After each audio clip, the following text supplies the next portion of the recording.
what shape your stomach's in, when it gets out of shape, take Alka-Seltzer. Alka-Seltzer relieves the flutters, calms the nervous feeling, relieves heartburn, relieves the stuffy feeling, and relieves a headache. Better than any other antacid. Better than anything you can get without a prescription. Anything. Alka-Seltzer. It's the best. On any stomach.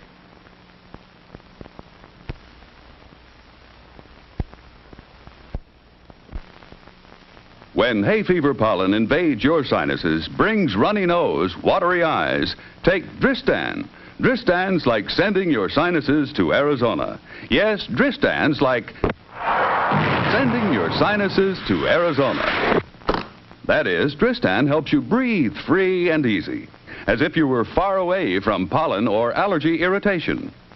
Yes, Dristan's like sending your sinuses to Arizona. Helps dry, runny nose, itchy, watery eyes. You see, Dristan tablets shrink swollen, congested nasal and sinus passages which cause runny nose and watery eyes. So you breathe free and easy fast. So when pollen invades your sinuses causing hay fever miseries, don't wish you could be in sunny, dry Arizona. Just remember, Dristan's like sending your sinuses to Arizona. Get Dristan decongestant tablets.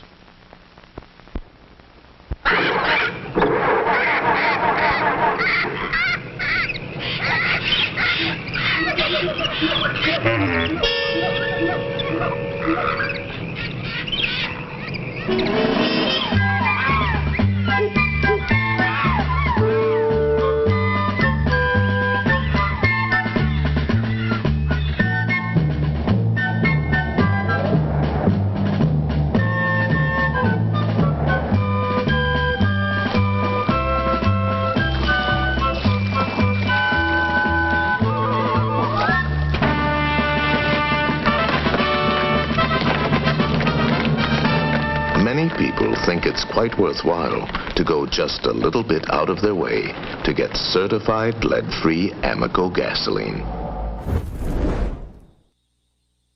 We wrestle not with people.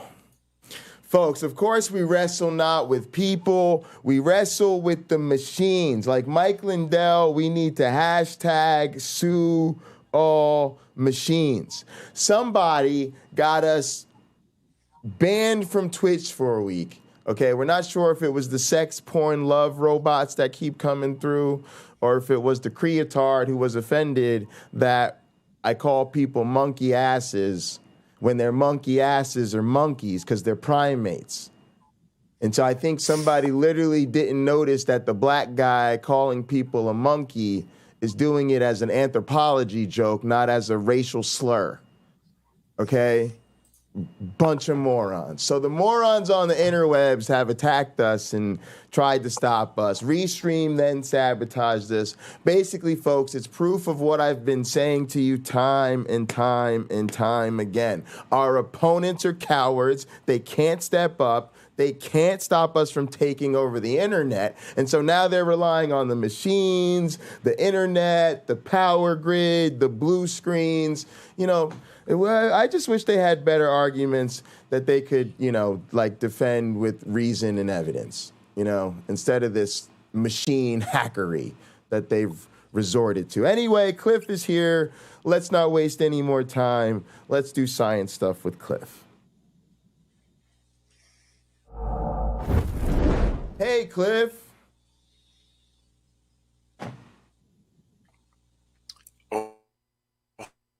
And now Cliff's audio sounds like crap. Hi, there we go. We got Cliff in there. How you doing today, brother? Yeah, see, whatever you did, Cliff, see, this is what people do to me. Cliff was sounding great, sounding magical. We were having a nice conversation, catching up, small talking, if you will. I'm doing okay. There you go. All right. Well, your audio sounded better before. I don't know what you changed. But it went from very stable to very. To be on YouTube and that. Oh, that's what happened. Yeah. I tried to open the YouTube, And so if there's anything in chat I need to see, you need to. Okay, I'll do that. I'll do that. Yeah. I'll translate. That's better. Cliff, the question is, how are you like the computer whizzy guy, but then you've got weird internet? You know, because I live in the sticks. I'm it's the Mason. I'm an entire 14 minutes away from a major metropolitan center in the United States, and so my internet is highly questionable. I got you. Whereas even though I'm like a baby programmer, I do happen to live in the capital of Michigan, so yes, but I happen all to those things aren't that far 15 away minutes me. from the capital of. Yeah, right, yeah. But if you're 15 minutes away, forget it. You get nothing. Yeah. I'm literally in the shadow of the Capitol building, so I guess they make sure those folks can. We're actually have decent service. right now. I'm using tethering on my phone. I'm speaking to you through the internet provided by my phone because it is the most stable option I have. Wow, believe it or not, this is something that I'm noticing, right? Because lots of different people call in, and you've got to figure out lots of different recommendations to help people who are not used to this type of stuff. And that was one that's weird for me, that I had to realize that for a lot of people, they are getting a better signal and sound quality and everything else on their phone than they are with their computer if they don't have good service or a decent mic or whatever, right? Well, Visible it's a Verizon service where basically it's cheap. It's like $40 a month, and it has unlimited data. The only catch is if there are a lot of users in your area, then they're going to split up the throughput among all the users. So the advantage of being in the sticks in Mason is nobody's down here. Right. So we never have an issue, right? We have really good. In fact, my upload speed is faster than my download speed most times. Oh, yeah, my upload speed is crazy too because I got the MetroNet or whatever. Yeah. All right, Cliff, here's what's going to happen on this channel. Let's lay it all out for the folks so people can figure out what's going on here. Cliff's a digital evolution expert. Just tremendous evolutionary biologist. And so what Cliff and I do is we work on digital evolution. Yeah, I know. I said we work on evolution, not we just rant about the problems in it without any qualifications to do so. And getting Cliffy with it. That's exactly what we're doing. And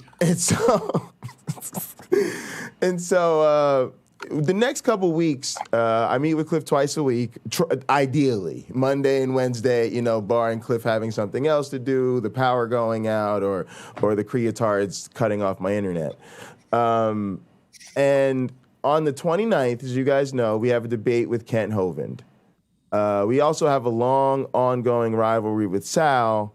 And Kent Hovind is an anti-evolution creationist. Sal is very similar. Where is this debate going to be? Oh, it's going to be on Donnie's channel, Searching for Delusions. No, it's called Standing for Truth. Oh boy, yeah, I know. Oh yeah.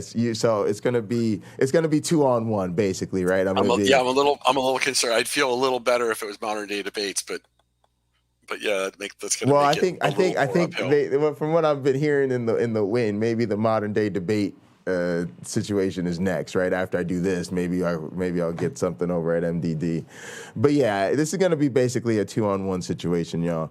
But Sal, I've recently found out, is an anti-Evita person. We also have some Evita fans. Also, guys, I've just had a really awesome meeting with the director of my program. He's super excited about Cliff teaching me how to build these evolving systems. I was a little worried, right? Because, directors of Cliff, this is to you too. You know how you're worried, like your first year as a postdoc, your director's going to be breathing down your neck and wanting you to publish and maybe not on the same page as far as what your priorities are, right? Sure. But I met with I don't yet, but maybe one day I will. You very soon. But yeah, I had this great meeting with him. I let him know what we were doing, and he was super excited about everything I have going on with YouTube and science communication, and also my collaboration with you. He was like, yeah, you got to take your time because, you teach a man to fish. He has one meal, but, he literally did that whole deal, right? And so he was like, no, this is great. And then he reached out to the because now he's the interim dean. So he reached out to like the College of Biological Sciences communications people so they can do like an article or something about me. So everything's going good. And yeah, we're just in a good space. But the timing is right, guys, because right after that Ken Hovind debate on the 29th, on the 31st, Robert Pennock and I will be starting our Darwin's Law class. Hopefully we'll be streaming that. I'll be streaming it either way. But we're hoping that our students will consent to letting us stream the class, and you guys will be getting into sort of the evolution versus intelligent design creationism sort of in the classroom, along with some hands-on stuff going through Avita Ed. And then also the philosophy of science underlying all of this. So this is the perfect time for me and Cliff to start from the ground up and beat you guys over the head with digital evolution till you guys are just experts. You're just going to be like, no, this is how digital evolution works. This is how evolutionary theory works. This is the difference between Avita and Markov brains. And anybody that tells you differently, you're just going to immediately know that they don't know what they're talking about. So I don't even know where we're starting. I'm actually the student here. I just host the show, but I'm really the student. Cliff's the teacher. Cliff, I've basically been working on my code, and I've built myself up to like what I had before with the game of life, right? You said I should redo that stuff and not copy and paste it. So I kind of rebuilt that. So I've got a grid, and I've got a placeholder for some organisms. I got a little world, right? Because I know they got to do the world and the grid separately, right? But let's just pretend we're hanging out in the Beacon Lounge and just chatting about how we build this stuff from scratch and what's next. And wherever you go with it, I'll pretend that was the strategy. Well, this always works better if there's a question to answer. Oh, okay. All right. Here's a good question. I'm just waxing philosophical, and that nobody wants to hear that. How would you answer the question, what is a Markov brain, if you were asked by a 10th grader? Also, okay, you're allowed to use visuals, videos, any sort of extra material you'd like. Sure. Yeah, I'd start without that. Do you have that slideshow I sent you, by the by? Where did you send it? Did you email it to me? I did. I'm pretty sure I did. Okay, then yeah, I should have it. Let's see. Let's go to inbox. I don't want to try to put up a slideshow again. Last time that went poorly. Yeah. So what I would say is, the first thing I would do is find out if they understood. Can you send it to me real quick, just because I don't have the, I don't see. Yeah. Yeah, just because I don't see it. We don't need it right now. All right, James Apperson, the topic is Markov brains, because that's what Cliff and I work on. Go ahead. I would start out by saying, let me just collect my thoughts. So I would start by asking them a couple questions. I would ask them if they understand like the difference between and or. And if they don't, then I would explain like what if you have A and B, then they both have to be true in order to get a true. And if you have A or B, then either one can be true, and you can have XOR. And then I would say, with that, you can build logical statements, right? And you can do data processing. It's a form of data processing, and Markov brains are a way to evolve structures comprised of these logical operators. And so you can create like a robot that says if my dirt sensor detects dirt, vacuum. If my camera sensor detects a wall in front of me, turn. And then you have like that's a rudimentary Roomba controller right there. Yes. It won't be a very good one, right? A smarter one would have memory so that it doesn't keep crossing the same patch of carpet over and over. But you can see that's the basic controller right there.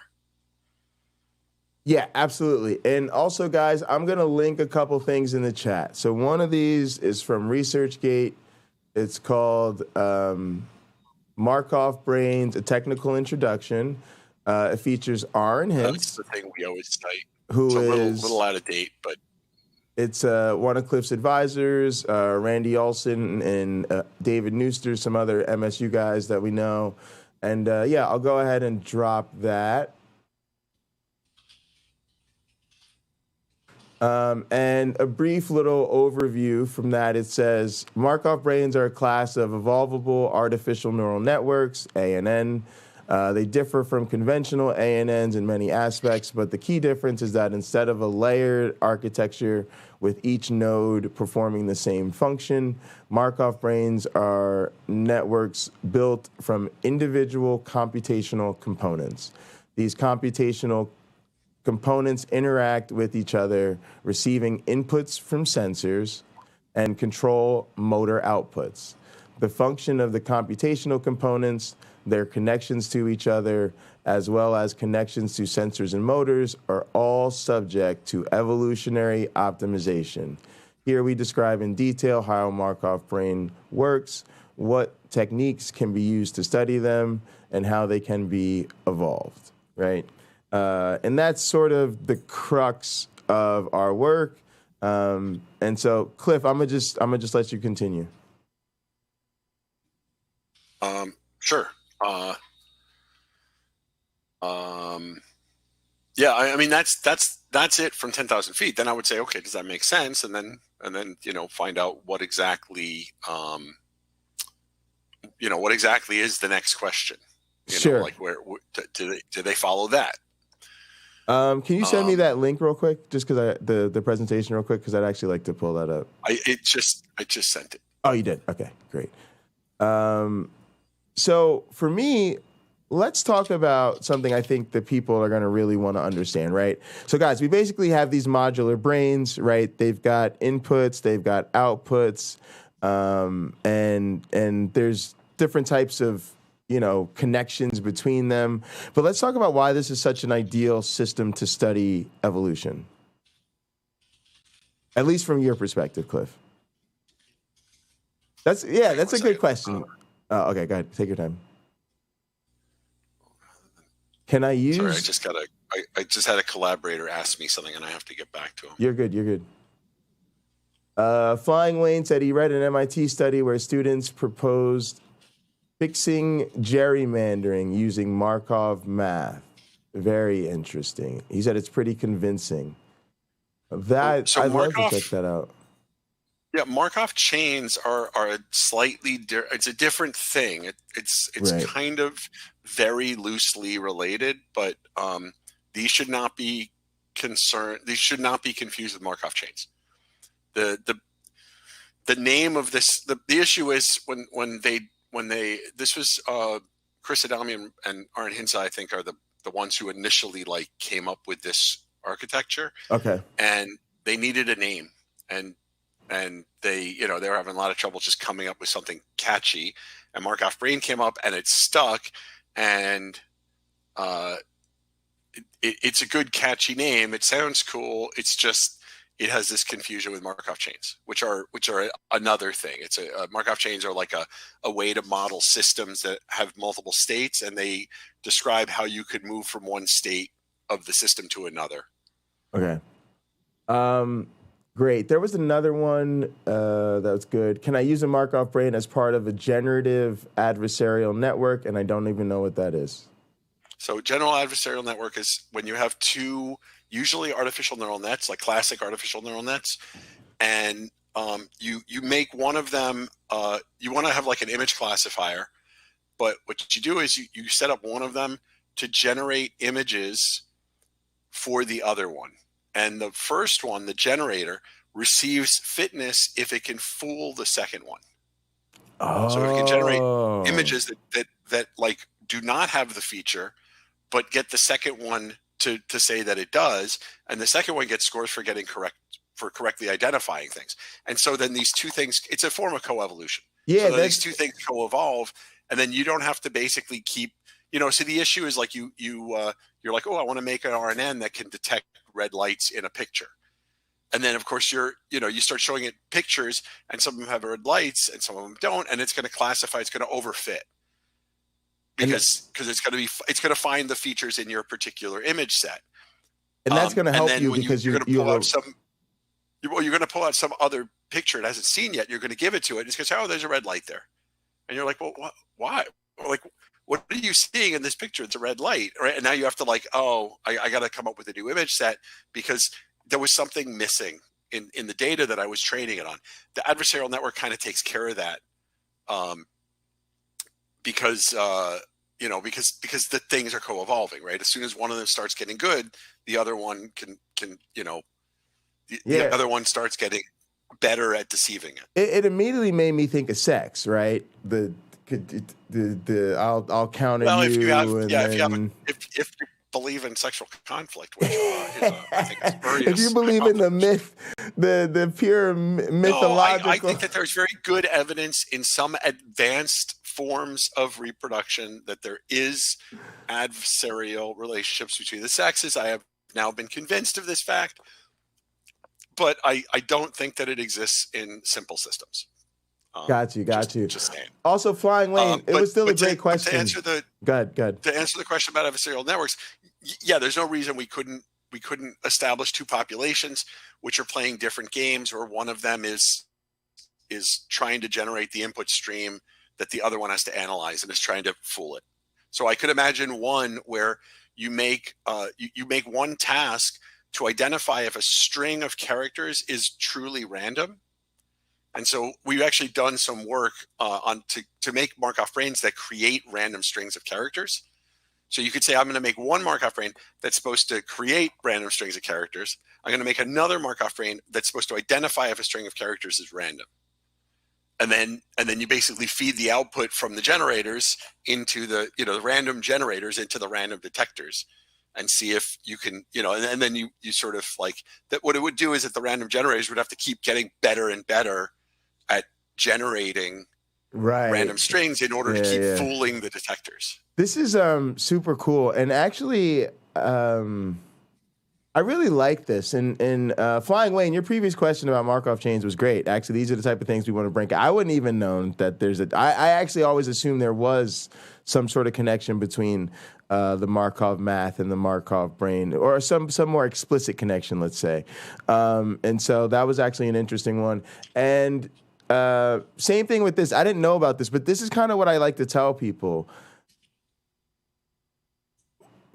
I don't want to sound like we're poo-pooing traditional biology, but we evolve computational systems, and so we're more interested in things you can solve in computational systems, and a lot of that is like engineering stuff. So this question about sort of these adversarial networks, that's very interesting, right? Because that has a lot of super interesting problem solving and engineering applications, and it's sort of all this cool stuff you can do with evolution that I think people like Cliff and myself are attracted to, even if it's not our particular area of research, as opposed to continuously seeing evolutionary biology as some sort of tool to understand what happened in the past and how we got frogs and camels. Not that we have anything against frogs or camels. Would you say that's a kind of accurate, Cliff? Like we generally like that type of question, right? Like what kind of cool stuff can you do with it, right? Yeah. I mean, it certainly tests the limits. I mean, for me, I really like what excites me is reductive analysis. Like that's what I'm all about, is like going to the lowest level. And so one of the things when you get into frogs and camels, and especially humans, there are so many confounding factors that trying to distill to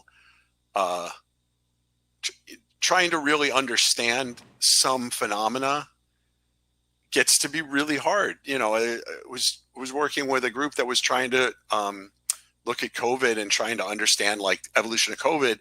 And it's like, there's so many issues just in terms of how COVID spreads within a local community, within a city, between cities, and how the specific behaviors, are people going to work? Are they staying home? Are they going to stores? Are they masking? Are they not masking? Why are they masking? Are they masking when they go to the store, but they're not masking when they go to church?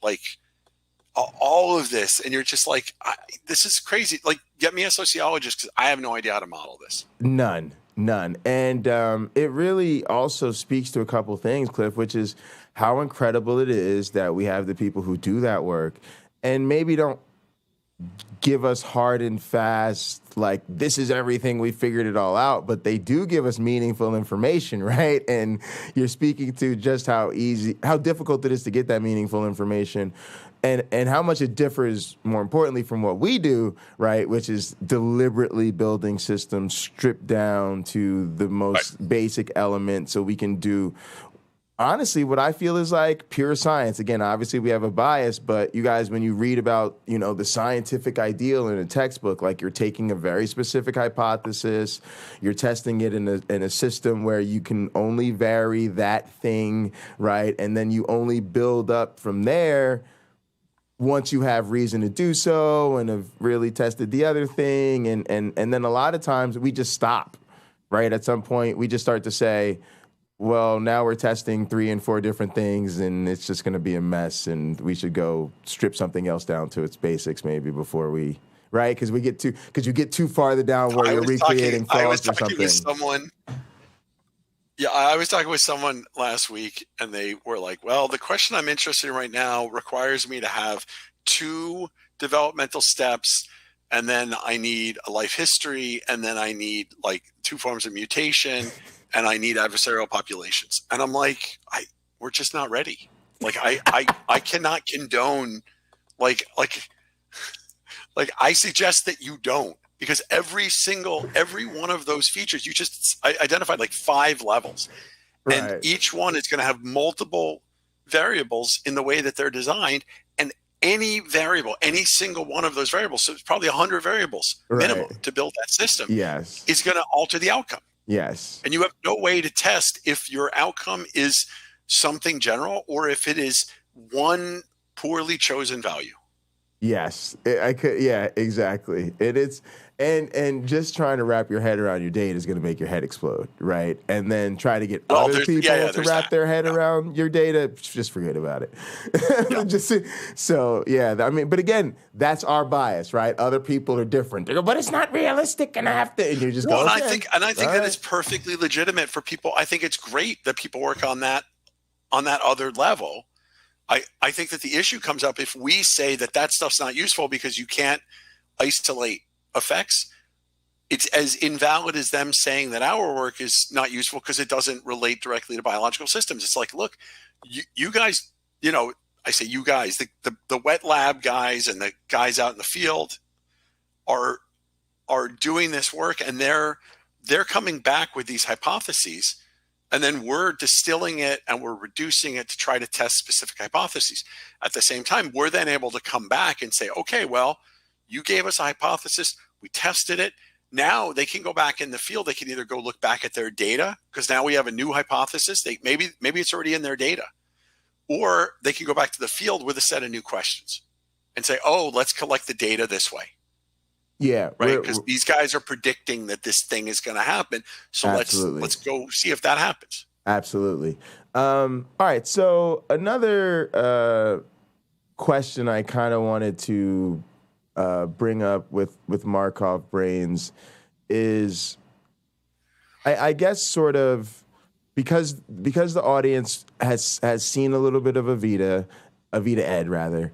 And they're getting, we've made a video, we've done a bunch of presentations. So they're pretty like, they get what Avita Ed is doing to a certain extent. What really drew you to what draws you to this, right? Because that's going to be, I think, a lot of people's questions is why are we using different systems? Sure. Yeah. And sure. Go ahead. So, I mean, look, ultimately, one reason to study this stuff is so we can tell why humans do what they do. I mean, that's like the most prescient question. And if you're like me, if you're a determinist, reductionist, researcher, naturalist, then you think that we've got a bunch of neurons in our brain and a bunch of chemistry, and that drives what we do. We receive inputs from the environment. We do processing on that inputs. We integrate that with our current state, which is to say our memories. Maybe certain other signals we're getting from the body. Am I hungry? You know, am I in pain? Whatever. And then I decide on a policy. I decide on an action that I'm going to take, right? And basically, we're just doing this like all the time.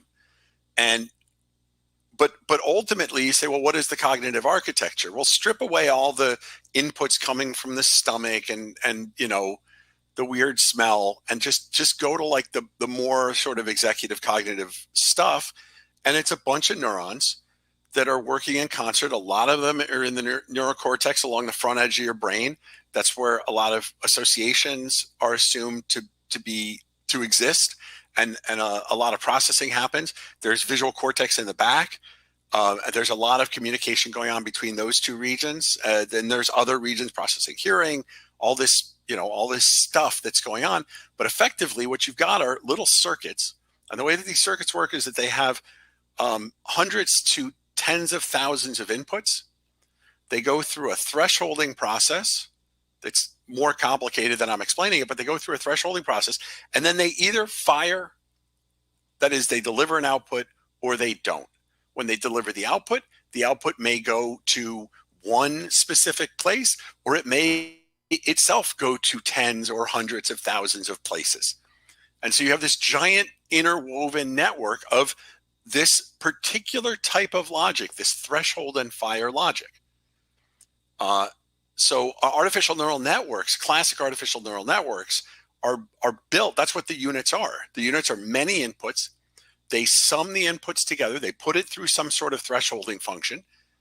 And then that neuron either delivers a charge to the next layer or it doesn't. So they really were like, it was a very basic idea of what a neuron does in the 1940s or 50s. And that's where the idea for a neural net came from. When we go to Markov brain, we're basically saying, well, we don't have to use only threshold and fire logic. Hang on one sec. Guys, by threshold and fire logic, he just means the neuron only sends a signal. The output is only processed if the signal reaches above a certain value. I like to think of it as like the gate that I have in the studio. If I turn this gate off, hang on, I'm on the wrong microphone. Yeah. Right? You can hear a lot more fan noise.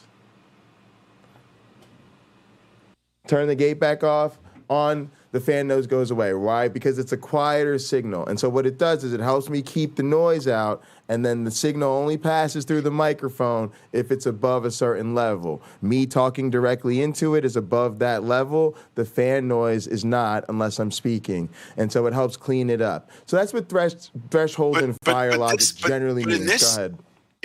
In this case, what thresholding is does the signal go through at all? So imagine if you had a mic, and if you're talking below, I don't know what loud is. If you're talking below 3 decibels, nothing goes through.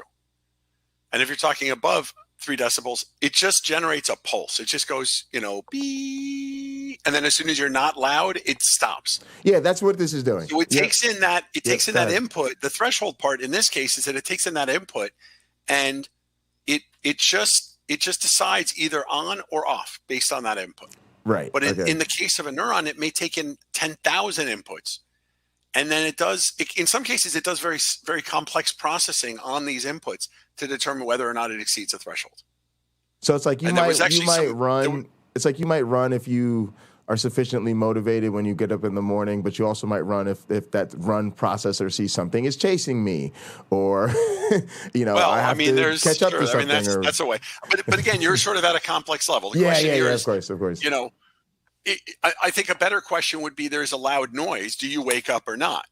There's a noise. Do you wake up or not? If the noise isn't loud enough, you don't wake up. It doesn't trigger.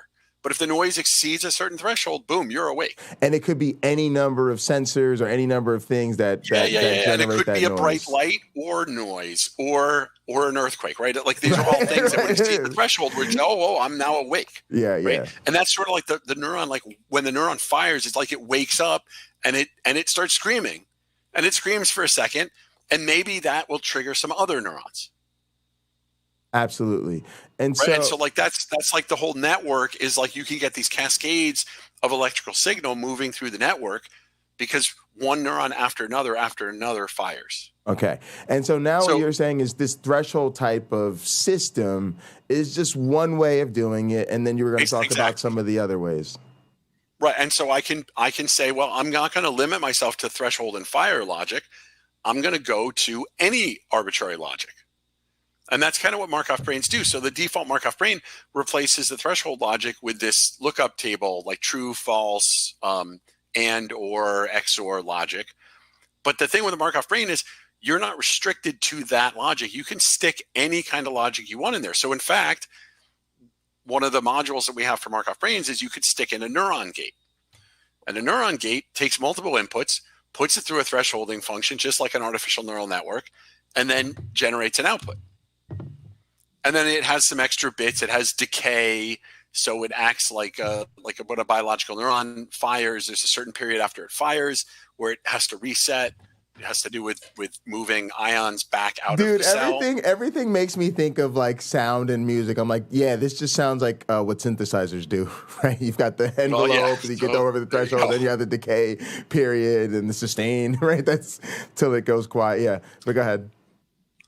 So then you get to something like Avita, and Avita does something that's even more different. Now, in a way, Avita is not actually that different than something like a Markov brain. Each instruction is simply a logical operator. The trick is it executes its logical operators not in parallel, but in serial. And each logical operator can update the state of the system so that they act, the order in which you activate the logical operators matters. That's really the biggest difference in the NVIDIA. And the other small difference is that they have partial updates, and that has some weird effects. But most not really in terms of evolvability, but they have weird effects in terms of how they're coded and how you have to use them and how they interact with environments. Okay, and so there's two things I'm trying to highlight here that I'm hearing. One is there's a different sort of architecture in Avita where order matters. There's these partial updates you're talking about. And so there's that difference. And then also Avita's fixed, right? That's the only way for the most part, right? That's the only way Avita works. Whereas with MABE, and this says, right, you can plug in all different types of architecture and different types of brains. Yes and no. Okay. Because if you take an NVIDIA and you change your instruction set, it's still an NVIDIA. I see. So the thing that gets really tricky, and the thing that, like, I've got a couple papers on this. I sort of proposed you can use mathematical, like strict mathematical terminology to describe how a Markov brain works. And you can use strict mathematical terminology to describe how an artificial neural net works. And you can even do it to describe how an NVIDIA works. It's a bit more messy because of the serial processing, but you can do it. And if you can define something mathematically, then you can ask the question, you can ask two questions. One is, can these two structures implement the same algorithms? And the answer for NVIDIAs and Markov brains, and at least deep neural nets, is yes, they can. They are all Turing complete structures. And therefore we know, because they're Turing complete, that they can execute any conceivable algorithm. Can you define Turing complete just for the people that don't know that what that term means? You can implement any known algorithm. So the idea is basically, if I have a machine, I have some problem, and I have a machine, and the machine is, let's say it's a reactionary machine, which means it has no state, which is just a technical way to say it has no memory. If I ask this machine, if I show this machine a card, I say, oh, here's a card, remember the card, and then I put it back in the deck and I shuffle it up and say, okay, now take your card out. If that machine doesn't have memory, there's no way it could ever succeed at the task. The best it could do is get it right 1 out of 52 times because it's going to pick a random card. That's the best it could do because it has no, right? It has no tool to solve the problem. It has nothing to like encapsulate the challenge or the task. It's just you. Yeah. So now you could imagine so that's right. There's an algorithm, right? So the algorithm would be, here's the card. You have to take the picture of the card, put it into your memory. Maybe you convert that in, maybe you say, oh, that's an ace of spades. And you'll remember, you don't have to remember the picture of the card, but you can remember the symbol ace and the symbol spades, or maybe you even remember ace of spades. That's like one symbol, but you have to localize that information somehow. And then you would have to have some way to like spread out the cards and pick, go through the cards and find the one that matches your criteria. That would be a simple algorithm to solve that problem. But if you have no memory, you cannot solve the problem. So a Turing complete machine can solve any algorithm. This doesn't say how hard it would be to write the code, right? How complex the machine would be, right? Turing envisioned a machine that was just a tape that had, it was just a piece of paper that ran through a machine, and it had holes in the paper at different spacing. And the holes at the different spacing would indicate different symbols, and the machine could make holes and fill in holes and move the tape back and forth. And he demonstrated that you could execute any algorithm. It may take stupid amounts of time, but you could implement Minecraft on this single tape machine. Right. Like you could literally play Minecraft. Now, it may would be that awful. It would just be that, like, if you want to run like through the world and render it, it would take like 5,000 years to do the processing to render like 1 second of gameplay. But it's possible. Technically you could do it. It's possible. We deal with this a lot in this community. So what you're saying is it's logically possible, right? It's logically possible. It's and that's the thing. So we know that Markov brains, Avidians, and recurrent neural nets, I should say deep recurrent neural nets, because that's what you really need. We know that they're all Turing complete. I'm pretty sure that Avidians, I know that Markov brains are Turing complete. I'm pretty sure that I've never actually. I think that's the rap about Avida, is that they're Turing complete. I think it is because it's machine code effectively, and machine code is generally Turing complete. Yeah. So that means that all three of these can implement the same algorithms.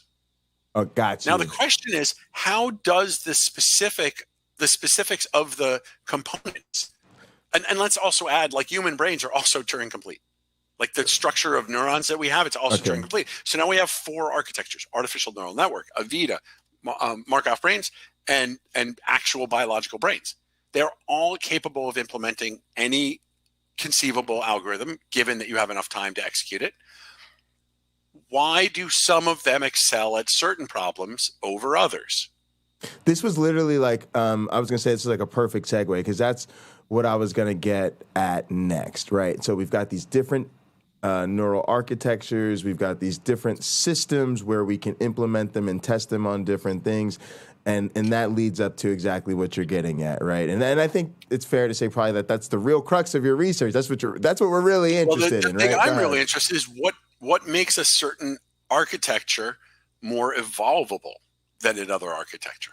What is it about? So I have a paper where basically we took artificial neural networks, Markov brains, and another type of architecture called a Cartesian genetic program. And we compared these 3 architectures. I took 3 different tasks. I took the thing that Anselmo did, the path follow task. I took the block catch task, which you can think of as like a harder version of, I don't know. It's a task where we drop blocks at an agent, and the agent has to identify the size and the direction that the block is falling, and then decide if it should catch it or not catch it. And then it's like a cool little video game. Yeah, it's a very dumb video game once you know how to play it. Yeah. And then the third one is NBAC, which is a very simple memory task. It's basically like, I just feed you numbers and you repeat them back to me. It's like very, very basic.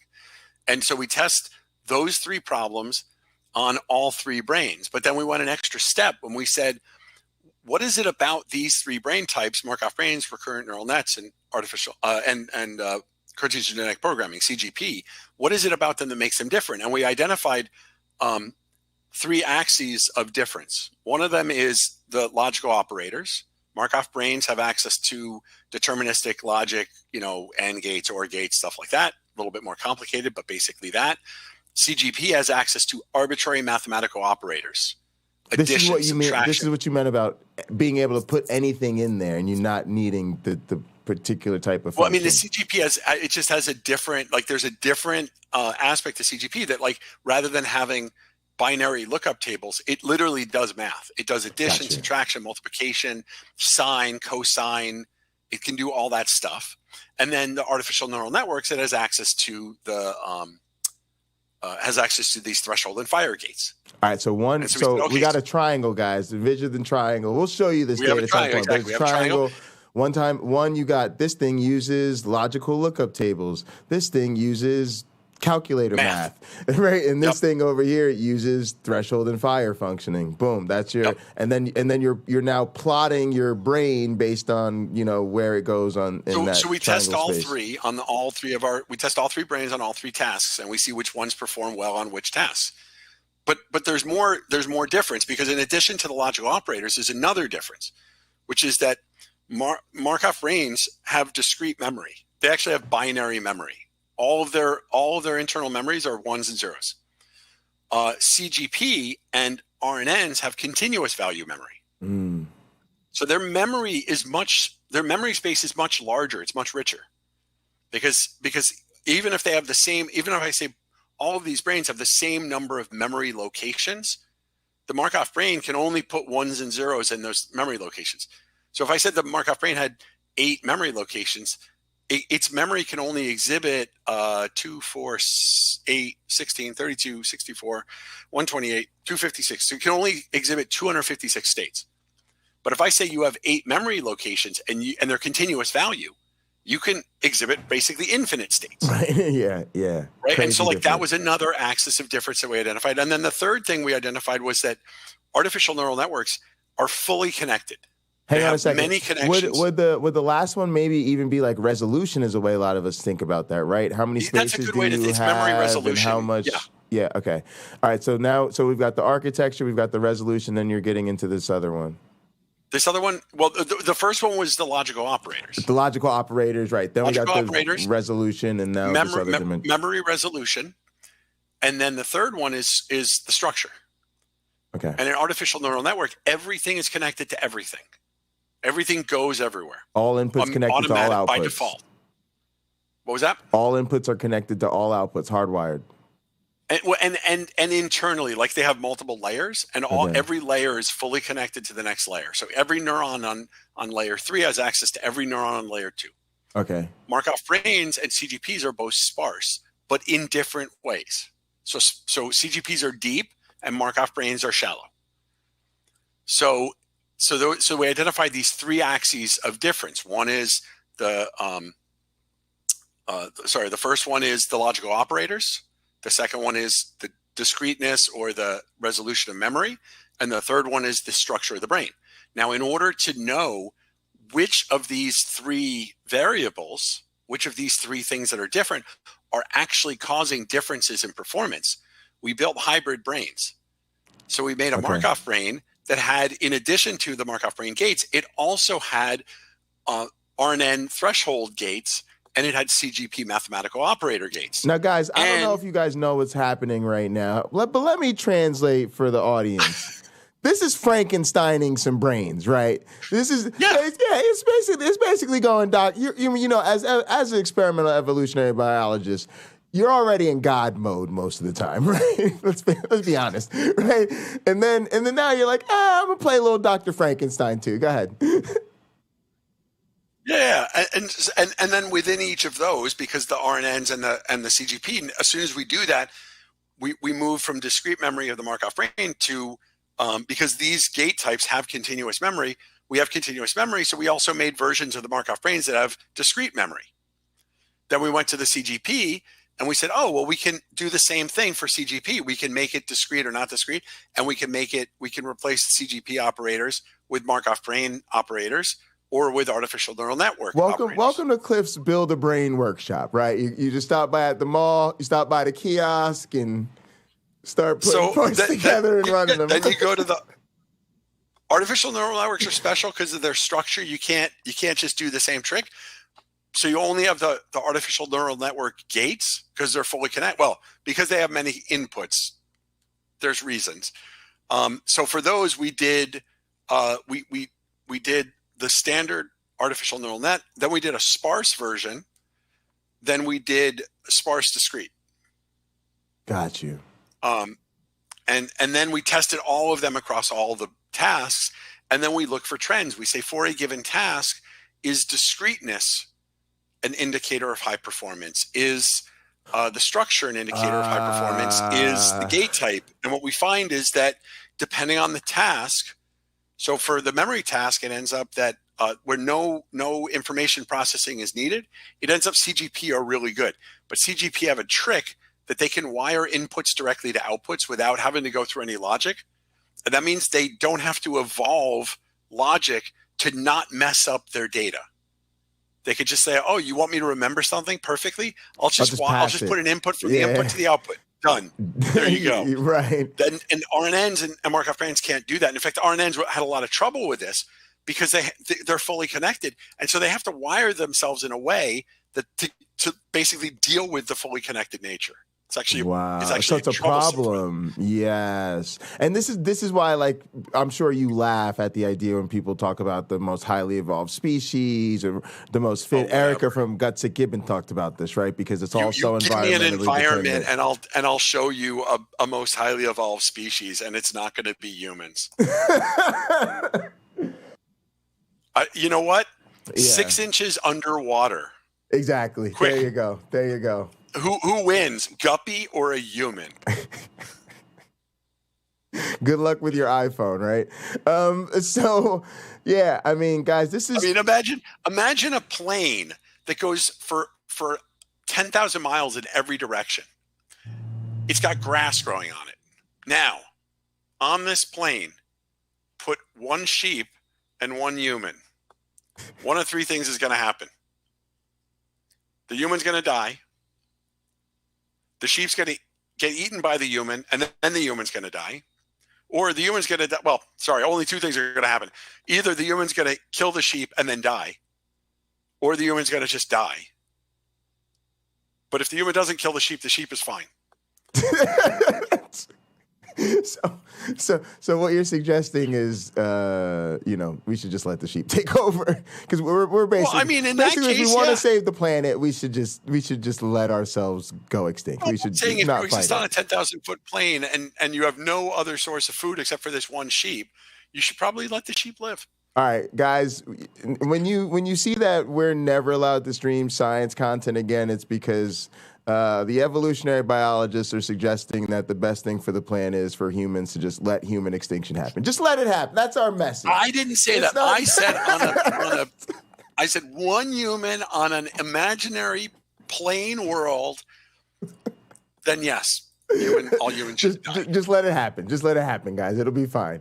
All right, so Cliff, before I let you go, so a couple things to remember. Number 1, now I think we're ready to really jump into that data next week, right? We're going to bring that data up next week. Let's recap what we said, right?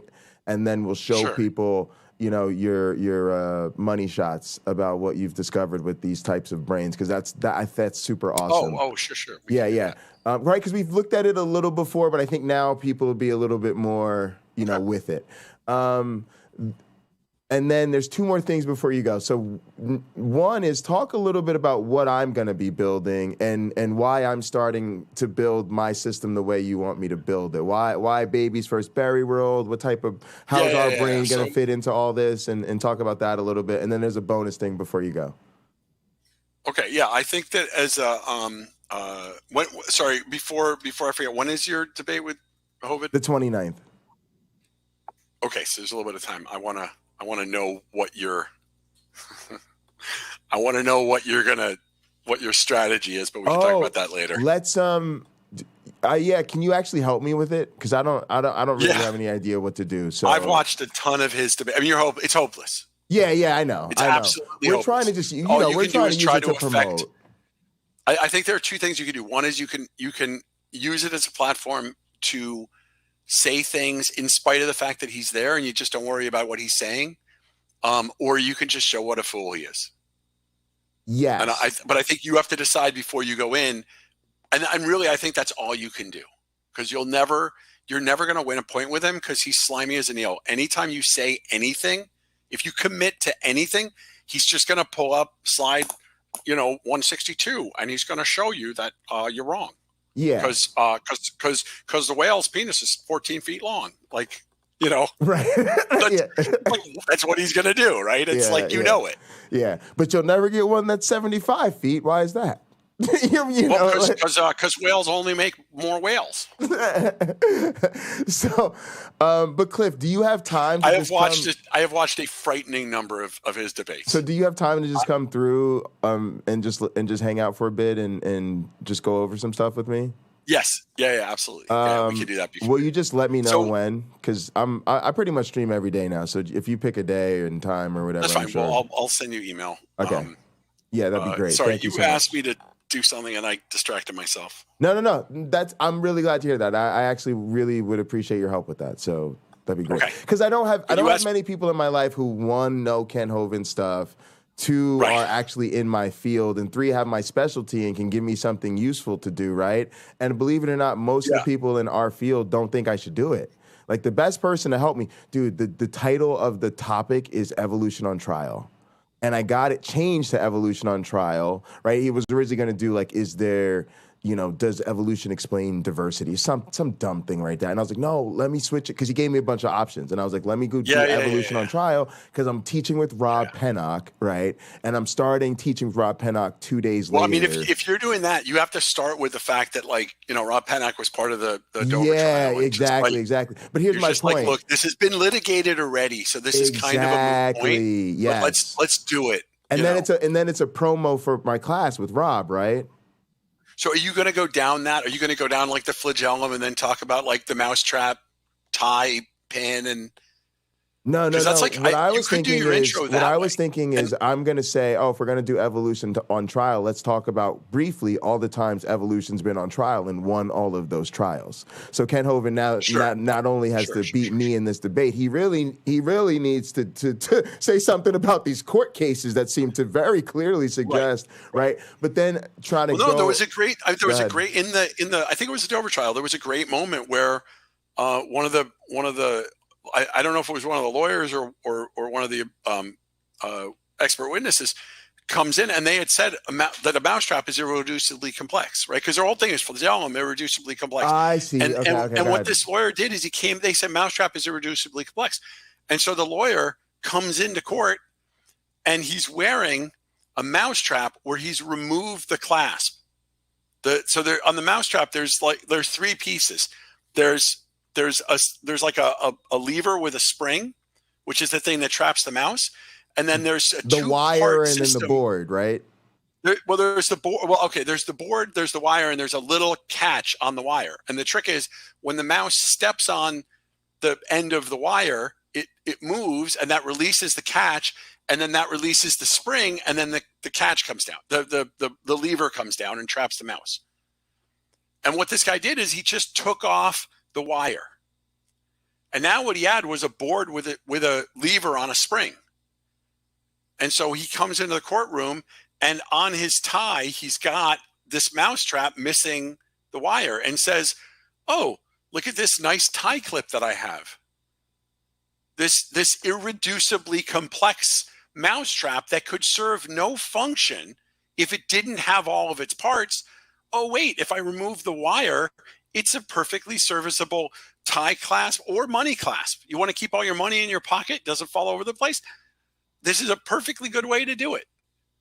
And so so that was just like, no, I'm sorry, your example for irreducibly complex, it's just wrong. There's another one I came across recently. I've been watching a channel, and the guy fixes watches. Cliff, hang on a second. That's a fantastic example, and I absolutely need to use it. Thank you. I didn't make it up. It's in talk to Rich. I'll pull it back. Sorry, talk to Rob about it. But here's my point, Cliff. The point I was really trying to make is I really want your help, because even though I'm trying to do this and I set it up to be a perfect promo for Rob doesn't think I should do it, right? Remember when all these people called Rob out? No, Rob I know. I think it. What you tell Rob is that all you're doing is talking to his audience, and the hope is that you're going to ignore. I think what you should do is take the high road, and I think you should basically ignore Kent every time that Kent tries to give you a gish gallop. You just say, "Look, gish gallop, I'm not doing that, right? And Okay. he'll say that. He'll say, if you bring up more than one thing, he's going to say, well, if I knew you were going to talk about 5 things at the same time, then, you know, I don't know how to respond to that, right? Right. You got to pick one thing and stick to it. And so you just do that. You just say, no, I'm sticking to this one point. And I need you to address this one point. And you can't say that I can't ask that question if I can't explain the Big Bang. Right? Like the Big Bang has nothing to do with this. Origin of life has nothing to do with this. Those are not on trial. I don't care how life started. It doesn't matter for this argument. You've seen his little card? You've seen his little card with the things on it? Or no, I think somebody else used the card against him. But yeah, he's got the 8 things. Oh yeah, the 8 things. You got to start with the Big Bang, and then you got to go to the star formation, and then you're like, dude, the Big Bang. That's almost philosophy, and it's like abstract cosmology. And then he's like star formation and planet formation. You're like, dude, that's cosmology and astronomy, and like no. No. And then he's like, then you have to go to like geology because you have to have the planets form and like, accretion disks. And you're like, no. And then he's going to want like meteorology. And then finally he's like origin of life. And you're like, all that, no. Like we're up to 0.7 on your list. All you have is 7 and 8. And those are the only things we're talking about. That's it. Your whole thing is like, literally nothing before that. I listened to one debate where a guy basically said, I grant you that God made the first life. For the purposes of this debate, I just give that to you. Wow. If you bring it up, I'm literally just going to say, wow. I don't care. All right, God did it. Cool. Moving on to evolution. Yeah. God made the matter. He made the planets. He made the stars. He put the first single-celled organism on the planet. Okay. That's where we start. Like, I give you all of that. Right. We still get to pine trees and elephants being related with a common ancestor, because if you look at the genomics, it just makes sense. Because if you look at the geological column, it just makes sense. Because if you understand how evolution works, it just makes sense. Because there are so many words but isn't filled he just into our going to say you crossword. Granted his common designer at that point? What was that? Isn't he going to say you granted his common designer at that point once you say, I grant you the first 7? No, because you're not saying, you don't even have to say it was God. Like, I'm just saying, I'm willing to grant. No, I was just asking as an interest. Like I just don't know. So I was just if he goes down that road, the point is it doesn't matter. I mean, what he could say is, oh, God intelligently designed the single-celled organism, right? He could say, well, if you want to go down that road, then God intelligently designed the amoeba. He's going to say amoeba, not a single-celled organism, which is already complete garbage. Absolutely. But he's going to say, oh, God designed the amoeba so that it would diversify. But he'll never say that, because if he does, he's lost the game. Because then he would have to admit that you can get speciation into new kinds, quote unquote. Right. Which are not species, by the way, which are some magical thing to find in the Bible. And if he does that, he's lost the game. Because at that point, 90% of his stuff goes out the window. Because now pine trees and whales are related. Yeah. And at that point, you're like, fine. You know what? If people believe that God made the first life and then pissed the fuck off, fine. Seriously, that's fine. Like those people are going to believe in global warming, and they're going to vote reasonably, and they're going to going to have reasonable political positions. And in essence, like if the question ever comes up, like why do you care so much about this? The answer is because people vote, and I have to live in the world with other people that vote. Yes. And if they don't understand how science works, they're going to make bad decisions, and it's going to negatively impact me and my family and my friends. Yes. Also, I take all of your government tax money, and they pay me to teach people this stuff. And being an evolutionary biologist is sweet. I just like indoctrinating children with tax money. Well, I would not. So, I mean, if you want to be adversarial, go down that road. I would say it differently. I would not say that with Ken, if you're right, I would love to know. Because I am on a search for truth, and I want people to believe true things. And I really wish, if you're right and you simply cannot make a convincing argument, that is it's so sad. I'm here, I'm listening. It's just everything that comes out of your mouth is, hyperbole and demonstrably wrong. Nonsensical. Yeah, demonstrably wrong.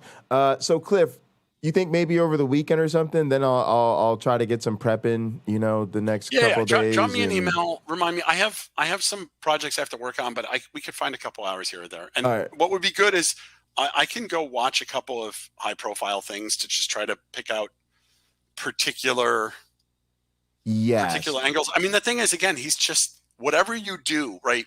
He has 1,000 slides and he knows them. He knows his material. And he's just going to latch on to whatever. Yeah. And then he's going to misrepresent. Also, I think we're considering this an opportunity to use Kent Hovind, right? Kent Hovind has a bigger platform than I do. Donnie has a bigger platform than I do.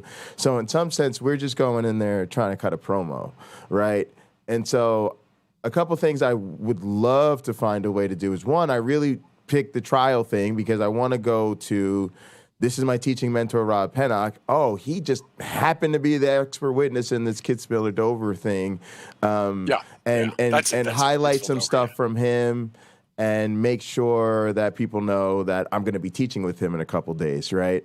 And I would love to also get our stuff in there, right? And say, hey, I you know, like you said, Ken, I got to grant you the first 7 because I'm a digital evolutionary biologist and I do this thing over here. And I just think that would be, again, another opportunity for people to know, like, oh, we're out here and I'm out here with Rob. I'm out here with Cliff. You know what I mean? And that's got to be in there too. There's a result from the fragmentation paper, and it's been published in a couple other places, or at least I know of one other place where it's published. And what it basically says is there are two things I get out of it. The first, the primary result is that there are lots of ways to evolve a solution to a problem, and most of them will not be the simplest solution. In fact, there's only one simplest solution. The probability that evolution will discover the simple solution is very small, especially for something like on the order of biological genomes. They're just so large. The likelihood that you'll build a Rube Goldberg machine that happens to solve the problem okay is far more likely than the fact that you will solve the problem effectively. What this also means, though, one of the effects is that if some feature in your genome codes for something that helps you generate fitness, even just a little bit, then that's going to start being selected for because it increases your reproductive success. Wow. As soon as that starts to become selected for, evolution, it just knows it can't get rid of it. But now that it's there, it's kind of like, imagine like you're building a house and like unlike this house, you build like a tower. And then like you want to build you want to build another tower. But that tower is like leaning, and so you put in a support from the second tower to the first tower, right?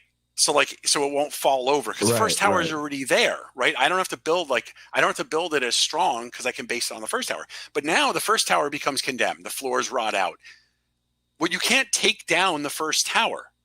The second tower will fall down. So anyone who gets a mutation that destroys the first tower dies because the second tower falls over. So now, even though the first tower isn't being used, it's completely vestigial, you also can't get rid of it.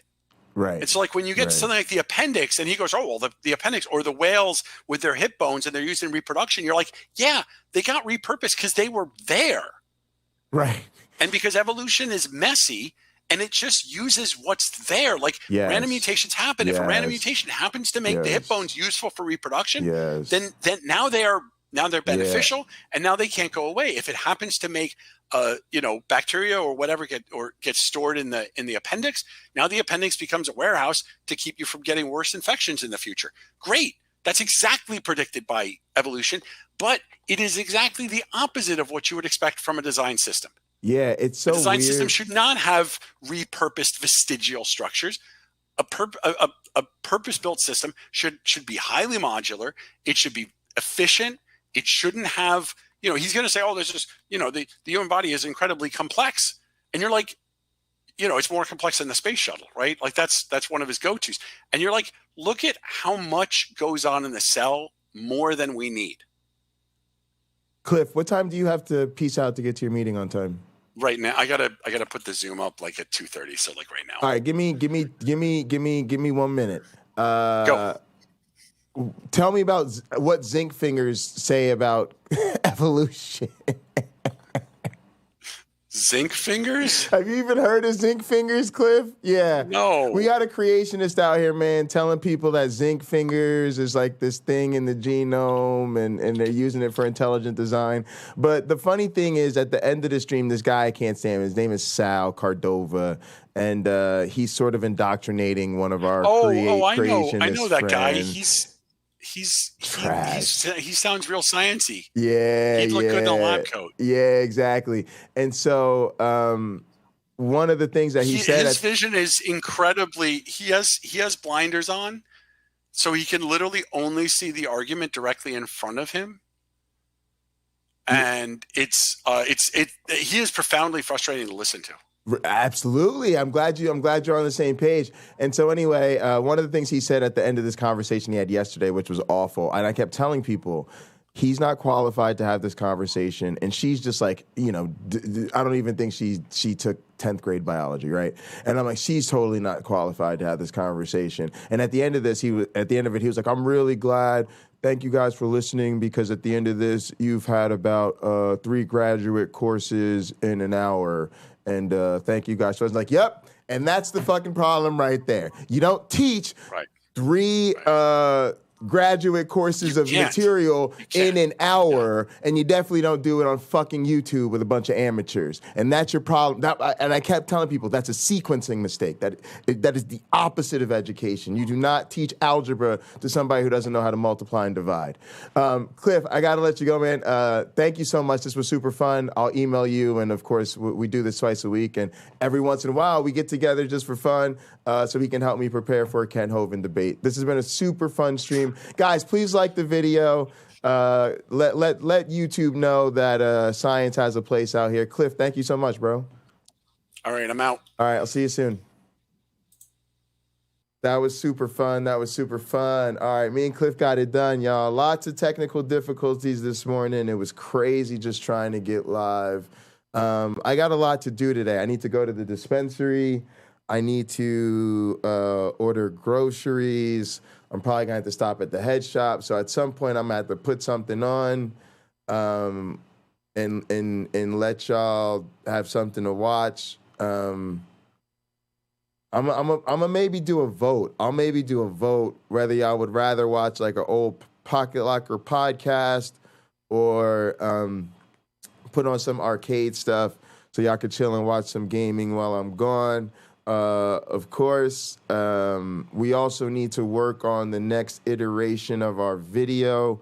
So, I'll probably do that. I also want to cut another Kent Hovind promo, so I may do that, especially now we've got some more details. We know the evolution. We know the topic of the debate.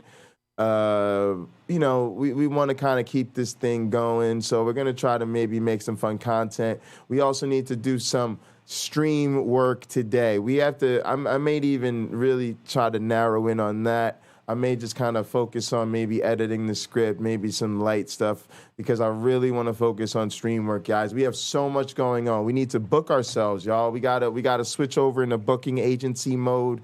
We gotta respond to all the people who are trying to book us for shows and podcasts and debates and all of that type of stuff. I tried to give myself a little bit of a breather here, make sure I don't get burned out, make sure I enjoyed my birthday and my birthday weekend and the big push we just did to be live for a month and all y'all know the stuff we've had going on, a lot going on. So we took a little breather, had ourselves a little fun, but now we got to get back on that grind. We're pushing straight through to 1,000 subs. Just for the hell of it, and then we're gonna push to 10,000 and 100,000. But we got to start with 1,000, y'all. So on the way, we need to hit that 300 subs, y'all. So like the video, share the video, subscribe to the channel, share the video, y'all. People forget how important liking is, commenting, and sharing. People won't find this content unless people let them know about it. So that's what's up.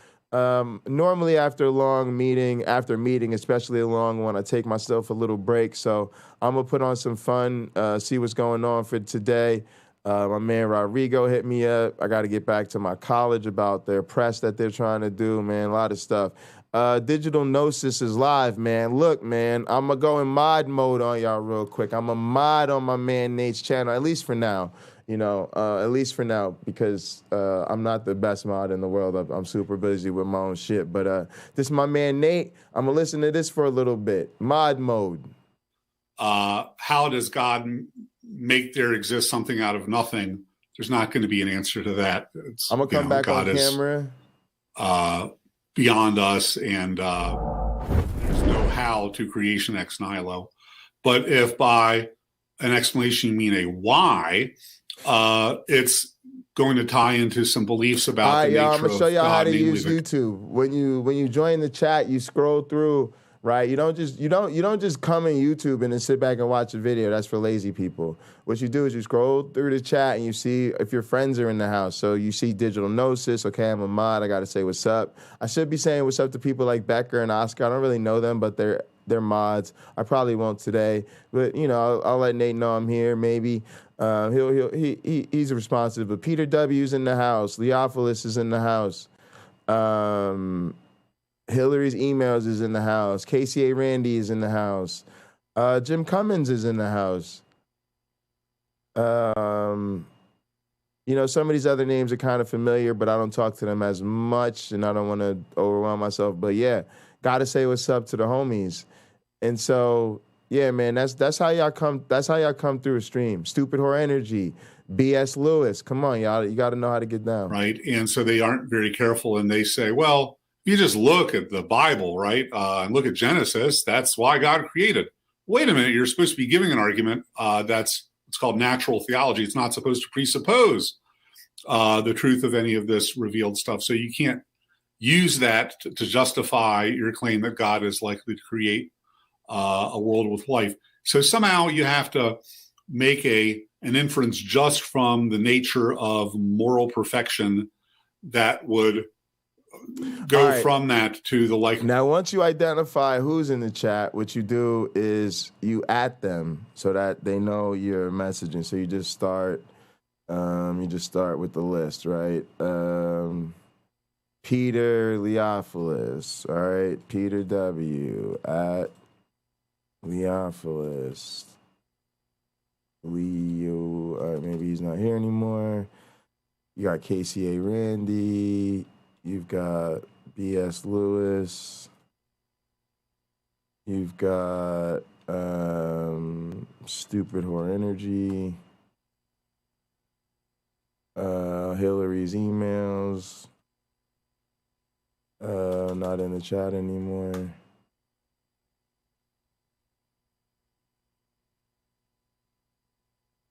I think that's pretty good. Let me say what's up to Jim Cummins.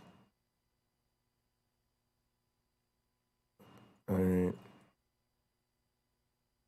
right. And then you just say, what up, friends? Let me add the streamer. Digital Gnosis. Boom. Boom. Done. There you go. That's how you roll through, folks. I just showed you how to break people off proper on YouTube. Now don't act like you don't know how to act on YouTube. And how much of that kind of how high is that likelihood conditional on theism according to theistic proponents of the fine-tuning argument? Yeah, that's another tough question, right? Because you might think, well, God could achieve that without creating anything material at all. God could make Berkeley right, okay, so that all there are immaterial minds. So I would say ask one of them, right? How much it makes it. But again, the fallback position for many of them is we don't really have to nail down very well this probability that God would create a life-permitting universe if God existed, because whatever that number is, it's going to be way higher than the probability that the universe is fine-tuned for life if there isn't a God. So, I mean, yeah, maybe we can kind of drill into that response a little bit in a second. I mean, can I just add here? For years I've been saying to the people who are part of this literature on the fine-tuning argument, this is the number one thing you need to do. We out here investigating defectors. Why you think God would create a universe with life? Do it in a way that doesn't, presuppose the truth of Scripture. Give it for the all right. I'm gonna put in my order from the weed shop, and I haven't had a lot of takers on that. In terms of Swinburne's sort of argument, what would he say to this idea that intrinsic to God's nature, as it were? God's kind of self-sufficient and having desires implies a lack or something like that. So almost even assigning any desires to God is a sort of strange thing to do. That's how I tend to look at it, right? I think, and I talk about this in my article, The Design Argument and Natural Theology. And if people want to look up the universe departmental webpage, I think I've got is 99.99% tuned for death. Yeah, I love it. Jesse, appreciate you. Tux TV is in the house. Appreciate you. Jesse is the optimist, set 0.01% of the time. Yeah, honestly, I wouldn't even. Yeah, it's crazy. It's probably even more than a 99.99. Appreciate y'all. Tux TV's in the house. Tux, you could call in if you want, bro. I mean, anybody could call in. I don't think I posted up the link, but it's in the description. There's a link in the description, y'all. God is already the maximal being. And there's some maneuvers you can make. You can say, well, God is the greatest possible being with respect to certain sets of values, but there are other values that can't be instantiated by a single being. I'm alone. in mod mode. I'm being a good mod. I'm making sure everything's okay. Relationships are intrinsically valuable. Relational values, right? I got my now, of course, you might here. think God has some intrinsic relatedness because God's three persons in one, but set that aside, right? You might think God needs there to be other beings for these relational values to come into existence, and so that's why God needs to create, right? But I agree with you; it's a tough question for the theist. So I have a question now about comparing hypotheses. So sometimes what I see is being done when this kind of comparison of how theism fares, conditional fine-tuning, it's usually compared to how not theism does, but not theism is a sort of catch-all hypothesis, which is to say it includes a bunch of other hypotheses. I mean, do you think that particular type of comparison is fair, and if so, what why not? And I think it's perfectly fair to say, if I had to choose theism versus the field, I don't know if you use that language. The field is all the other alternatives, right? Oh, yeah, okay, right.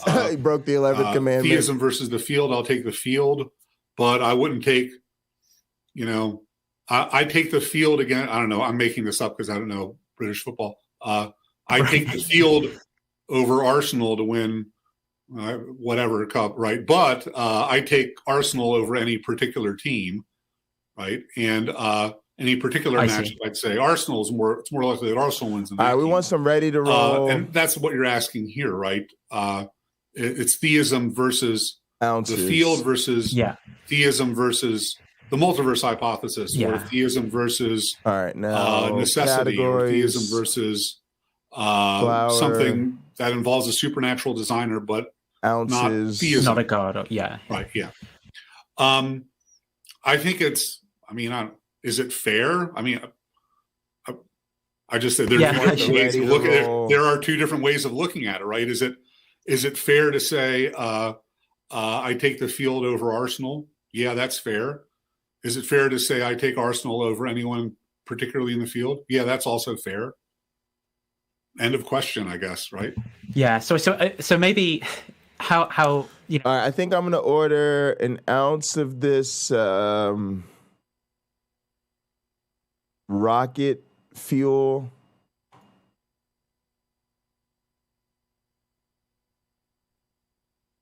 and an ounce of this motor breath.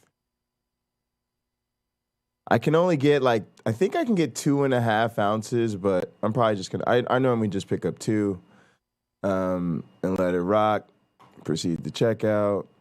All right. This is the only universe and there's no God at all, or whether there's a multiverse with, countless universes, and so one that's just by chance right for life. So I don't really care about all the non-theistic alternatives. And if Odin created the universe but doesn't have an afterlife where I get punished, I don't really care about that either.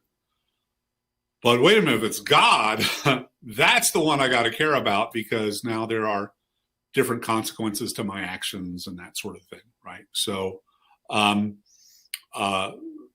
think it's fair for a person to be particularly interested in the theism versus all the alternatives way of framing it, and find it less urgent to know which of those particular alternatives is the one. Now, I mean, you might think, hey, I do have a state-issued medical marijuana card. I let it expire, and I'm mostly homebound, so I haven't renewed it. I should go get it renewed. I'll probably try to do that one day.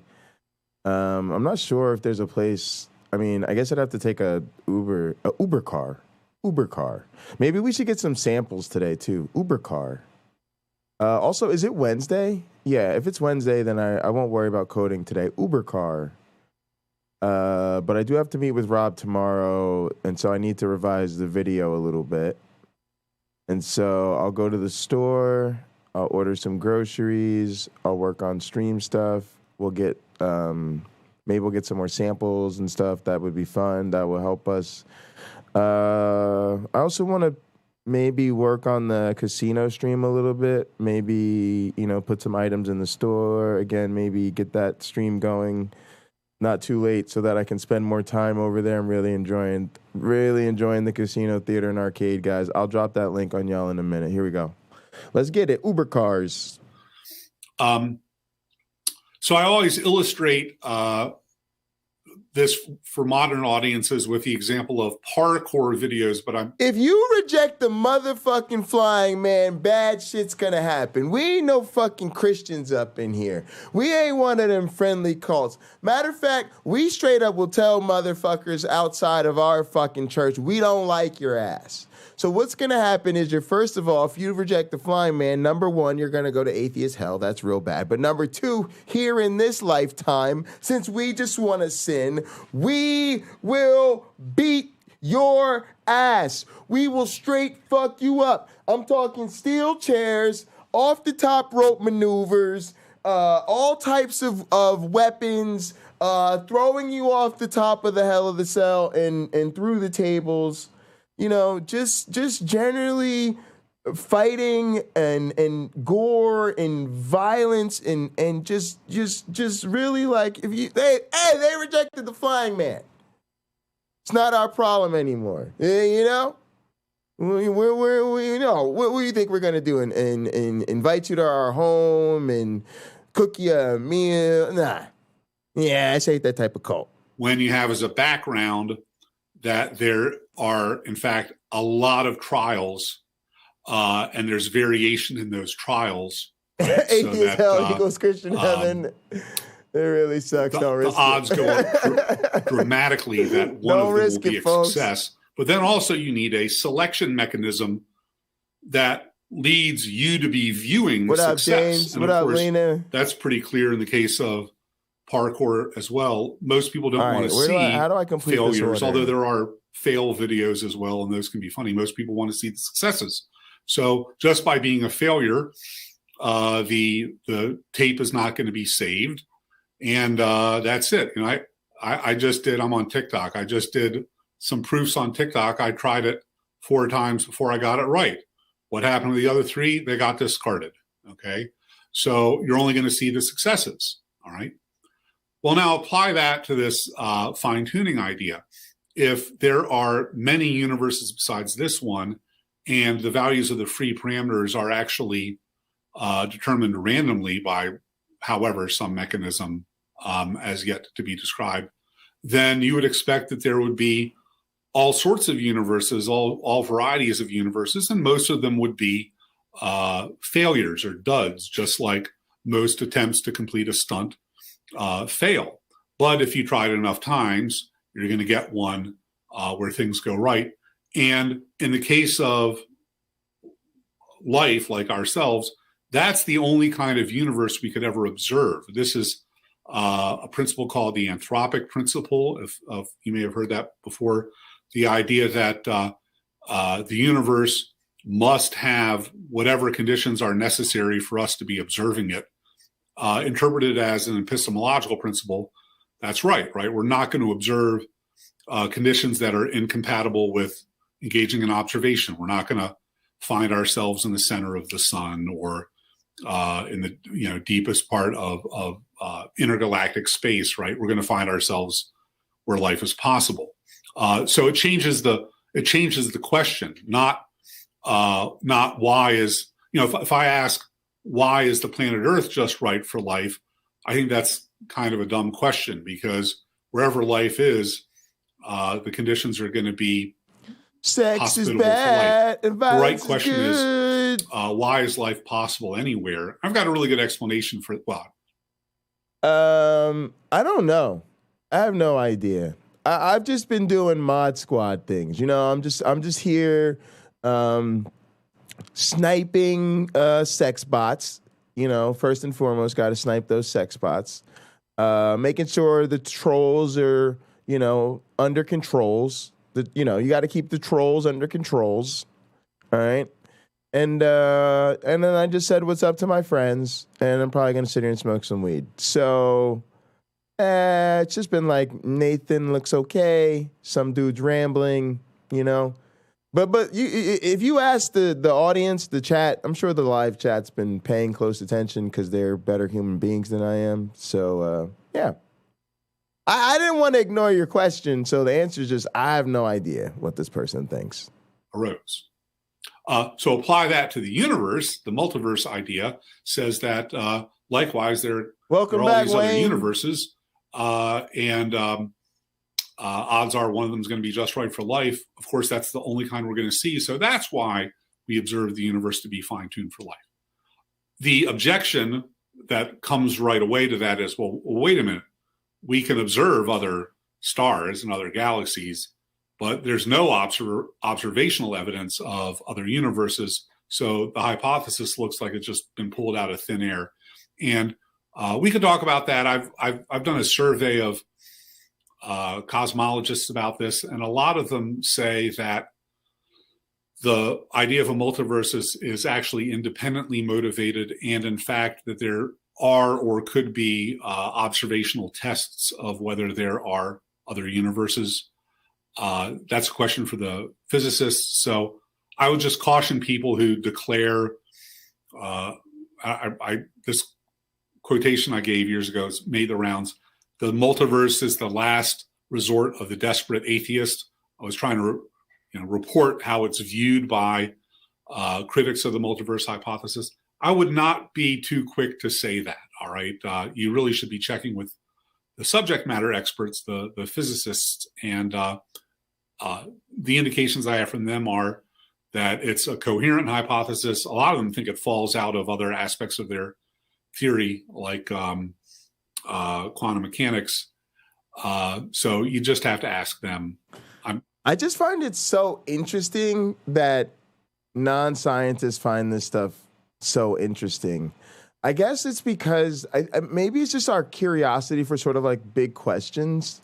But for me, like, I don't know. When I hear people talking about this stuff, I'm like, oh yeah, this is the stuff that like physicists should be talking about. And so it's actually super cool, right? I think it really speaks to the power of science. Like, I kind of clown on science a lot, right, guys? And it's just because you got to know, like any other job, right? It's like your profession is filled with people who are like really hardcore about it. And honestly, I think for me, it's a way of dealing with like imposter syndrome, right? It's like in some sense, I feel like I don't belong because I really wasn't a science nerd growing up. And even most of my academic background wasn't really like in STEM like that. Like I did social dynamics. So I was mostly doing a lot of social sciences, certainly a lot of research.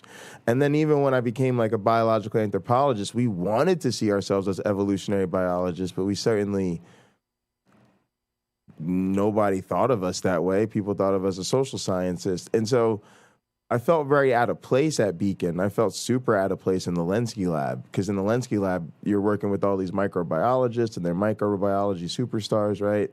So then when I find this community and you guys are like super into scholarship, you guys are like, oh, we love Kip Davis and Josh Bowen, and, you know, even on the other side, right, they love their PhDs and their scholars. And it's like, really? You know, because I'm pretty sure, like, literally, we used to joke about how, like, getting a PhD is, like, bad for your reproductive fitness, right? Like, you have less children, and for most of us, it's a huge pay cut, you know?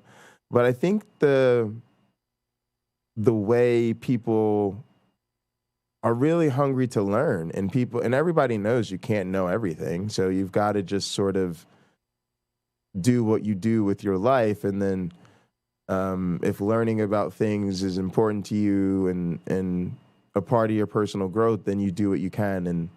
And that's why so many of us do turn to YouTube. But it speaks to the value of these things, right? It says even if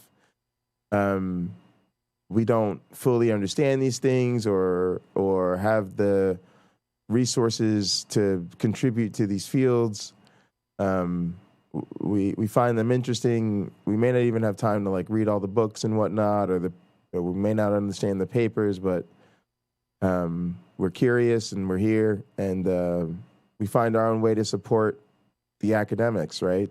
Super chats and buying the books that we like and sharing the streams that we find interesting and all that type of stuff. So really, really cool. And I win thousands of pounds from you, right? And so yeah, when I shit all over you guys for being science geeks and Bible nerds and philosophy tards, I think it's pretty cool. I fucks with y'all. But I'm saying you gotta, let's get into some other shit together too. That's all. And in fact, I play poker, and I've seen some things that blow your mind, right? One four of a kind losing to another four of a kind. It happens, okay? But the objection is, yes, there have been all those other trials, but none of them explain why this trial, right, is one where you got a royal flush and I got four of a kind. Right, it's still suspicious. Happy to find others that want to know what happened in all those other trials. Mr. doesn't and Mrs. affect Dr. the probability. Josh. I didn't know there was a Mrs. Right? Dr. Josh. If before the cards were dealt, you were trying to figure out what are the odds that I get four of a kind and the other person gets a royal flush, you would be making a mistake if you said, "Well, tell me how many hands of poker have been played before this." It's just totally irrelevant, and that's the same point being made about the multiverse. The claim is that even if there are these other universes, they don't do anything to account for why this one is fine-tuned for life. And there's a lot of back and forth on this. I've tried to, in my paper, I tried to boil it down because there really are a lot of intricacies to it. But basically, the people who are defenders of the multiverse think that it's just a bad question to ask why it's this one that's fine-tuned for life, because there isn't any way to pick out this universe. Lena, what's the big four? Except as the universe that is fine-tuned for life. It's not like we've got that card game, right? I'm in it. It matters to me. That's the relevant card game for me, okay?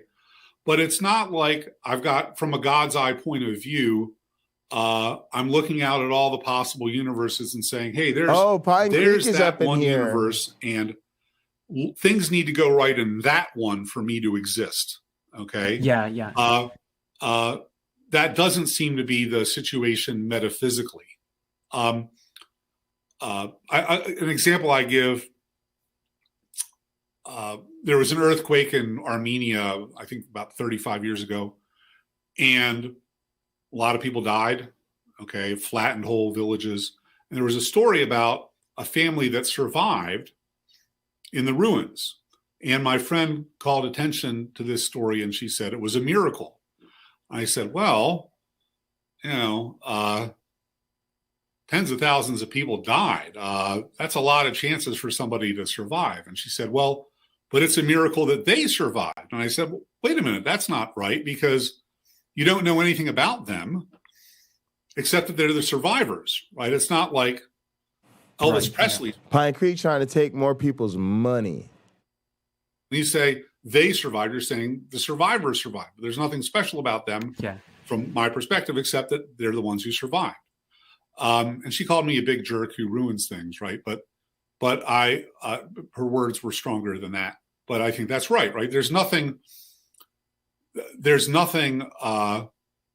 notable about the universe, this universe, besides the fact that it's the one that has life in it. Now, you might think, well, but I couldn't have existed in one of those other universes. The only way I could have existed is if this universe turns out to be just right for life.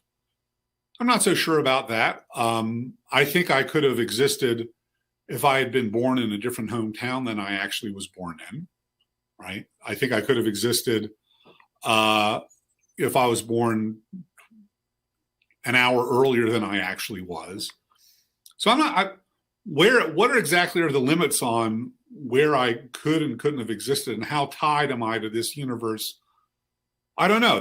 These are all metaphysical questions, right, for metaphysicians to explore. I just don't. I think this inverse gambler's fallacy allegation, and you're right, it is very, very common. William Lane Craig makes it frequently. I just don't think it has really been thought through. It's not as decisive as the objectors think it is. That's not to say this is a point in favor of the multiverse hypothesis, right? There might be no reason in favor of the multiverse hypothesis at all, but it's an attempt to say that the multiverse hypothesis, even if it were true, wouldn't do the job. And I don't think that that's been established. So I've had some questions from the audience throughout, but I want to just check because we are coming up at 1 minute past the hour. I'm happy to go on. I'm happy to keep talking if you are. Yeah. Okay. Great. So yeah, if people have more questions, get them in. But otherwise, I've got the ones that have been asked so far. So there was a question. I mean, this is fairly vague. What about non-anthropic fine-tuning? I don't know if there's enough in that for you to be able to. I don't know what that person means by non-anthropic fine-tuning. So I don't. Yeah. I have an example I could, if they want to take another stab at it and provide a little more detail, I can. Why don't we come back to that one and see if they can give a little more, flesh that out a little more. No problem. B.S. Lewis asks, how does fine-tuning escape the God of the Gaps accusation of a God that can do anything? I'm not sure about the last bit on there of a God that can do anything, but in terms of the God of the Gaps stuff, maybe. Okay, I'm going to reformulate this, I think, what makes sense. So the God of the Gaps allegation is that there's a pattern in the history of science when humans encounter a phenomenon they can't explain, instead of saying, hold on, let's let science play its course and in the future an explanation will be developed, people say, well, God did it, especially if it's somehow favorable to us, right? So I'm trying, there are countless, God of the Gaps, trying to think of a specific example here, where people thought that God did something and it turns out, here's a God of the Gaps. The separation of the races or something. Isaac Newton thought that by his own calculations, right, the planets should have collapsed, or the orbit should have collapsed by now, but they didn't. And so his explanation was that God was constantly imparting force to keep them in their orbits, So God was doing the job. And subsequent science showed that there was an alternative explanation that didn't bring God into the picture, right? So the allegation here is, well, we've got this phenomenon of fine-tuning. We don't have an explanation right now. And at Digital, or B.S. Lewis is saying, I take it they're saying we should be taking the same attitude now, right? I tend strongly to agree with that, right? I'll give a different example, but it's also related to design arguments. I've always thought that intelligent design theorists or so-called creationists, who say, well, there is no origin of life scenario that's fleshed out according to science, right? We don't have any a scientific account of abiogenesis right now. How did non-life come to form the first life? There just isn't any explanation. And they reached the conclusion that instead God did it. And again, that might be right. But my first thought on that is, wow, we only discovered the DNA molecule in 1947, so that's 75 years ago. I mean, these scientific fields are still, from a historical perspective, are in their infancies. We really don't have, we haven't really spent a lot of time trying to figure out this problem. Just hold off, right? Just hold off on saying science can't explain how life arose. Give it some time. And I sense that B.S. Lewis is suggesting the same thing about fine-tuning, that let's let the scientists think about it a little bit more, right? And that's a reasonable viewpoint. I do think, the multiverse hypothesis, it relies on theoretical physics, which is in flux, and it's very muddy out there. The picture is very murky. So maybe things will be cleared up where we have a better sense of how fine-tuning could have arisen without a God. Right? Give it time. It's just a practical point, right? Be very, very reluctant, or I should say, it's an inductive argument, right? Time after time, these theistic explanations of natural phenomena have been upended with the provision of a naturalistic explanation. So don't make that mistake again. Otherwise, theism is constantly in retreat. It's actually a point a theist can make. Like, let's not play this game. So Matthew asks, if souls can exist without the material world, in what sense is anything fine-tuned for life? Can Neil comment on these ideas? Yeah, people have, this gets in some interesting stuff, right? I don't know if you heard this idea of Boltzmann brains, right? So that even if the physics were significantly different, still by, I guess, random quantum fluctuations in an infinite universe, you would expect that just by chance there would be a brain, I guess, floating around in space that would have the exact same mental contents as my brain. And so there would exist a conscious being that had all of my experiences, but there wouldn't be around it the material world that it thought was around it, right? That's kind of a skeptical hypothesis, although in that one, there's still a material base for the brain. But let's say you don't think you need a physical brain at all. Let's say you think thinking happens in this non-material thing. Well, yeah, in that sense, you wouldn't need a universe that's fine-tuned at all. I mean, you could conceivably, God could set up some psychophysical laws so that there is conscious life in a universe that has a molecule every, cubic light year, right? So, yeah, I would say there's no you don't need fine-tuning unless you have a presupposition that life and intelligence has to be embodied somehow. Melchior asks, what is the best theistic solution to the fine-tuning of the universe that escapes the fine-tuning of divine psychology or definition of good? Okay, so the fine-tuning of divine psychology. So I think the idea here is something like, I can imagine lots of different ways that God's psychology might be. So yeah, it seems like God's very finite. Right. So if I let me tell you, I'll tell you what I think the person's saying, and you tell me if you think that's accurately representing what they're saying, right? I've got an arrangement of books on my desk, and they seem random to me, but it's possible that there exists a book organizing gnome that enters into rooms when people aren't there and arranges books in precisely the order in which I see them arranged. Well, that hypothesis does a great job of explaining this observation I have, right? But the problem with it is that its antecedent probability is incredibly low, right? What are the odds that a gnome would have exactly that set or array of wants and desires to match up exactly with what I observed? And I take it that this person is raising that same question, right? Whatever we gain in whatever explaining we do through this theistic hypothesis, all that advantage drains away from having to have built into the theistic hypothesis exactly the wants and desires that are needed to lead to this result, to this universe. Is that what you think the person's asking? I think that is what the person's asking, but the way that I took it is maybe getting at it slightly. So it's saying, I think that they're saying, suppose that I sort of buy the whole thing, I'm still left with this kind of further fine-tuning question. And I think that this is going to turn out to be equivalent to saying that there's like a really low, prior probability of God having a psychology.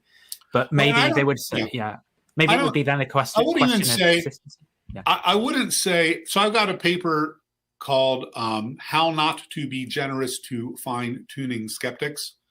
And I would advise this person take a look at that one, because this issue comes up, right? You're trying to make a judgment about what a designer, a perfect being, would do.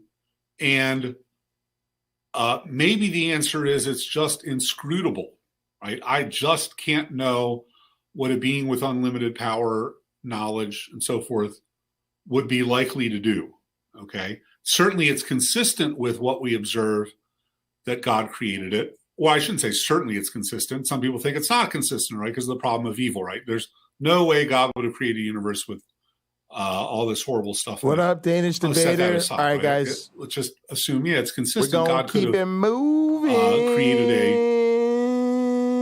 We're going to show a little bit of love to a friend.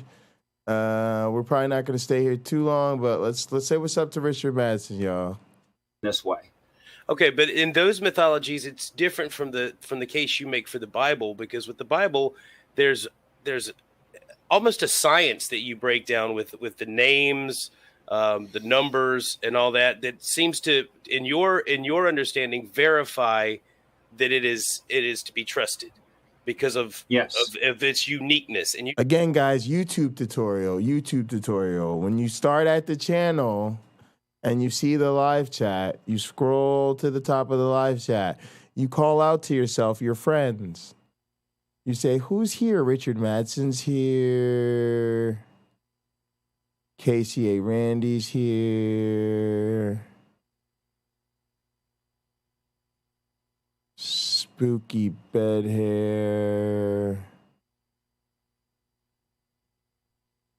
Oh, Flying Wayne's up in the piece. All right, now, easy. What you do is at them. Richard Madsen, a lot of times streamer first is nice. KCA Randy. At Spooky. At Big Thing. You could say, what's up, friends? Just keeping it simple. You could come up with your own thing. All right. Which is a science and atheistic based a lot of y'all still don't know how to use YouTube. Talking mostly about biology, I think, from my experience. Check him out. He's brilliant. You actually he sent worked. me a link. He got to work with. All right, Lena. Now, when you want to drop it on him, or anybody else needs to drop it on him, and I don't know what the fuck they talking about. What you do is you just say, look, I don't know what the fuck you're talking about. You're not adhering to the big four. All right, and they go, what's the big four? I don't know. You just drop the command on them. You just drop it on their ass. It just big four on their ass. Right? Just like that. It's real simple. And then it just says, listen, sucker, Lena's big four: accountability, applicability, efficiency, and rational coherence. If you ain't got it, we ain't with it. See your cell phone out the door. Get on, go get. Just give it to them. Wanted to continue on talking about we were talking about the Bible and whether it was different from the other texts or whether it was That's just correct. Okay. Okay, so I don't think the Bible is special in any way. Okay, cool. Except that, peace and respect, Randolph Richardson. I happened to run across a typically non-biblical story, which I found facts of reality in before those facts could be known by the writer in that part of the world, with limited technology for travel that they had. There's no way for Enoch to have known there are 14 non-deciduous trees on the planet. He simply could not have known that. In fact, there was no people on the planet anywhere that had surveyed the planet. There wasn't any. 3,500 to 4,000 BC. Yeah, and a truth. I'm not arguing the truth. I'm just saying, from a man's perspective, like you just said, it would be impossible for him to have that knowledge that he gained naturally. Right, but it is true, and that shows that communication happened from outside of his experience range, possible experience range. He just couldn't have experienced that. And he wrote it down, taking their word for it, which is what he claims. He says, they claim this, I don't claim this. And that these beings were from off-world. And yeah, that's the thing with Richard Madsen. It is an out of this world theory of the Bible, literally. But he's a nice guy, so we're going to give him a couple more minutes of love. It's just we're just coming through in the Twitch world. We call this showing love. You're just coming through to show a little love. That's right. Or we'll have to. Yeah. Now, can those things be gleaned from the other mythologies? If yes. The Messiah was to, so those principles and those acts can be pulled directly out of any of those texts. Yes, which is why we observe there is the quote unquote story of the hero, and that is an archetype throughout cultures. It's because they're talking about the hero, like that dude. And him doing what he needs to do for those people.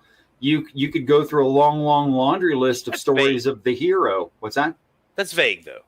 The heroes have done. It's not very vague. So let me give you an example of how vague it's not. Okay, Hercules slaying the Hydra. Does this relate to Jesus? Yes, it's in the story of the Book of Revelation, where he defeats All right. Peace and respect. Oh, when it's Richard Madsen, you got to even drop his thing. Richard Madsen, peace and respect.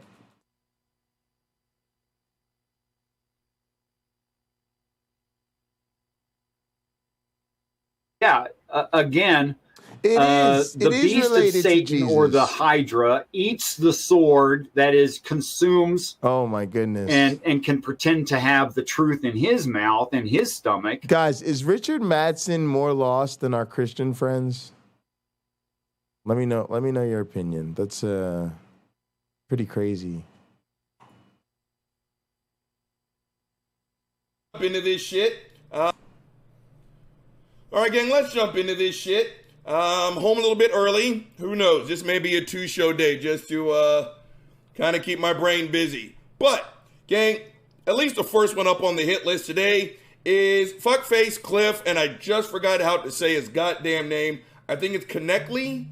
I hope I'm saying I that have right. no idea, Lena. I never know what Richard Madsen is talking Okay, about. just got a text back on top. Honestly. I think I'm saying his name right. Just because I don't agree with someone doesn't mean I can't pronounce their name right. I think it's Connectly. He's got this fucked up ass website called Ask All right, Cliff. Paul says now, not as nutty as most Christians. Fuckface Cliff. Okay. Cliff. Cliff doesn't live too far from me, gang. He actually doesn't. Yeah. Is this water or is it not water? Because Fuckface Cliff, yeah, I like it how I say, I need to call someone by their name, then I call him Fuckface Cliff. Robert, go fuck yourself. Not really. Back on topic. Fuckface Cliff is a Christian apologist who does talks. I'm about to say Southwest Texas. That name has changed. At Texas State. Texas State is formerly Southwest Texas for those that are my age and from the South. Also, he does talks at the University of Texas at Austin. That's where I went to school. So this fuckface is not far. Gang, how can I get Fuckface Cliff on my show? Maybe I should start. All right, guys. Here's what I'm going to do. I'm going to play Gin and Truth. Actually, let's put it on a quick playlist. I'm going to make y'all a quick playlist for today. Make a playlist for today. We got an arcade playlist for tonight. Let's call it Stream Pocket. 8, 17, 22. All right. Private. Yep. And then what we're going to do is we're going to add something to it. Oh, yeah. Oh, yeah, we're going to add this one to it. The T-Jump. Erica debate. Yep, yep. Save. Yep, yep, yep, yep, yep. It's about to go down, mother suckers. 1 minute, 39 seconds. Go to my channel, ho. Go to my channel, ho. Also, you guys, subscribe to my other channel. You see it. It's not a game. This is my main channel. This is actually the channel that used to be J Bundy under my government name. It switched from my government name to my government conspiracy name, Hunter Biden's Laptops. It is my Mr. Hillary's emails account. So, yeah, holler at Hunter Biden's Laptops. And later on, we'll holler at the casino, theater, and arcade. I got a lot of channels. I'm taking over the internet. Taking over the internet, you can't just tell other people how to create channels if you've only created one channel. That's not how it goes. You got to be out here like Spider. You got to be out here casting a web of a network of channels connected through the interwebs. All right, now, what are we doing? Going to my library, going to my new playlist. New playlist.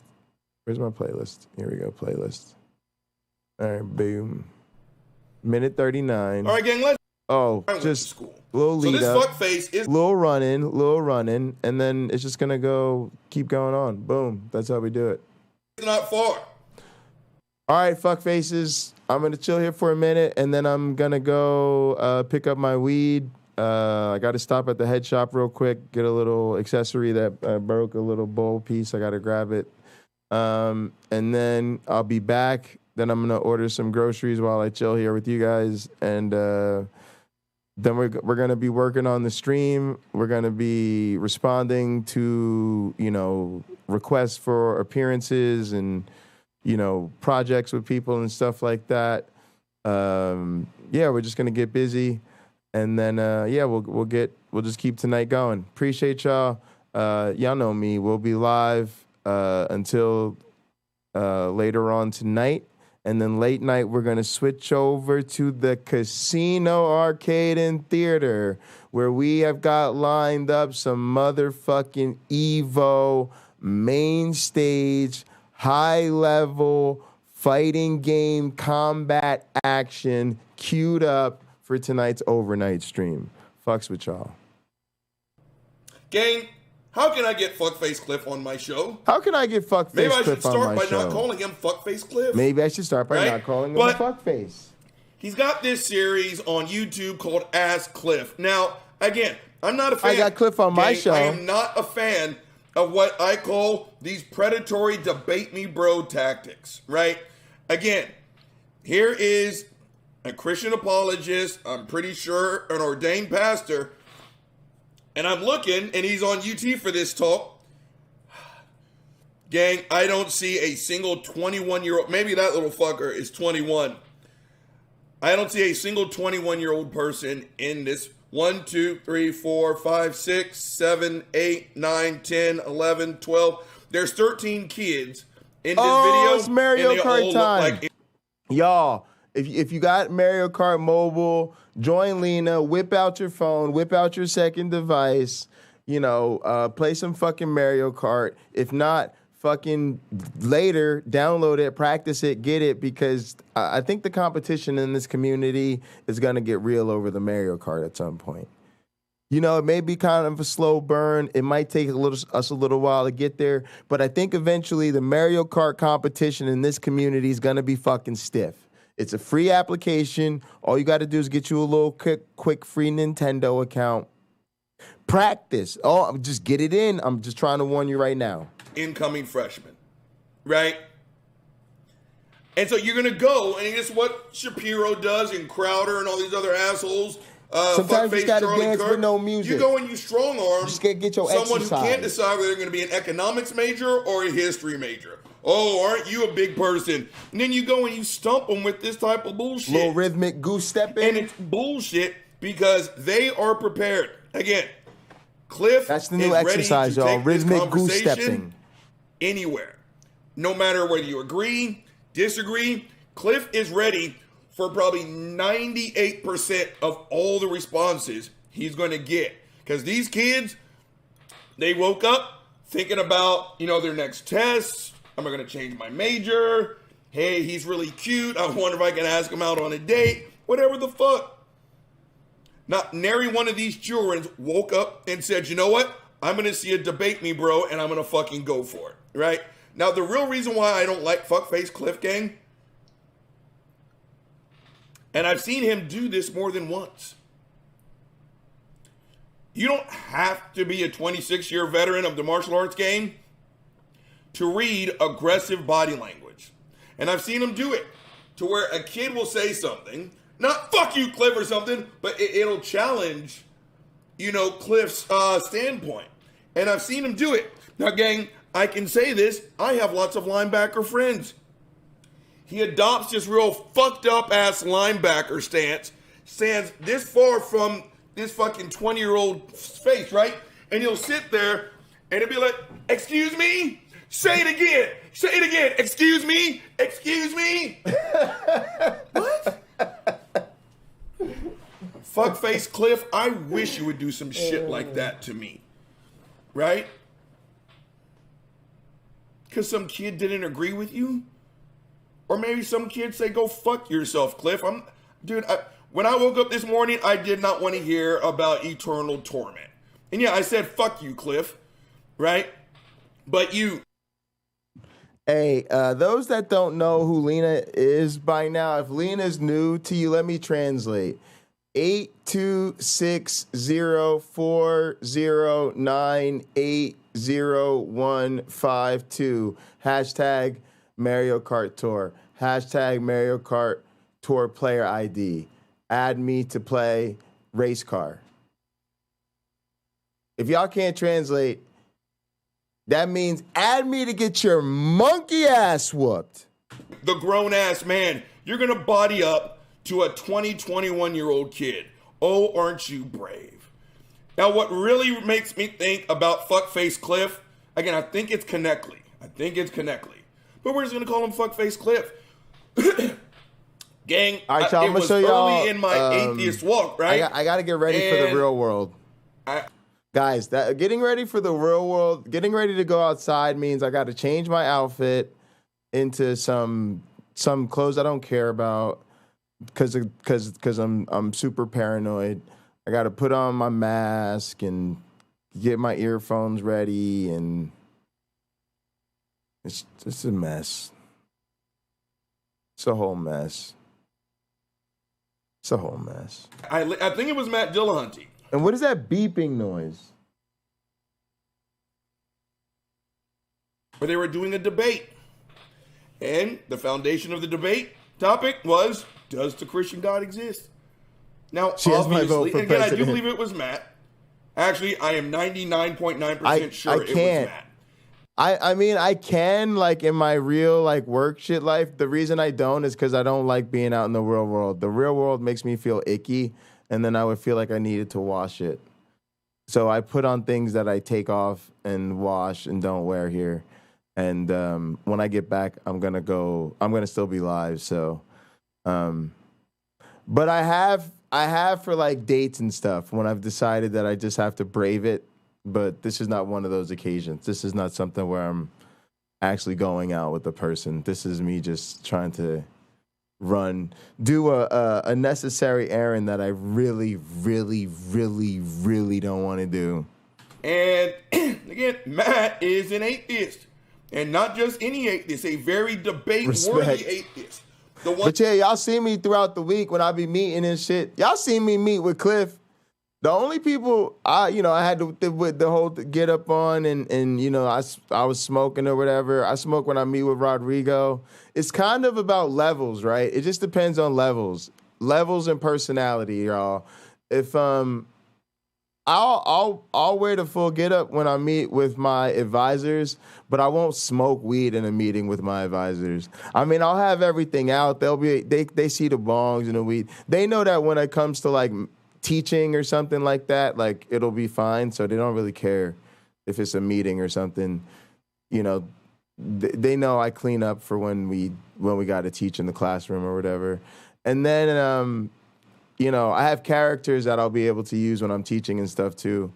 That was part of Rob's idea. That's what Black Darwin is for. I'll be able to teach with Black Darwin. And then also I'm gonna come up with another one. Basically, Black Darwin will be like a historical one, and then the modern one will be like basically like an evolutionary version of like Dexter's Laboratory, but like a kind of like a psychedelic spin. My friend Zach always used to rock this tie-dye lab coat. So I might do something like a tie-dye lab coat. One of my other streamer friends has like a overlay, like a backdrop and a foredrop that's kind of like a scene, that's kind of like a custom little Dexter's Laboratory type of rig. He told me, he sent it to me. I have it. I have to kind of modify it a little bit to get it work with my setup. But he also said he's going to send me a purple one to match my kind of color preferences. So I'll probably do that.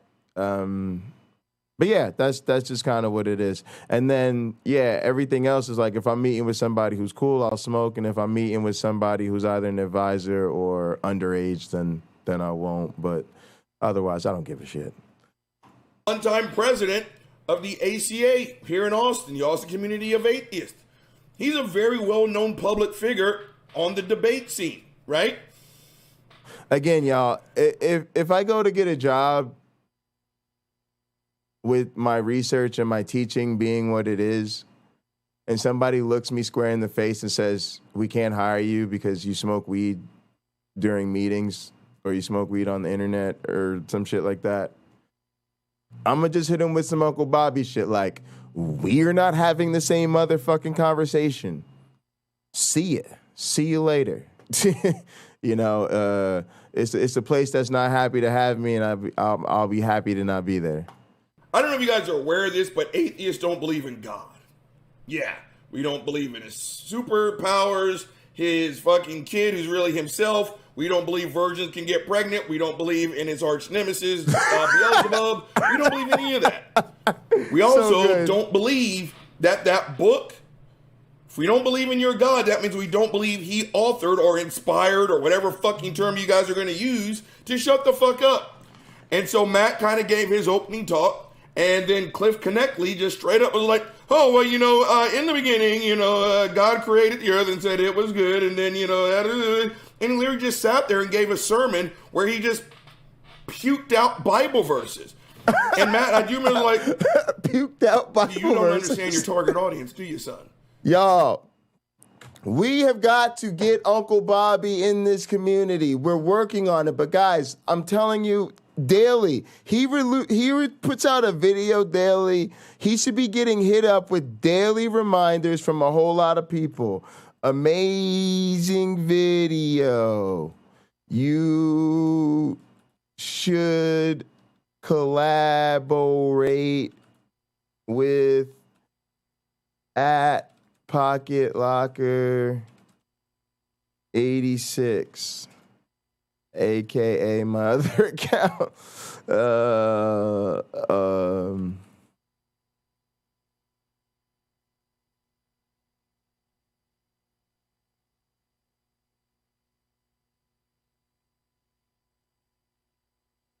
Right. Then we're gonna copy it.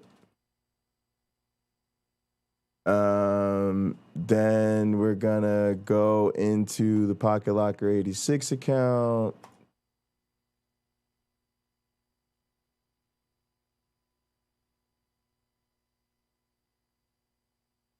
You are my favorite YouTuber.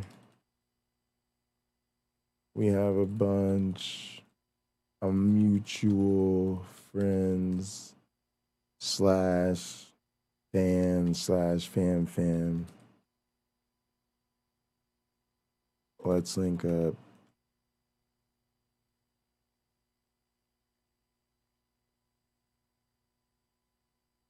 Gmail, Twitter, YouTube.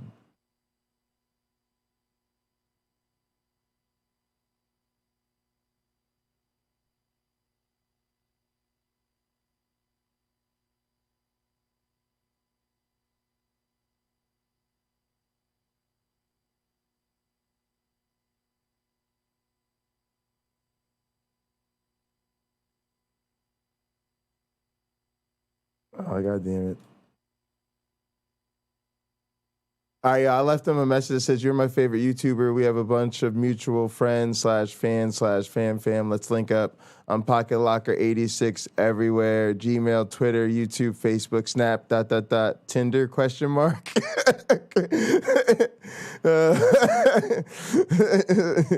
That's funny. All right. I did that one for myself, y'all. That one was just to make me laugh. Oh, man. All right, let's go back to what we were doing.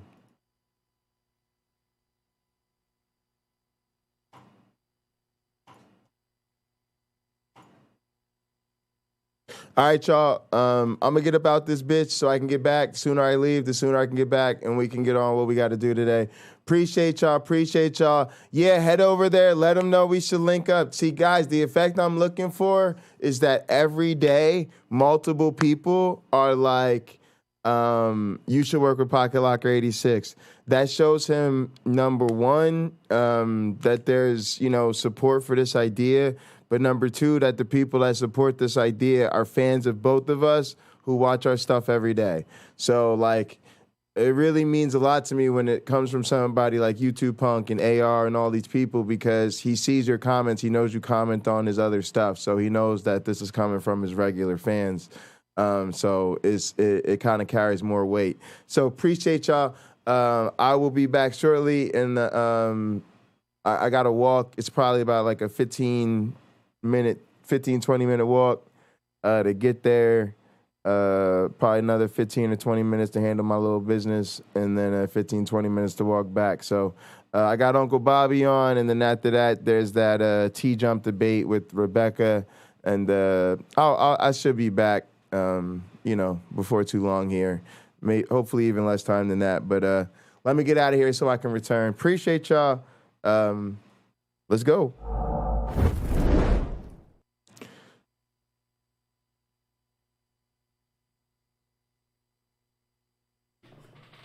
Right? And that was kind of my first moment where verses. And Matt, I do remember you don't understand your target audience, do you, son? Right? Cliff's response, well, have you heard Revelations? So let me quote Revelations to you.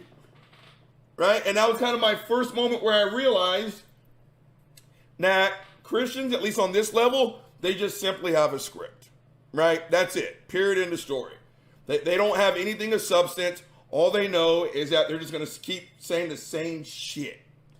Now, gang, that brings me to today's topic, and that is objective morality. Gang, I fucking hate the topic of objective morality. I am wired just like this guy, my dad. What's the bottom line, numbnuts?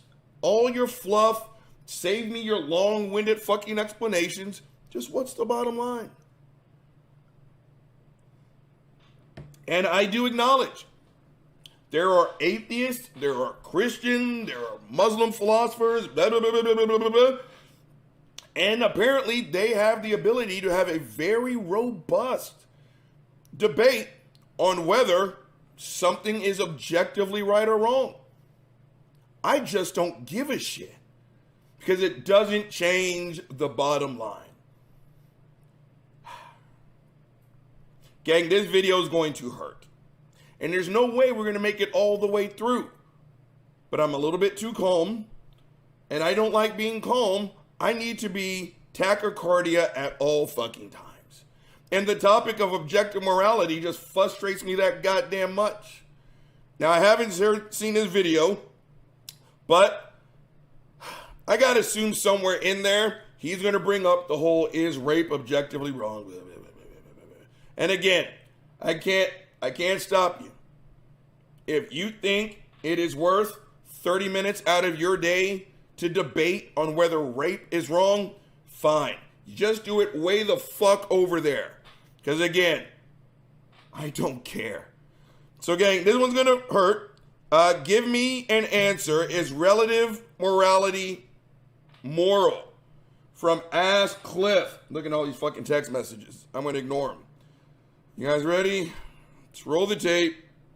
Then there is no such thing as objective value of a human life. Why? Because if there is no God, your number came up in a Monte Carlo game, the same way as my number came up in a Monte Carlo game, were cosmic accidents. And for you to try and argue that human beings have innate value as... Pause the tape. Cosmic accidents. Christians, shut the fuck up. The only people who use that language is you. I can all but promise you, there is no credible scientist that uses the phrase cosmic accidents. I just belch, hashtag unprofessional. Hold on. Oh, there it is. Just checking. Looking for my liquor. Back on topic. The only people who use that term are Christian apologists trying to make a point. Right? Again, get your fucking ego out of it. Now, by cosmic accident, he hasn't said it yet, but he will. That our existence is just an accident. That's what you say when you have ego the size of fucking Alaska. That you sit here and you think that this is all made for us. No, fuck nuts. We are the products of. This was not built for us. This is exactly what you'd expect to see when you are quite literally the third rock from the fucking sun. Right? So again, Christians, you ask the questions and then you give yourself the answers. And then act like we're part of this conversation. No one's using the term cosmic accident but you guys. Roll the tape. If they're cosmic accidents, it's a joke. Oh, it's the preview. Oh, there's more. Can't wait. I understand what you're saying, but I guess I just disagree with the idea. He's doing it, gang. Can you see it? Can you see his fucked up ass linebacker stance? Now let me tell you something, gang. Uncle Bobby played a little linebacker back in his day. His chest is all the way down. His shoulders are going that way. They should be up. Bend your fucking knees, Cliff, and drop your ass. Back in my day, Sonny, an offensive guard would have drilled you square in your fucking face mask, Jack, and dipped his nuts in your chin. I've seen him take that exact same stance, except be 8 inches from somebody's face. Cliff, go fuck yourself. You know what? Go pick on someone your own size. Roll the tape. I want to meet this dude now. Roll the tape. The only way you can find an objective truth is through God. Okay. No, I'm sorry. Wait a second. I agree with you. Atheist. Pause the tape. He's on the drag. I recognize his place. That's West Campus. He's on the West Mall. I told you, he's at my school. Cliff, get your monkey ass off my 40 acres. Roll the tape. Can hold on to objective truth in mathematics, science, history. For morality. For morality. My atheist friends are very good people. And when my atheist friends do good, that's good. But you see what my atheist friends don't have? A solid basis for those objective morals. They have a relative basis, which means the morality that they've created, if they're going to be intellectually consistent, is relative. Pause the tape. Again, get that what's that word? That modifier, that qualifier out of there. I just got morality. And you know what? It suited me quite well up to this point. And yeah, you'll never guess what? There are people who disagree with me. And you know what? I don't care. Right? Again, let's just use the fuckface Frank Turk, right? Robert, do you value your life? Yes, fuckface Frank Turk, I value my life. Well, that guy's objective morality says, or his relative morality says, he should take your life. What's your point there? Fuckface Frank Turk? Well, who's wrong? I don't care. All I know is that if he gets close, we're fighting. Period in the story. That's what I'm saying. Who gives a shit? Right? I almost can't believe that there are people who spend their time hashing this out. Again, I can't stop you from thinking certain things. I think I want to hurt Robert's loved ones. I can't stop you from thinking it. But you know what the difference between you thinking it and not doing it? Not a thing. I can't tell. But when your thoughts turn into actions, we're going to have a problem. We're going to have a fucking problem. And I don't care if your thoughts are relative or objective. I don't care if your actions are relative or subjective. If you come after someone I care about, we're going to handle this on the fucking grass. Go fuck yourself. Roll the tape. Right? I understand how you're phrasing it, but I still disagree. Okay, why? Why do you disagree? Various reasons, I guess. Okay, let me give you the best reason you would disagree. Okay. Because you can't live that out. Pause the tape. Go fuck yourself. That's very Christian apologetic-y. Let me give you the answer that's going to best suit my side of the argument. And again, this is what they do when it's time for them to talk about objective morality. They're just going to continue to ask why. Why? Why? Why? Why? Why? You know who else talks like that? A fucking kid. Stop hitting yourself. Stop hitting yourself. Shut up, shut up, shut up, shut up. Stop saying what I say. Stop saying what I say. Stop saying what I say. I told you guys. Go fuck yourselves, Christian apologists. Again, when you say shit like this and you're a 60-year-old man, you get a PhD. If you're my kid and you talk to me like that, you get fucking sent to bed with no fucking dinner. Roll the fucking tape. You can't believe at the top of your head there is no God, human beings are cosmic accidents, and now I'm going to treat everybody like they're a cosmic accident. Why? Because you have a conscience. Okay, you know what? Pause the tape. Go fuck yourselves, Christian apologists. I'm going to treat everyone like cosmic accidents. As opposed to what? Treating everyone like a guilty sinner that deserves to go to hell and be tortured forever? That apparently as soon as your dad busts a nut inside of your mother, you're the most sacred life ever, but you're also so fucking sacred that the moment you take your first breath, you are already guilty of the ultimate crime according to God, and that's being alive. Unless, of course, you die at 3 months of SIDS, then all of a sudden, you're a pure soul and you get to go to heaven. Gang, sometimes I cannot believe I used to be a Christian. Roll the tape. And your conscience convicts you, no, if I treat him as an accident, that's wrong. It's not right. And you see, my point is, if you can't live out what you believe, you better go back and question. But that's just it. Pause the tape. I do live out what I believe. And I live my life with respect. I give respect, so I demand respect back. Period in the story. But again, this is what happens. Christians on this level, they don't have conversations. He is feeding this young man the script that he needs, right?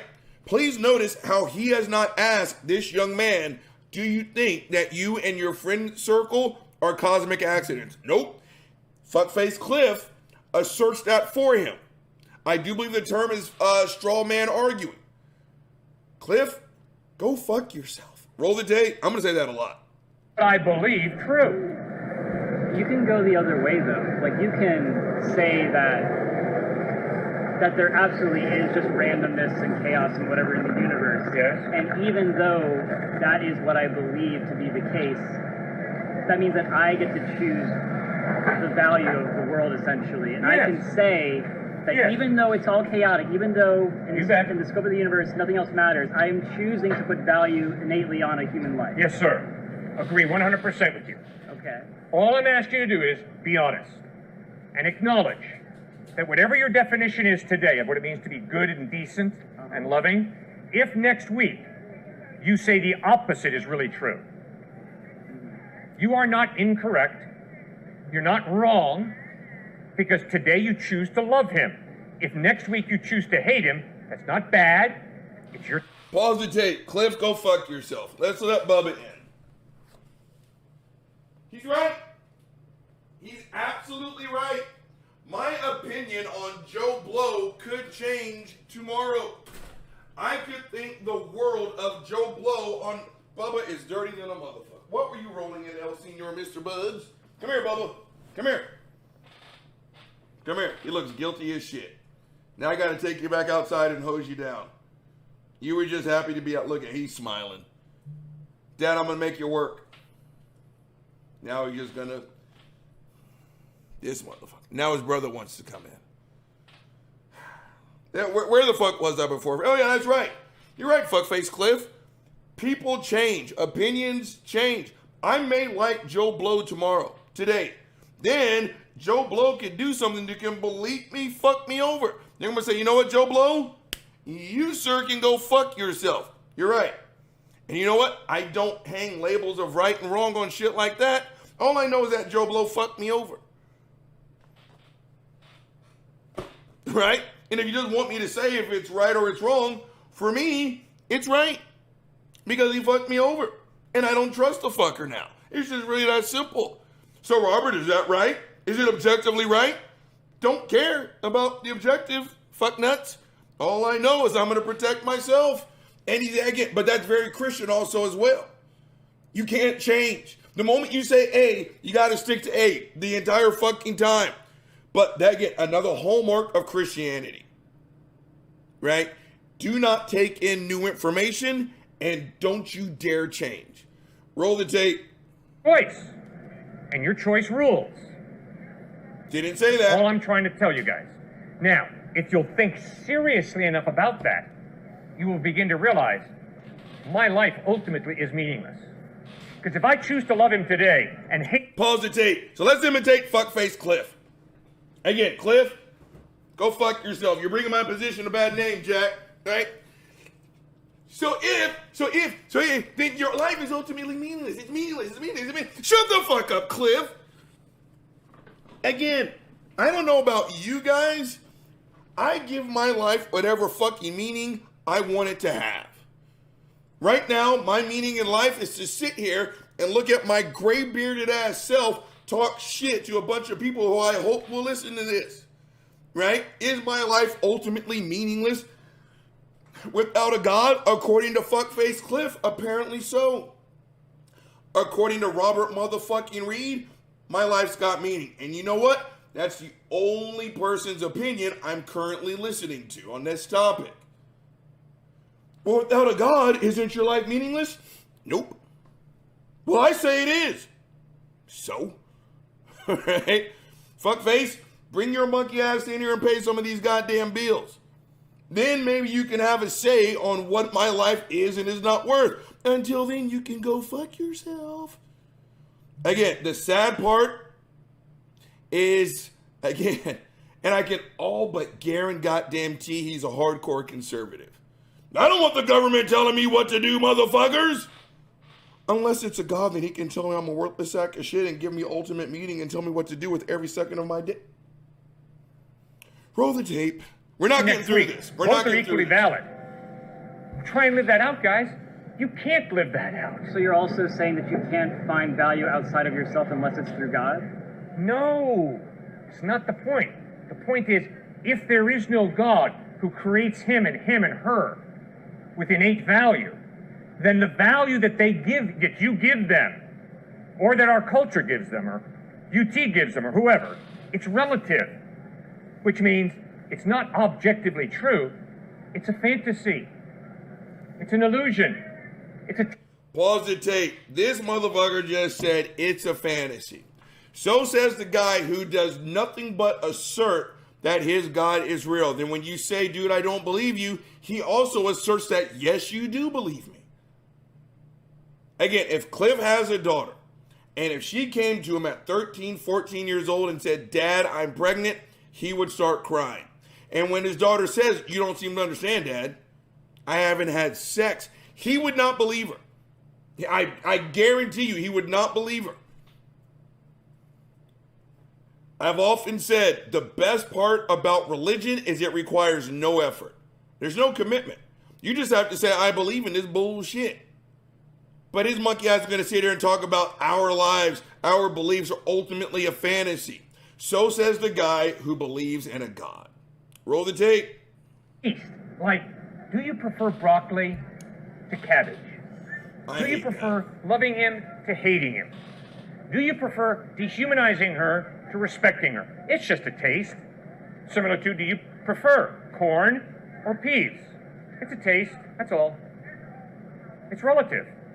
It's something you create in your head. And if you want to create the opposite tomorrow or next week, it's not wrong. It's just you change your taste. And I'm sitting here saying, no, it is not a taste of mine to love and respect him. It is an absolute moral that God put me on this planet to love and respect him. Pause the tape. I couldn't disagree more. I could not. I have said this for as long as I can remember. Gang, I don't have any problem hating people who hate me first. Right? And it's like, oh, well, Robert, Jesus will love everyone. Then that's on fucking Jesus. I don't have to. I told you. The only thing I have to do in this world is stay black and die. Everything else is a motherfucking choice. Right? I don't have to love you. I don't have to care about you. I don't have to respect you. There, go fuck yourself. And then again, well, God gave them innate meaning, so you have to. Is this thing on? Did you not hear what I just said? Fuck nuts. All I have to do in this world is stay black and die. Everything else is a fucking choice. But no. But because a God gave someone innate value, I have to respect him. No, I don't. Roll the tape. And not to dehumanize it. Right. So again, you're saying that the only objective morals out there come from God. Precisely. And there is no way to create objective morals any other way. Precisely. Okay. I disagree. Okay, but who creates objective morals? Pause the tape. First and foremost, that's a loaded question. Who creates morals? Okay. The fucked up part is, gang, a young lady just showed up on the scene. Her shirt reads, Texas Science. I've told you guys, if Christians on this level actually wanted the answer, again, this isn't me being a homer. UT is one of the most reputable schools in the United States, period, in the story. Not only do we have superior athletic teams, we have superior academics. Sociology is a very well-respected branch of science. It's not woo-woo. Cliff could ask this young lady right here, where is your sociology department? Because he doesn't know. And Cliff could sit down with an actual sociologist to ask, okay, how do human beings have morality? Right? Again, there are people who study this for a fucking living. Why are we group animals versus solitary animals? Right? And again, there's a whole bunch of fucking... The answers are no less, gang, I guarantee you, than 300 meters from where he's standing right now. That's West Campus.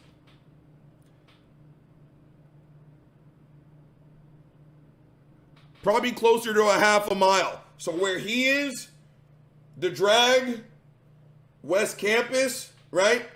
You go that way, there's Kinsolving, right? Now, the education, because I'm an education major, is that way.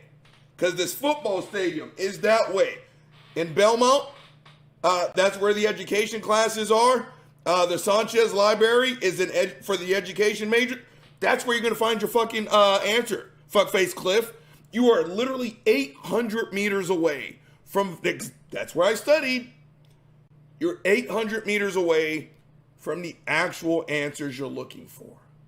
Instead, you just asked what looked to be, this dude looks a little bit older. You just asked a 21-year-old a question that you gave him the answer to. Who gave us our morality?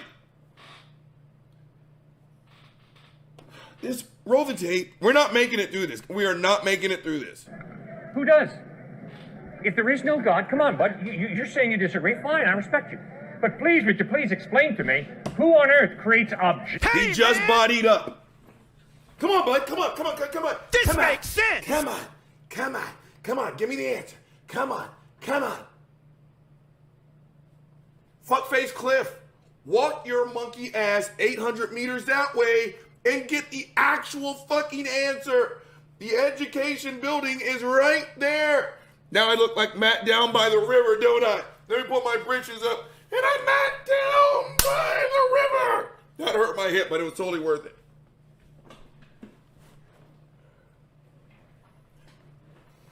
Cliff can go fuck himself. Roll the tape. Give morals. Who does that? But you're just saying that if I change my opinion this week versus next week, for example, then that's okay because it's relative. Yeah. But what I'm saying is there can be, I guess what you were saying as far as culture or government or whatever outside group is coming together and for whatever reason understands that there is some fundamental thing there that can come from somewhere else. I guess, like, obviously there's tons of examples of people who never heard of a Christian God, but would still say they had objective reasons for what they believe or whatever. Yeah, it's called a conscience. Okay, so sure, yeah. Yeah. So, and every atheist friend of mine has a conscience. Okay. And that's why my atheist friends love to say with the top of their head. Pause the tape. Again, that's just another assertion, right? You have a conscience, therefore God exists. You can take a shit, therefore God exists.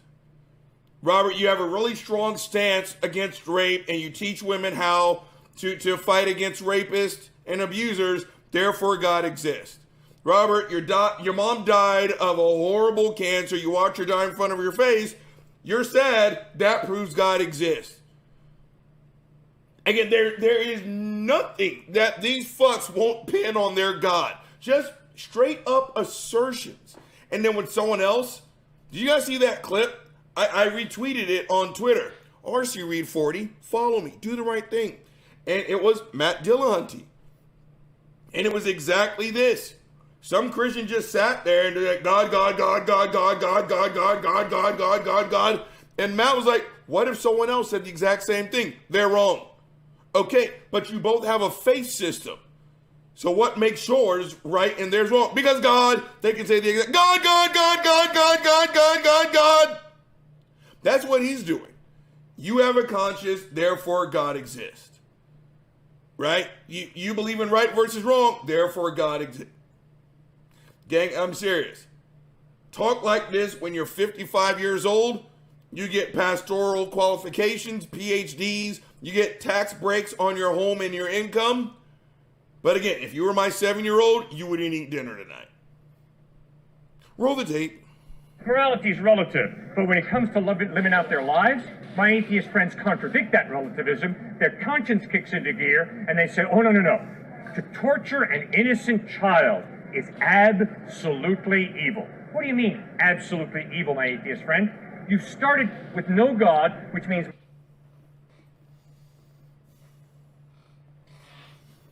Fuckface Cliff Connectly. Please go fuck yourself. Please go fuck yourself on aisle 1. Fuckface Cliff Connectly, please go fuck yourself on aisle 1. Christian,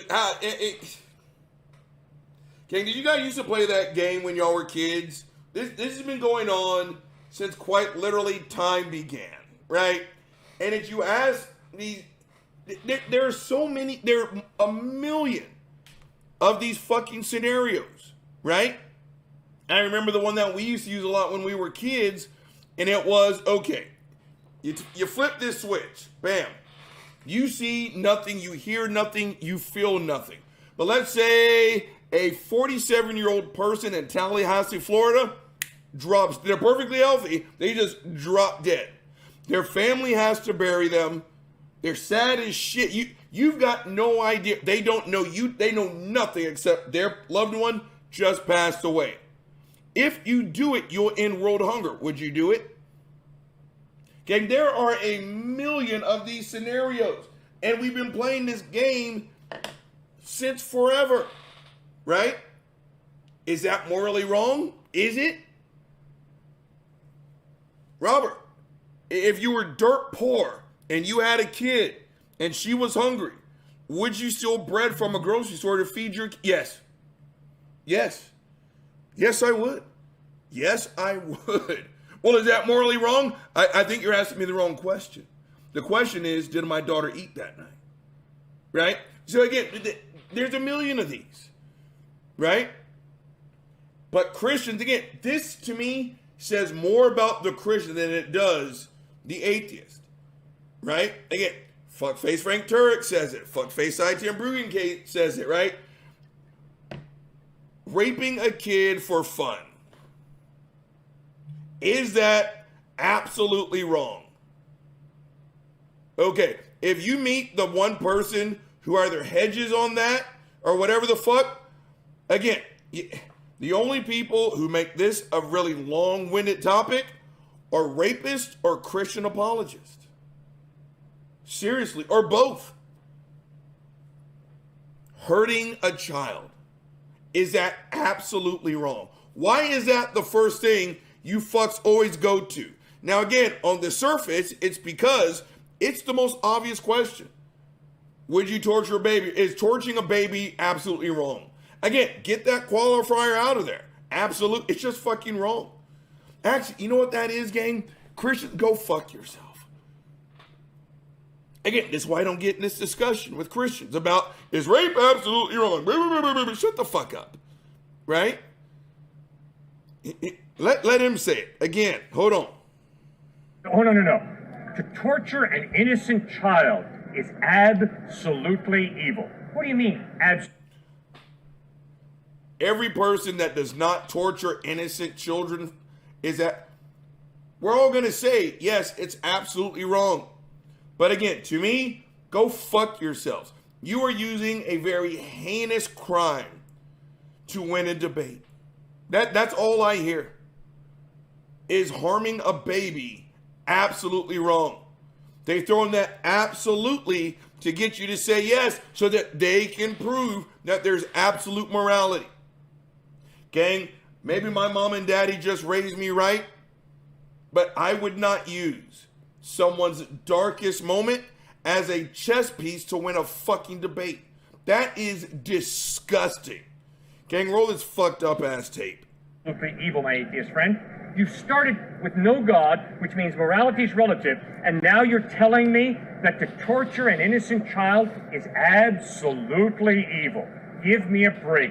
You are so hypocritical in your thinking, it's scary. No. You're right, fuckface. Pause the tape. Give me a break. I'm the hypocritical one? I'm not the one using crazy tragedy to win a debate. You are. Again, the more these fuckers open up their mouth, that age-old question, what would Jesus do? It gets clearer and clearer and clearer and fucking clearer.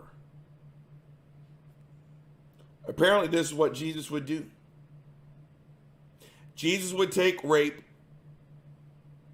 hurting a child, put it on the chess table as a pawn piece so that Jesus could win a fucking debate. Cliff's Jesus makes me sick to my fucking stomach. Now, gang, this is almost a 30-minute video and we're 6 minutes in. We are not making it through all the way this bullshit. Roll the tape. Morality is relative, that if I choose not to torture an innocent child today, that's cool. But if tomorrow I choose to torture an innocent child, it's not evil. It's my choice. So you're saying that consciousness is God's thing? Conscience is a gift from God, as is the rational mind. Correct. More like a survival instinct. Oh, is that? Again, pause the tape. There's nothing that they won't pin on their God to win a debate. Right? Again, what about rainbows? What about puppies? What about good food and shit like that? That's proof of God, right? What about the baby born of spina bifida? Proof of God. What? Are you serious? Again, I've had Christians tell me that rape is proof of God, pedophilia. They run down this laundry list of shit. So again, when he's singing about, I'm not going to get up, my hip hurts. So he gets his fucked up ass stance, right? He's like, oh, you're just being a hypocrite because you're an atheist. No, shut the fuck up. You are. Again, you cannot tell me that your God is the source of all things good and then also tell me that God uses rape for his glory. Seriously, gang, how do I get a hold of Fuckface Cliff? Maybe he can't be the next person on Gin and Conversation. Because the first rule is you gotta be cool. Fuckface Cliff is not cool. Gang, roll the tape. What it is. Isn't a contradiction? Okay. That's true, it's not a contradiction. Then if morality is based on a survival instinct, why don't you slaughter handicapped people? Because they're a drain on your natural resources that are limited. I think you know it's a ridiculous question. No, it's not a ridiculous question. Yes, it is. Yes, it is. Good job, It's a real kid. question. Hold on. Rewind. What it is. Isn't a contradiction? Okay. That's true, it's not a contradiction. Then if morality is based on a survival instinct, why don't you slaughter handicapped people? Because they're a drain on your natural resources that are limited. I think you know it's a ridiculous question. No, it's not a ridiculous question. It's a very real question. But I'm the one that needs to justify my morality. First and foremost, gang, stop using the word handicap. One of the most influential classes I've ever taken in college. Trust me, just stop using the word handicap. 2, that's also very Christian-like thinking. This either or, 0 or 100, all the way black, all the way white, all the way hot, all the way cold. Right? Why don't you just slaughter handicapped people, as per his words, because they're a drain on limited resources? Okay. My actual honest answer, Fuckface Cliff, I don't want to slaughter anyone, much less someone with a learning disability, a physical limitation, whatever the fuck. I don't do it because I don't want to do it. Now again, if Cliff actually wanted the answer, he would literally walk about a half mile that way from where he's standing and get the actual answer. But he is so determined to be right that he just brought up the world's most fucked up ass example. And he got called out by someone more than half his age and said, that's a ridiculous question. Fuckface Cliff said, no, it's not. I say, actually, yes, it's no, it's not ridiculous. It's a disgusting question. It's just like when Fuckface Ray Comfort says, why don't you go out and rape girls? I don't want to. And that's the end of the sentence. I don't have to justify why I don't do things sexually to people who don't want me to do it to them. The answer, I just don't want to do it, should suffice. But again, I don't think about hurting people in wheelchairs until a Christian brings it up. I don't think about serial rapes until Christian brings it up. Christians, what the fuck is wrong with you guys? A little bit longer, gang. I'm not making this say. There's no way. Roll the tape. And if survival instinct is the basis of morality, then why not rape a woman? That just helps the evolutionary cycle continue. Those are a lot of assumptions. No, they're not assumptions, buddy. Just think about it. It's real. Human beings are naturally social. I mean, I think you know it's a ridiculous question. No, it's not a ridiculous question. It's a very real question. And if survival instinct is the basis of morality, then why not rape a woman? That just helps the evolutionary cycle.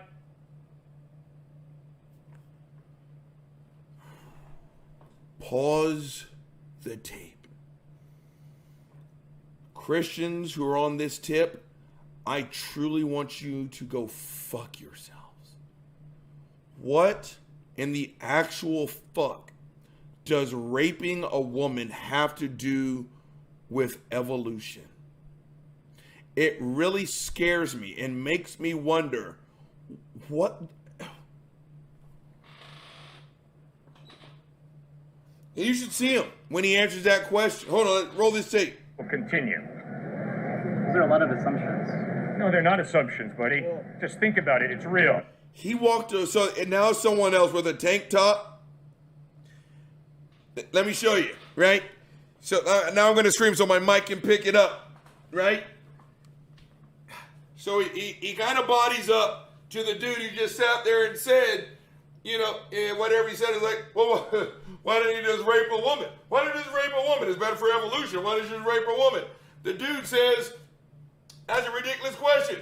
Cliff, his face is like, no, it's not. No, it's not a ridiculous question. And fucker strides off like he just hit a walk-off home run, like fucking Joe Carter in the 1999-91 World Series. No, why don't you just rape a woman? Yeah, that's yeah. You know, it's not a no. He's right. It's not a ridiculous question. It's a fucked up ass question. But no, you Christians are so determined to win a debate. Look at the depths. Look at the emotional sewage that you fucks are willing to walk through. Feel better about yourself? Huh? Again, the more we ask the question, what would Jesus do? We get more and more clear answers. Again, this fucker just sauntered off like he just discovered the fucking secret of life. I just talked about raping a woman. Roll the tape. Human beings are naturally social. I mean, there's a lot of things that prove that the kid is right. Social interaction in order to survive, essentially. Yeah. There are people who say that isolation is worse than torture.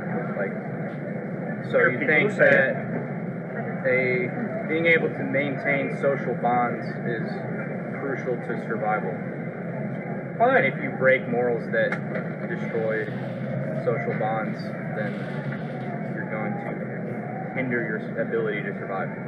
That's great. But guess what? My children are home and they're really hungry. Therefore, for me to steal from you makes a boatload of sense to me. Guess what? If I'm Adolf Hitler and I'm watching Germany go down the tubes economically, and I figure out a way, with the promotion of Nazism, to help Nazi Germany economically get out of the doldrums, I'm just trying to help people.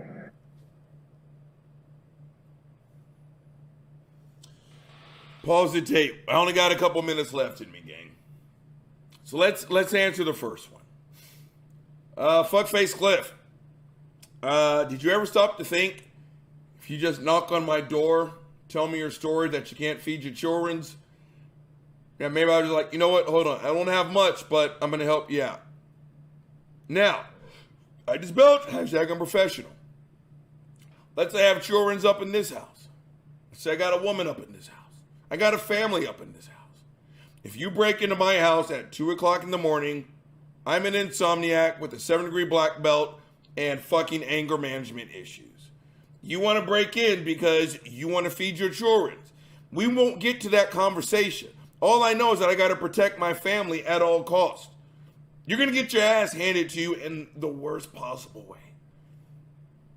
So again, this whole talk about objective morality, the one thing that it always leaves out is the 5 minutes after. Right? They're fine. That's a legit question. That's the same thing. Would I steal from a store to feed my kid? I said, yeah, I would. Fucking scam calls. Dripping Springs, Texas. Go fuck yourself. If you break into my house, Cliff, I'm going to fuck you up. And I don't care if it's objectively wrong or not. I'm going to protect my family. The Hitler comment is almost not worthy of fucking conversation. Christians, stop using that. Stop using the Holocaust. Again, another tragedy to prove that your God exists. You just come across as an insensitive fuckface, and I don't care if it's objectively wrong for me to say that. Roll the tape. And guess what? If I have an overly active sex drive and I want to date rape a woman, who are you to tell me that that's socially unacceptable?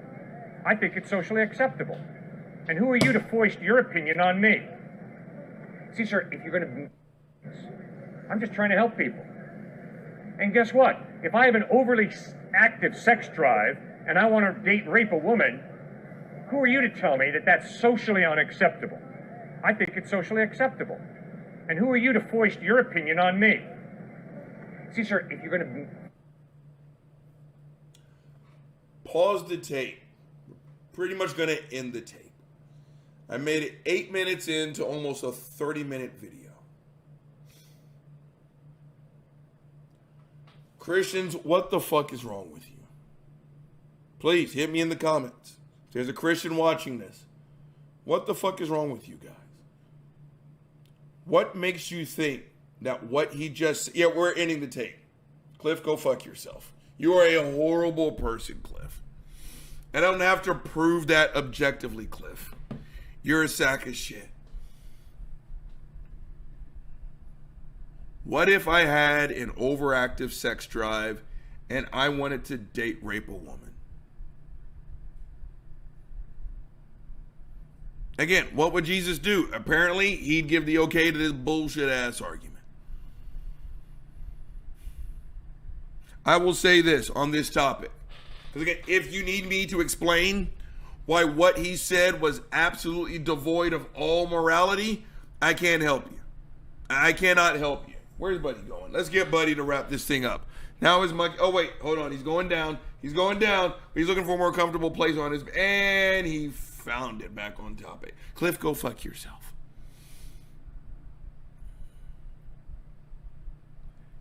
Sex is not rape. Rape is not sex. It is a very violent act. It's a crime. Gang, I know lots of people with overactive sex drives, a very high sex drive. You know what they do? They just do a lot of fucking and jerking off all over themselves. What they don't do is rape. It is incredibly possible, like 100% possible, to have a high sex drive and not rape people. Did you know that?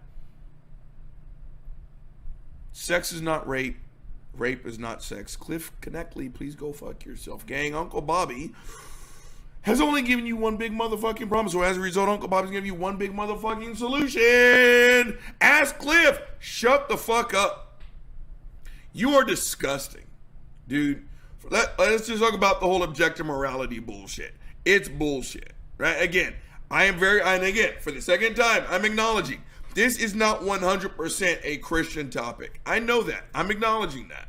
Sam Harris apparently can put up a very robust debate on why rape may or may not be objectively wrong. I cannot stop him. Right? I remember going to a football game, one of the last football games I ever went to. It was a high school state championship. And it's like, dude, again, kickoff happened, and about 10 minutes into it, I sat and I tapped the dude in front of me. Like, just so you know, you wear a size 36 in the waist, and you're wearing Calvin Klein underwear. You know how I know that?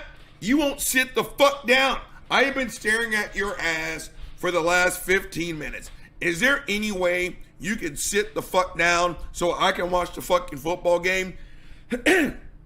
Gang, he looked at me and he was very annoyed. And he said, dude, I'm going to sit down.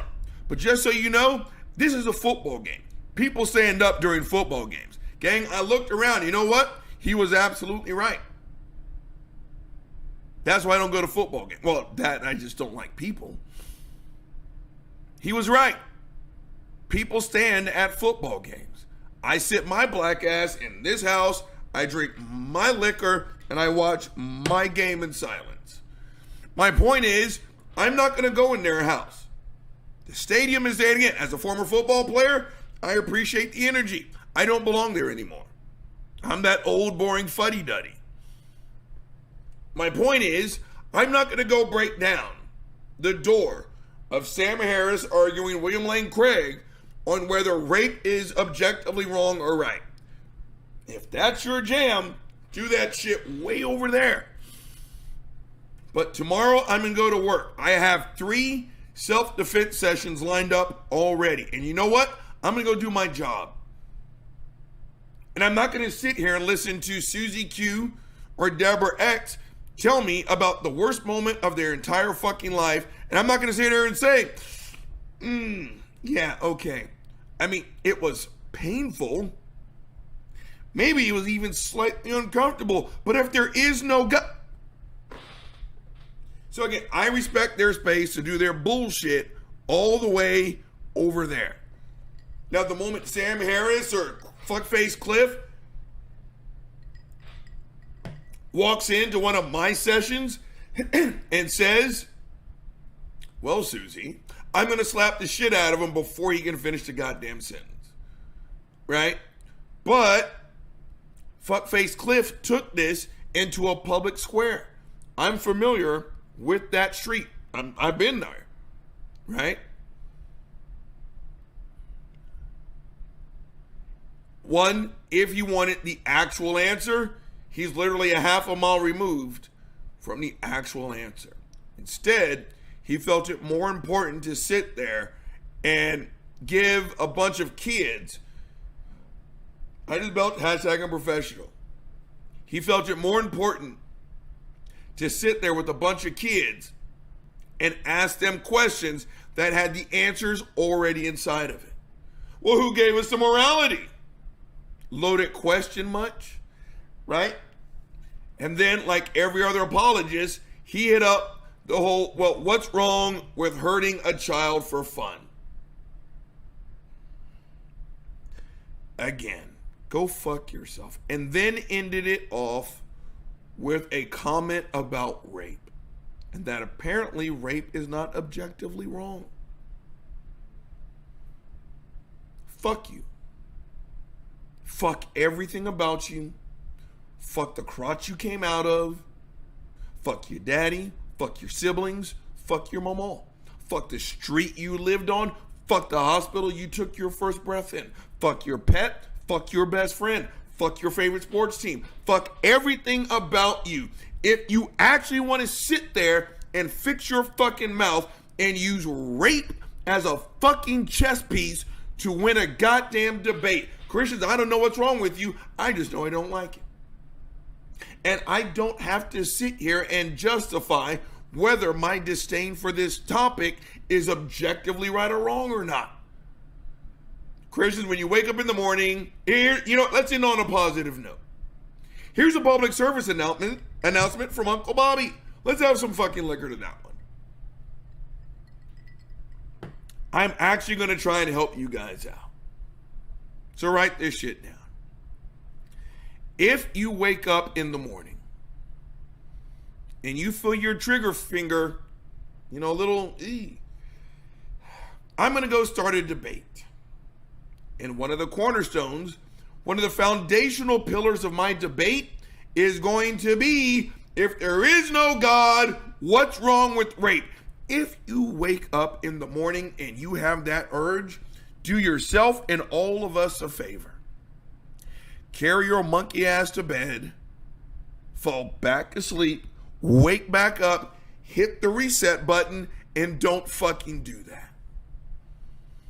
When you find yourself using rape to prove that your God exists, both you and your God, you're the biggest sack of shit this planet will ever see. And it is my pleasure, it is my honor to tell you to go fuck yourself. All right, gang, the big guy's held you long enough. He's signed the fuck off. Gin and Truth, let's go. Starting the stream. Yep. Hey, everybody. Welcome to the Bread of Life channel. I'm really excited to have Tom Jump on my channel today. Welcome, Tom. Thanks for having me on. Really appreciate the opportunity to chat with you. Yeah, Tom is a YouTuber. His link is in the description if you don't know him, but I'm pretty sure that most of my audience already knows you. So, but for those who might not, will you tell me what your YouTube channel is about? I sell bathtubs. Oh, how fun. It's a phenomenal job. It gives me lots of views. Occasionally getting some debates, but mostly bathtubs. So what prompted you to start your channel? By accident. So I was inviting out professors to coffee, both as a way to like test my philosophy knowledge and to try to overcome my social anxiety. And I would record my conversations on my phone and upload them to my YouTube channel for convenience, and people just started watching. So mostly just random luck. Very cool. And so did you study philosophy in college? Sort of. I mean, I audited classes. I think I have like 12 college credits, but I didn't ever get a degree. I didn't ever want a degree. Just started my own business out of high school pretty much with my YouTube thing and went from there. So I kind of studied philosophy. Mostly I went for like computer science or something. Okay, cool. So I just wasn't sure what I should title this talk because I didn't know where you wanted to go with this, but I just put "What's up with Tom Jump and God?" So what's up with you and God? I lost my faith when I was 17-ish in high school. I was brought up Christian, went to a Catholic grade school in high school, had major depression my entire life, and I was praying for help every day, morning and night, and never got help. So I just stopped being able to believe. Didn't identify as an atheist till, I don't know, 4 or 5 years later, maybe 10 years later, when I started to research into philosophy and learn more about the new atheist movement and the philosophical positions. And that's when I started to realize, oh, atheism really fits. It's a good position, I think, academically, evidentially.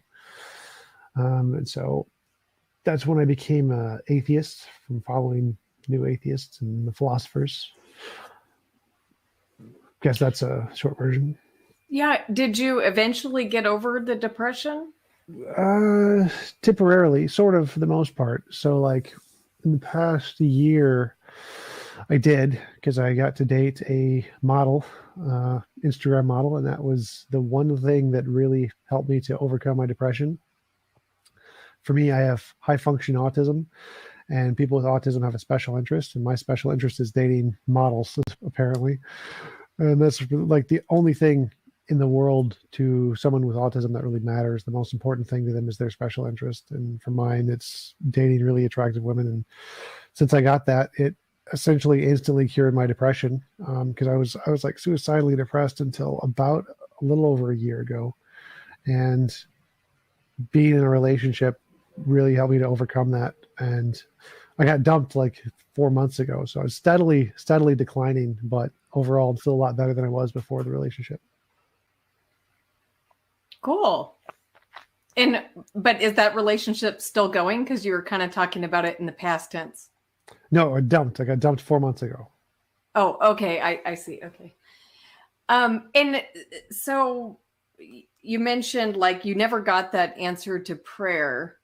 And so would you say like, is that the primary driver for like why you don't believe in God? Or have you like come to do you have other reasons that are more primary? Before I started researching philosophy, that was the primary reason, because I was a Christian for the first half of my life. And because I believed in this all-powerful, all-loving being who cared about everyone and was the creator of the universe and who could do anything, I was wholeheartedly believed that it really loved me and cared about me more than anything in the world, or cared about everyone more than imaginable or whatever. And praying to that being for help with something as simple as depression and not getting it made me unable to believe that such a being existed. So it'd be like praying to a milk carton, pray long enough, nothing happens. Eventually just realize it's just a milk carton. And so that was the primary reason. And then years later, after getting into the philosophy, the evidence was just so bad. I stopped being able to take the position seriously because I was still very, I think, hopeful maybe in the back of my mind that there was something out there that cared about me enough to do something or to help. But once I got into philosophy, that kind of went away. So what caused that to go away? What ideas in philosophy? I think morality was a big one, and the other arguments, analyzing how the other arguments didn't work. So like morality being, when you really research morality and what morality is, there's very clear examples of better models of morality than Christian or religious moralities. So going through the Bible and being like, oh, that was pretty bad, and there's not really a justification for it because certain philosophical arguments you can make to show that there's no possible way for there not to be a way to accomplish whatever goal God had without doing sacrificing Jatebeth daughters or whatever, or killing the 40 kids with the bears. That one's a good one. It's like 2 Kings 2:20 something. It seems like there are better ways to run the world that are easily imaginable and easily logically possible. So if you think of impossible world semantics in philosophy, here's a possible world without drowning babies. That isn't the current world we live in. Therefore, whatever world God must have chosen that includes drowning babies is clearly less moral than that one. And you just do basic logic trees of the moral possibilities. And it shows that the Bible ones are not very good by comparison. Okay, but like, where are you getting the idea about what is moral? Well, you can use an internal critique like in the Bible. You just say heaven. Use heaven as a possible world as a way to compare different possibilities and say that would be a way to assess what is moral. But I like my own model better, so I think that my model is more moral. But either way, you can simply posit different ways the world could be given the Christian paradigm, and this one is not even close to the most moral. So what is your model? My model is the best of all possible worlds model. It states that any involuntary imposition of will is immoral, and therefore the morally perfect world is one where it is impossible to force anyone to do anything they don't consent to doing. The way to accomplish that would be essentially to give everyone their own universe, kind of like they have their own house. An all-powerful being could do this without much difficulty. And you essentially get to design the rules of what occurs in your universe. So you just have a list of all possible actions, murder, torture, drowning babies, eating chocolate chip cookies, whatever. And you can put them all on a list of allowed or not allowed. And in your universe, that is the laws of physics, essentially. And if you want, you can enter somebody else's universe or ask to enter somebody else's universe, and they can allow you in, just like they can allow you into your home, but you have to consent to abide by the rules of their universe. And so all interactions are then voluntary. No, it's impossible to force anyone to do anything they don't consent to doing. And I think that is the morally perfect model. Okay. Wow. This is the first time I've heard that one. That's cool. Kind of a unique position. So, yeah, I don't know. And when you say you can use the Bible as an internal critique for God's morality, can you talk more about that?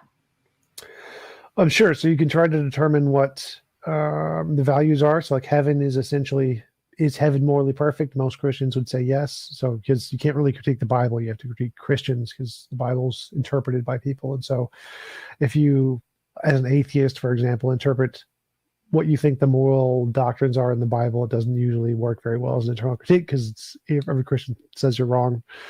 But so if you ask the Christian, is heaven morally perfect? And they usually say yes. Is there free will in heaven? You get some very conflicting answers there, but you essentially just ask the Christian what they believe on a number of select topics, and then you can, from that, establish what they interpret the moral core values to be. And then you can build a world based off of that. Imagine what heaven would look like to them, and show how it's easily possible God could have created that without creating bugs that eat out the eyes of babies.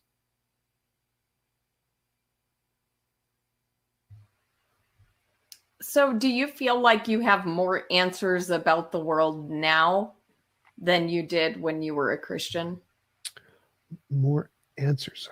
Depends what you mean. I mean, in some ways, yes. In some ways, no. Like, I think I'm more happy to admit I don't know on topics. Before, I would always be able to make up an answer. God did it because, which I don't think qualifies as an answer anymore. But there are, now that I'm more well acquainted with philosophy and science, I do have more literal answers to questions that we do have answers to. And I think that I've a better grasp of like physics answers, like the fine-tuning argument, cosmological argument, what caused, what is a better explanation of the origin of the universe and the fine-tuning of the universe. I think we do have better answers to those questions. So partially yes and partially no. Okay. There's a question. There's a couple questions here in the chat. One of them is related to what you were saying about your morality model. So for T-Jump, what justifies the requirement for consent and voluntarism? I use the scientific method, so essentially follow the evidence wherever it leads. And so when analyzing morality, what we do is we look at the moral intuition and moral progress, the moral dilemmas, philosophical problems in morality, and try to map out the evidence on a graph, essentially, and plot it out, and draw a line to connect the points to see where it leads, try to describe a principle that describes the points, and then try to infer from that principle what could ground it. And so instead of trying to start top down and then start with a thing that we think could ground it, we go the evidence route and follow the evidence and try to infer things from the evidence first.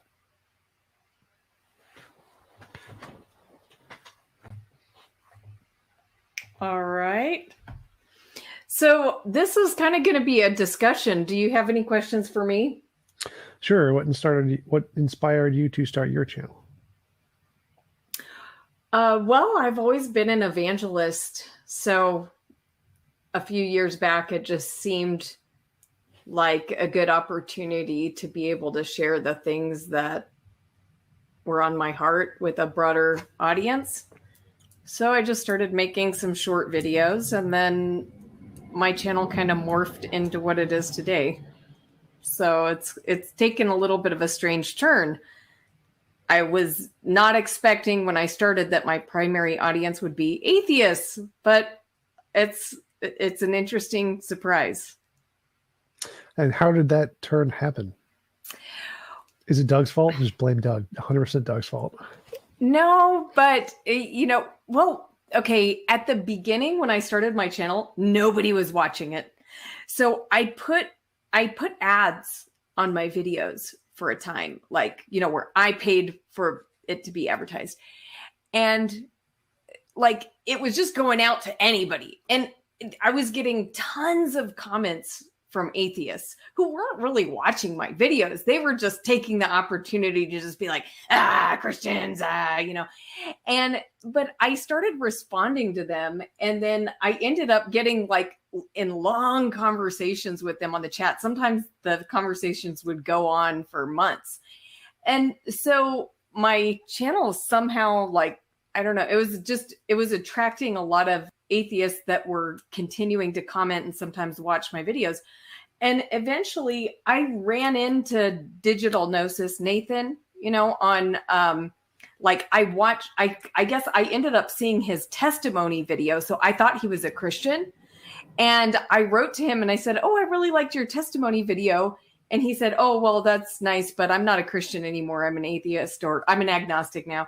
And so I asked him if he wanted to come on my channel for an interview. And that was the first interview I had ever done. But I would say it started, and then once I talked to him, then I talked to another atheist on my channel. And then that's kind of how it shifted. I started getting contacted by more atheists saying, hey, can I come on your channel and tell my story? And so I was just kind of like rolling with it. You know, if somebody wanted to come on, I'd let them come on. And I started getting complaints from the Christians on my channel because at that, you know, my primary audience at that point was just a small group of Christians, not a large audience, you know, but, you know, they were complaining, why are you letting these atheists talk so much? You shouldn't be doing this, you know, and eventually most of the Christians left my channel.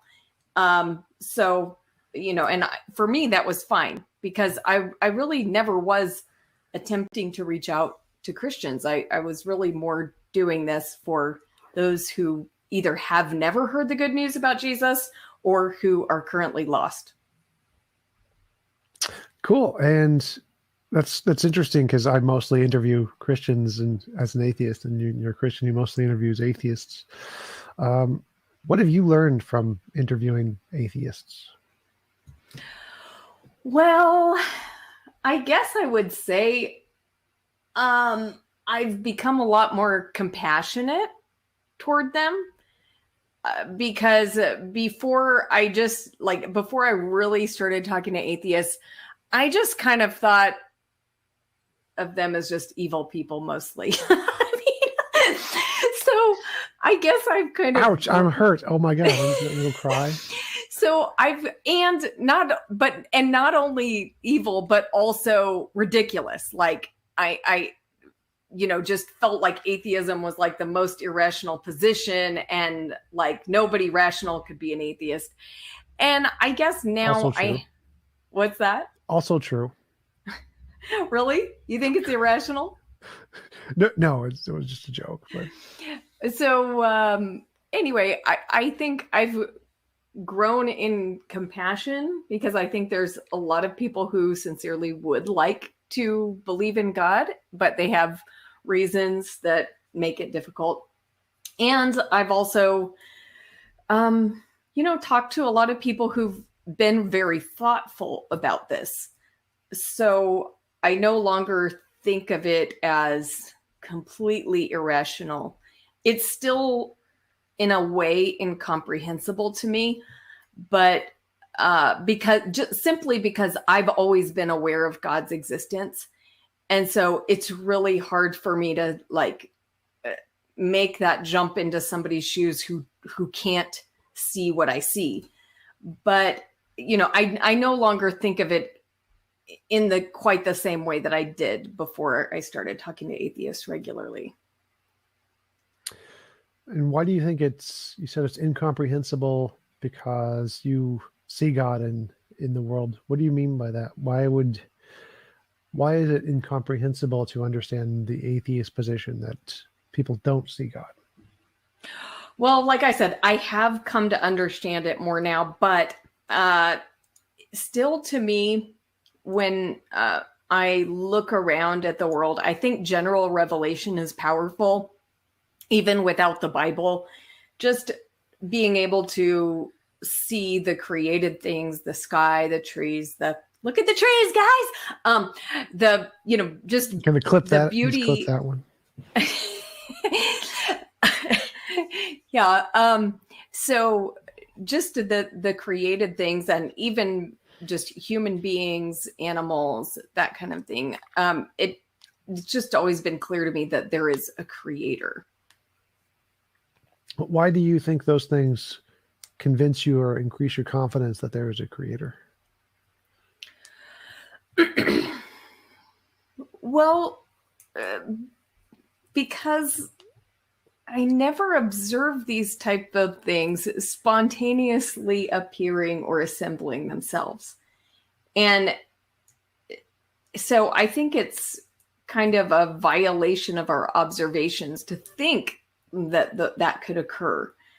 But of course, you know, these ideas, the way that I'm expressing it kind of includes like my education on evolution and that kind of thing, and being, you know, encountering the the ideas about evolution, but I would say even before I ever heard the naturalistic explanation for our origin, that I understood as a young child that, there's a source for life. That makes sense. That's a good starting point for a hypothesis. Like, we don't understand, or we don't see this happening naturally or randomly. But going from that, how do you get to the conclusion that God did it? And why do you think the method that we use from the scientific conclusion is not as compelling? Well, there are limits to what science can discover, right? And really the question about the origin of the universe, or the origin of matter, or the origin of life, is not answerable by science. So how do I get to that conclusion? Well, like I said, I came to this conclusion long before I ever heard anything about things like the Big Bang and things like that. So it's difficult to state how I came to that conclusion. I can just best say it was just always an awareness.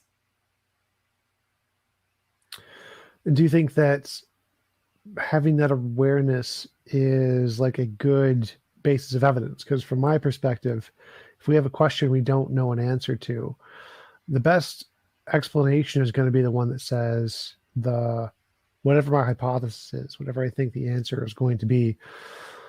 If this is true, here's some predictions we can expect to see, do some experiments, and then see if you get the predictions right. Then if you do, that's a good explanation.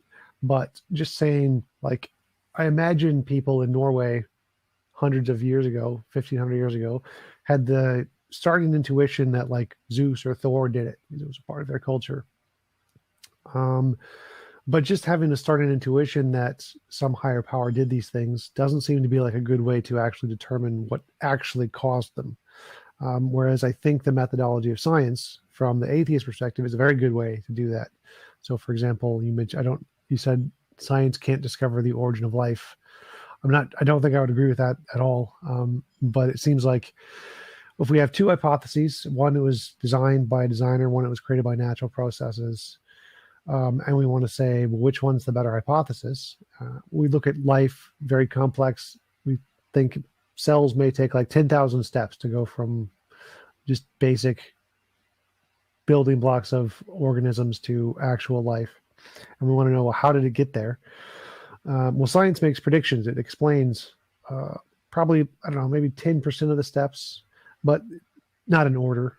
We just pick any of the one steps. Like, how did the shell of the cell form? Well, we know shells, if this is done by a natural process, we would expect to see a natural process where these shells of cells form, and then we discovered it on clay. Like, the shells, the corpuscles form on clay. And so we've step 300,275 explained by naturalism.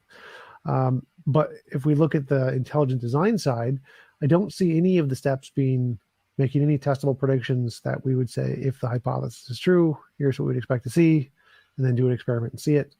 I don't see any steps being explained. So from my perspective, because there's a lot of testable predictions that have been explained on the scientific side, and none of them have been explained from the design side.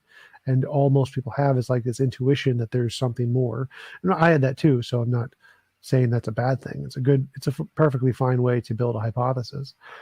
But because that hypothesis doesn't go that extra step to make testable predictions, it seems like the science side is more reasonable from my perspective. Yeah, I can see that. And you said a lot, so I'll try to respond to everything. I think the first thing that you asked is, if there's something we don't know the answer to, then, how should we go about finding? And, you talked about looking at predictions and evidence and that kind of thing. But, what I'm saying is that it was never a matter of I don't know. So I agree with you. If we don't know something, then there's a variety of ways, not just scientific, that we can go about learning things. So there is science, there's other ways that we can learn as well. With our experience, we can learn with, basically maybe reading bodies of literature. There's lots of ways that we can learn for things that we don't know. But for me, this was never a question of something I don't know. Then you mentioned people in Norway, and maybe believing in Zeus and Thor. And I would say they weren't wrong in their intuition. Now, they may not have had a perfect understanding of who the creator is. Again, but I don't know what the hell I'm talking about. To assume a creator from what they've seen. And then you disagreed with me on abiogenesis and a naturalistic, and that we don't have a naturalistic explanation. But if we just take our scientific observations up until this point, can we say that life arises from non-living things? Yes. Okay. And where do we get that idea? What scientific observation have we made that shows that life can arise from non-living things? All the predictions I mentioned like one of them, the corpuscles forming on clay. The fact that, for me, any hypothesis that makes predictions and gets those predictions correct is evidence of whatever the hypothesis is. So if I had a hypothesis that magical pixie leprechauns created life or something like that, and I made a prediction, if magical pixie leprechauns created life, we would expect to see corpuscles forming on clay. And we looked and we found corpuscles forming on clay. That would be evidence of magical pixie leprechauns.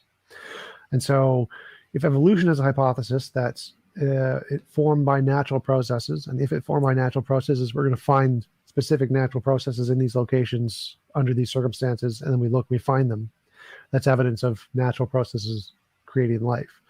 And so for me, whatever your hypothesis is, if it can make successful predictions about the future and tell us things about the world we don't know yet, that's evidence of the hypothesis. And that's what we see in science. We see lots of these predictions that it gets correctly all the time. And there's no other hypothesis that makes any successful predictions. And so the most rational conclusion is that the origin of life is a natural process, because that hypothesis makes lots of successful predictions. Okay, so then are you saying that our scientific body of knowledge, that this would be a true scientific statement that life comes from non-living things? Yes, that is the consensus among all scientists, all scientific fields.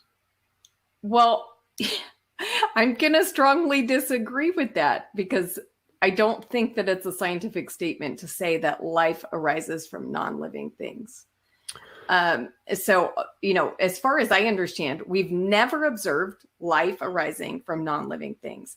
Now, we can make predictions, like you say, but if we cannot repeat this in a lab, if we can't show it, if we cannot if we cannot test this, then it's not part of our scientific body of knowledge, right? Oh, no, I'm not. It's like we don't need to directly repeat everything that's not a part of science. You just need to repeat an experiment, and the experiment needs to have an expected result. So you don't, like, I don't need to repeat, for example, an earthquake to scientifically test if there was an earthquake. I don't need to repeat a volcanic explosion or a volcanic eruption to know that Pompeii was covered in lava. I can just say, if Pompeii was covered in lava, when things are covered in lava, we expect to see lots of ash. We look at Pompeii, oh, look, there's lots of ash. So this is probably a volcanic eruption. I don't need to directly repeat the volcanic eruption. What I need to do is say, I have a hypothesis that explains the data. And if this hypothesis is true, here's the things we would expect to see. And if we see those things, that's evidence of the hypothesis. So you don't need to directly repeat the origin of life. You don't need to directly observe or repeat the Big Bang. You don't need to directly observe fossils having children. all you need is a hypothesis that says, if this is the case, we would expect to see this other stuff that we haven't seen yet. And if he gets it right, that's really good evidence, really, really good evidence that it's true. So kind of like prophecy in the Bible. If the Bible gets prophecies correct, that is evidence of Christianity. And you don't need to show that a direct connection between the prophecies and God, for example.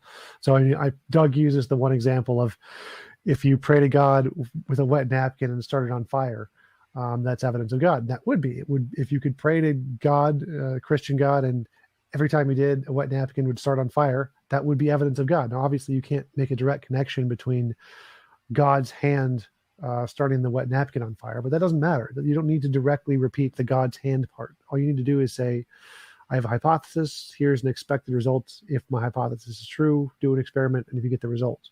So there seems to be, like, why don't you accept simply the ability to make successful predictions about the future to be evidence of a hypothesis without directly observing or repeating the core of the hypothesis itself? Yeah, well, I think what's going to happen here, and we could end up descending into a debate about abiogenesis, but the problem with doing that is that our understanding of the facts is so fundamentally different. So, like, your understanding of the facts is that we've shown things, we've predicted things, and we've shown how, like, these different steps could have occurred, right? Sure. Okay. And my understanding of the facts is that we are unable to show how the steps toward life, the steps from non-living things to life could have happened. So because our fundamental understanding of the facts is so different, we would really need to go and, like, be presented with the facts themselves and kind of work that out before we could have a real discussion about it. I do want to follow up on that. I do have a super chat from Udaf. He says, what are her thoughts on Christian nationalism, J5 plus, etc.? I don't know what J5 plus is. J5 plus. Yeah, I don't know what J5 plus is. Christian nationalism, I think that's horribly destructive. I really think nationalism is destructive. I don't agree with it. I mean, I'm thankful to be an American because of some of the privileges that it affords me. And, but at the same time, I don't, like, think of myself. I don't think that, like, loving America or Americans is more than other groups of people is, beneficial for the world. A bunch of people just messaged in J5 plus 1 is January 6th, but apparently YouTube doesn't let people put in January 6th. Okay. I was confused. I will say January 6th is incredibly frightening. Actually, and I really try to avoid talking about politics on my channel, but the entire Trump presidency was shocking for me that people could elect him. It was absolutely frightening. One of the most terrifying times that I've personally lived through. So I'm just thankful that the world is still here, actually. But we survived. A good thing to be thankful for. I mean, also kind of ironic because a lot of Christians want the rapture, so it's kind of an ironic thing to be thankful for. But yeah, well, I don't even know if I don't know if I believe in the rapture.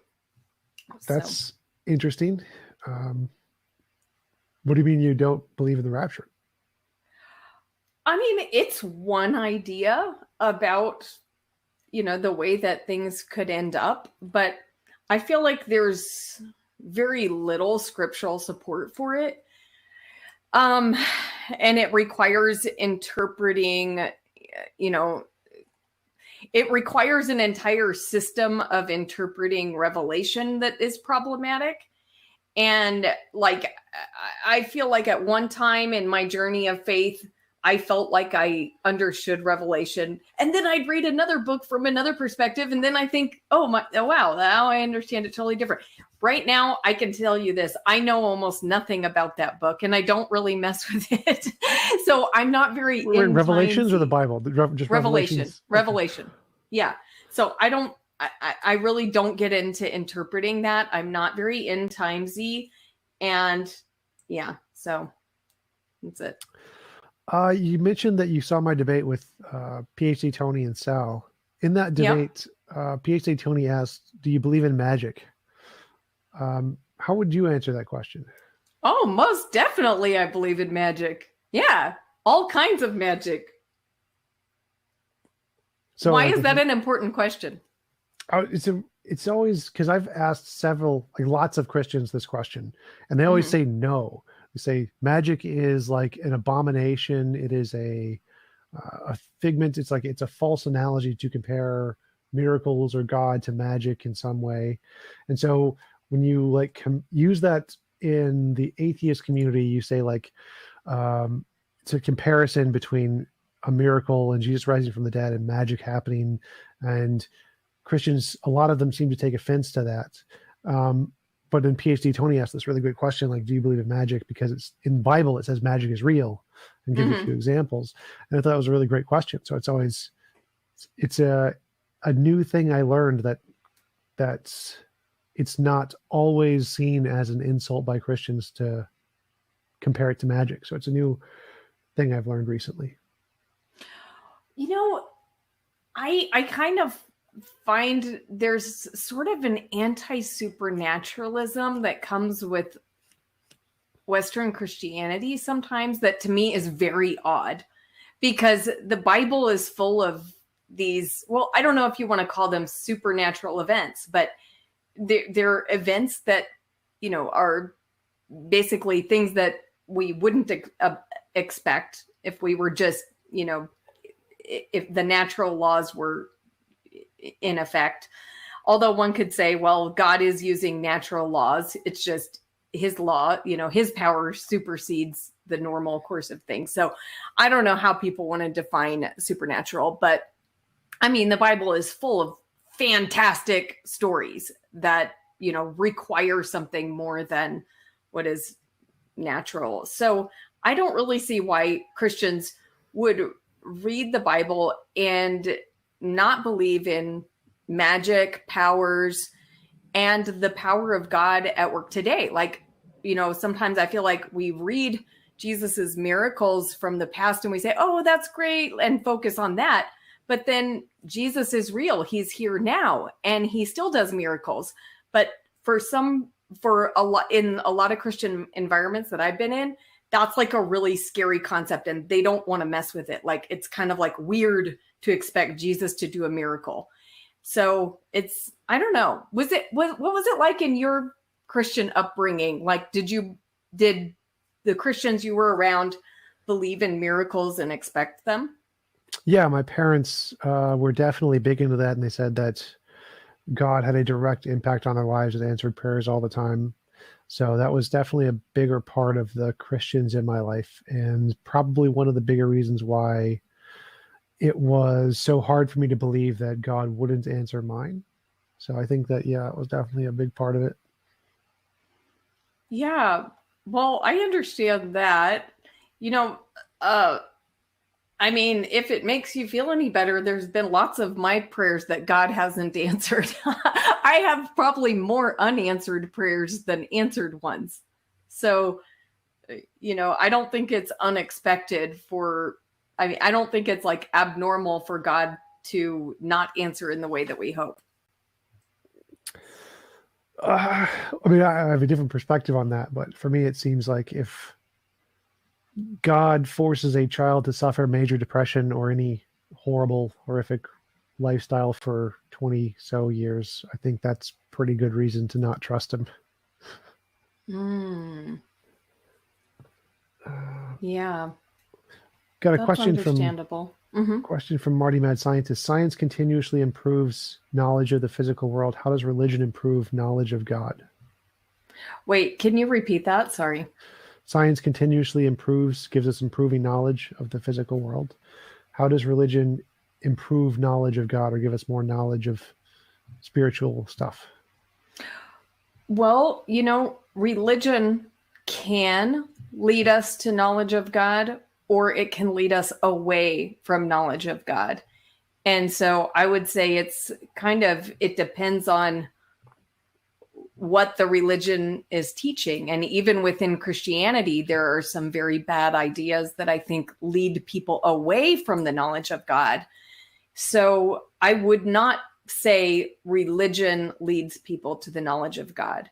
I'd say the Holy Spirit leads people to the knowledge of God, and religion at its best can help assist people. I think it's more asking about progress in knowledge. So like there's scientific progress. We go from knowing some set of facts to gaining more set of facts that we know over time. And it seems the analogy is about, it doesn't seem like it's possible to gain a more set of facts about religious knowledge or God knowledge. Well, I guess it depends what you consider progress in that area. And so I think we have progressed in ideas in that, like, okay, we've got a history of theologians that thought deeply about things like the incarnation and the Trinity, and so they have probably refined ideas about God to a degree. But I would say the progress that's important to make is love for each other, growing in love for God and love for people. So how has religion progressed that? Well, unfortunately, I would say it has kind of a checkered history. In some cases, religion has caused people to live out in love for God and neighbor. And in other cases, it hasn't. So it's kind of like up in the air. Cool. Sounds like a good answer. I did want to go back to the steps of abiogenesis. So even if we don't have all of the steps for life, we can see some things, like we don't know, for example, how a part of the cell formed. And then we can see, oh, look, that same part is being formed over here on its own without any kind of intervention of a mind. That seems to give a possible explanation to how this could have been done without a mind. So if we see, here's one part of the cell, here's it being made in the world on its own, because you mentioned, like, we never see these things being made on their own in the world randomly. So, but if we do, we say, oh, here's the corpuscle part of the cell being made on its own naturally in the world. That seems to be a prediction that would be made by naturalism, but not by design. So even if we don't know all of the steps of how life was made, and we can see that this model has made successful predictions, why would we need more than that? Why would, even if it's just like one, as I say, it makes one successful prediction, isn't that more than a model like the God model? And wouldn't that make it more reasonable to accept the model that's made at least one prediction? No, because it's kind of like you don't just need one step to happen and then you've got plenty of time for other steps to occur. You know what I'm saying? Like the kind of thing that is going on in the simplest life forms, you need many steps to happen all at once. And if you don't have those, the life form doesn't exist at all. So you don't just need one step, you need and a series of steps. You need a series of steps that are all happening in concert. And so when we're talking about like the probabilities of things happening, like it just gets astronomical when you start thinking about all the chemical bonds that would have had to occur and like all of the steps that would have had to happen in concert. So, do you see where I'm going with that? Sort of, yeah. So there's like a bunch of steps that we need to occur simultaneously. And so there's a big problem of how did all of these steps happen at the same time? to produce life. And then, so we have a unknown. Here's this, how do these steps happen? And we have two hypotheses. One is God did it. One is natural processes. And for me, it seems like the only thing that counts as evidence that makes one of these more plausible than the other is which one can predict things about the future. So the naturalist hypothesis says, well, if it was done naturally, we would expect to see this step happening over here. And even if that's just one of the 10,000 steps that needs to happen, that's a future prediction. And if it gets it right, that's one piece of evidence. Now, on the God side, I don't see any pieces of evidence. I just see, essentially, it's really complicated. It's hard to explain. Therefore, God did it. But I don't see any point saying a prediction or an explanation about future data or telling us something about the world we don't know yet. It just seems to be like, it's really complicated. I can't understand how naturalism could do it. Therefore, God. Whereas naturalism is saying, if naturalism did it, here's some future knowledge about the world that we can gain from this hypothesis. Here's a prediction. Here's an experiment we can do. We can confirm these things. And it seems like that kind of answer is a better kind of an answer because it tells us about the future. It gives us insight into future data that we didn't know yet. Whereas the God hypothesis is just saying, we don't know, therefore God. Well, I don't know if it's we don't know, therefore God. It's that, and it's what we do know that tells us, therefore God, or, I mean, you could substitute therefore aliens, or therefore, whatever other explanation there could be of a mind behind this. But it's from what we do know.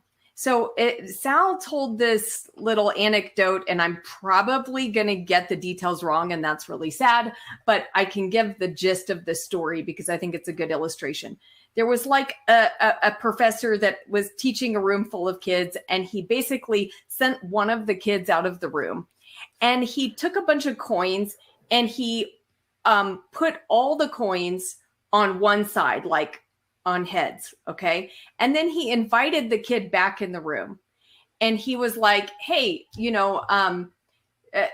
did these coins, I just poured them out of the bag and just let them fall wherever, then, and the kid was like, no, you messed, like, basically the kid knew that because they were all, facing one direction, that was not the product of just random chance of just pouring the coins out on the table. He recognized that, there was something more going on there, that the professor had tinkered with the coins. And so I think that's what we can know when we look at the properties of life and we try to envision what life would have looked like if what it would have taken for life to arise by natural processes.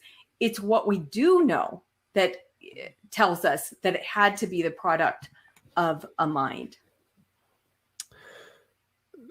So if I showed you a very clear pattern, like let's say we use the exact same pattern of the coins all in heads in a line or whatever, and the student said, oh, it must be designed. But then I open a door and I show him just an open room of billions and billions of patterns of coins that have all been thrown.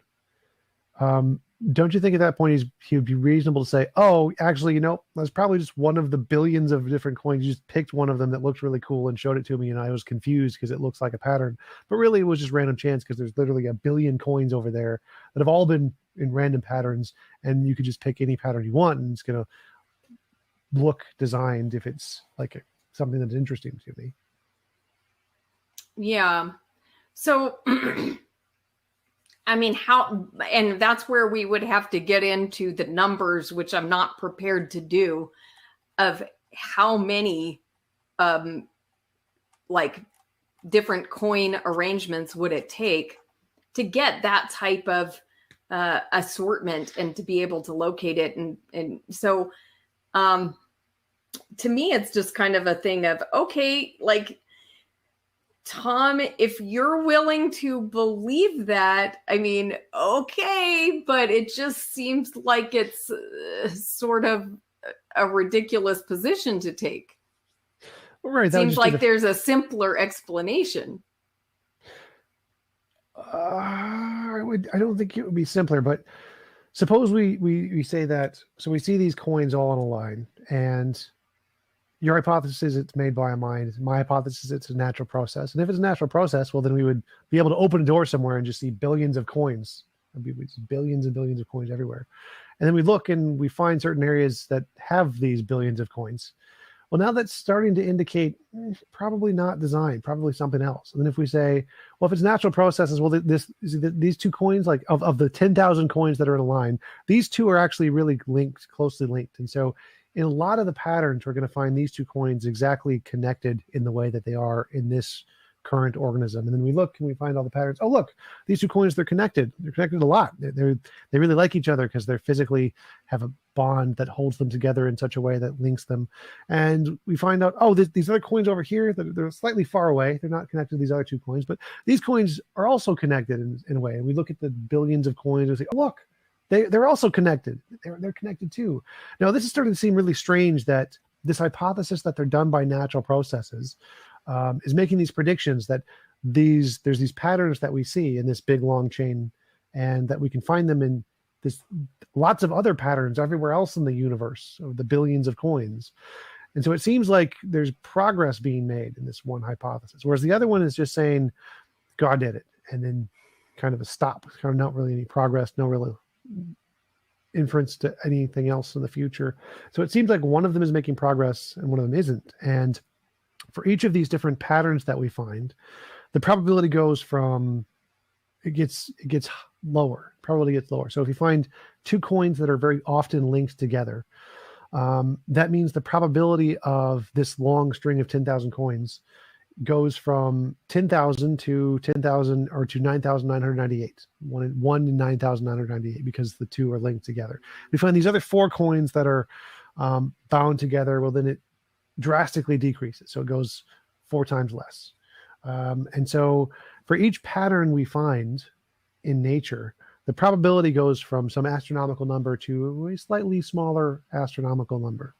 And as we continue to find more and more and more patterns, the number continues to go down. And so of the two hypotheses, the naturalistic one, every single day or week or month or whatever, we're making progress in science, and the number continues to go down. It's been trending down for the past 100 years or so in the field of genetics, whereas the God number has made no progress at all. And so it seems to me that of the pattern, the field making the progress is the one that's the naturalistic one. And so that seems to be a really good reason to think the naturalistic one is the right one, because it's making progress. And the way progress in science goes, it's fairly continuous in every direction. Mm-hmm. Now, do you see science as the only way or the best way to obtain knowledge? Of the external world, yeah. Like, I think that anything that can differentiate imagination from reality counts as evidence. And the best way to do that for the external world is novel testable prediction, so science. I don't know of any other method. If you could tell me one, that would be great. I know that we can do conceptual things like 1 + 1 = 2. We don't need science for that. So there's conceptual methodologies that can differentiate imagination from reality. But when applied to reality, like differentiating, is this just a part of my imagination, or does it describe something in the world, a correspondence to reality? I don't know of anything else other than novel testable predictions that works. Do you? Well, I mean, yeah, like I think there's lots of ways to obtain knowledge that does not rely on, science. I mean, if you love someone, you don't find that out scientifically, right? That's, something that is derived from a knowledge that is derived from something else, your experience, your emotions, things well, but like that's that. Conceptual. So like, I grant that conceptual things can be known just by thinking about it. So your feelings, Right. your direct experience, qualia, numbers, logic, all those things, that's conceptual knowledge. But my question was more, is there a way to learn about external things outside of your imagination in the world other than novel testable predictions? Well, yeah, because you have your sensory perceptions, right? I wouldn't call that science. I mean, you could define that as science. Is that what you want to do? Like if you touch something, you see how it feels. Would you consider that science? What does empirical mean? I really wouldn't know how to define it. I guess something that is maybe able to be discerned not by opinion or belief, but by some kind of, sense experience? I don't know. Let's look it up. Define it for me. Typically, it's observed or experienced rather than through pure logic or reason. So yeah, you were pretty close there, but empiricism, empirical research, is usually things observed through sense experience. So those are typically the foundation of the empirical method is sense experience. That's what makes it important. Okay. So are you saying that our sensory experiences then are part of the, like, it's science. part of what you're calling science? Okay. Yes, empirical research, empirical data, science. It's like the thing that science does. It's called empiricism normally. From the religious people call it empiricism normally. Is empiricism, are you an empiricist? Or all you accept is empirical data? It's normally what they use instead of, also along with scientism and those kinds of things, just means empirical. Mm-hmm.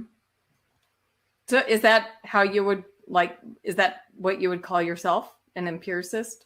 No, empiricism is a technical term that refers to the Venetian circle and a specific set of philosophers. And so it's a much more technical thing. It's not used correctly when Christians call someone an empiricist. So no.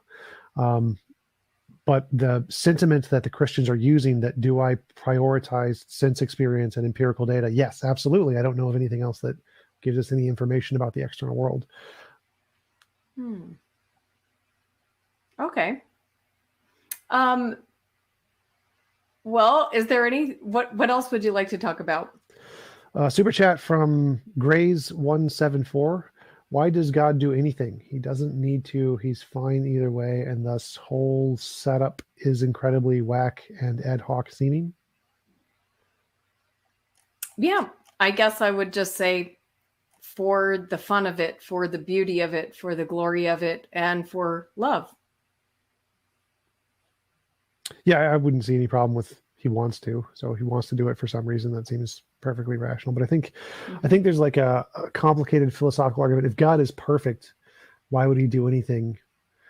Kind of a thing. Like, so if God is absolute perfection prior to the creation of the universe, what benefit is there to creating the universe?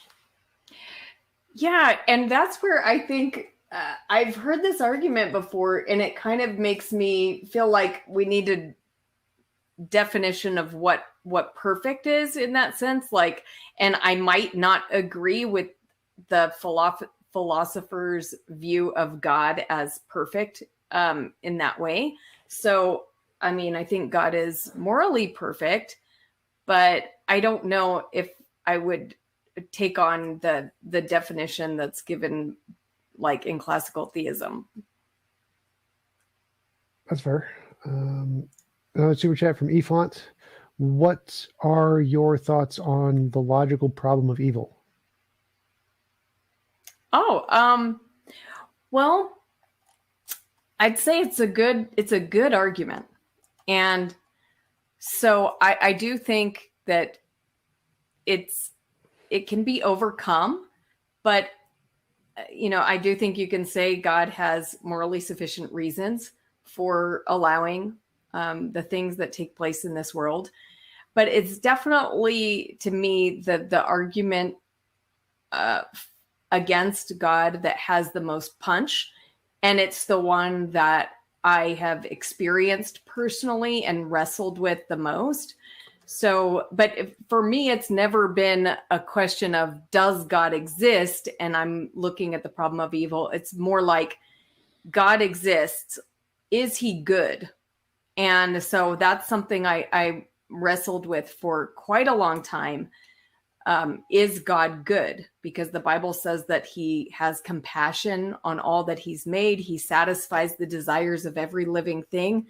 And I read those words and I'm like, is that really true? I mean, he didn't satisfy Tom's desire, to be free of depression. So hot blondes. That was my desire. What's that? Hot blonde models. That's my desire.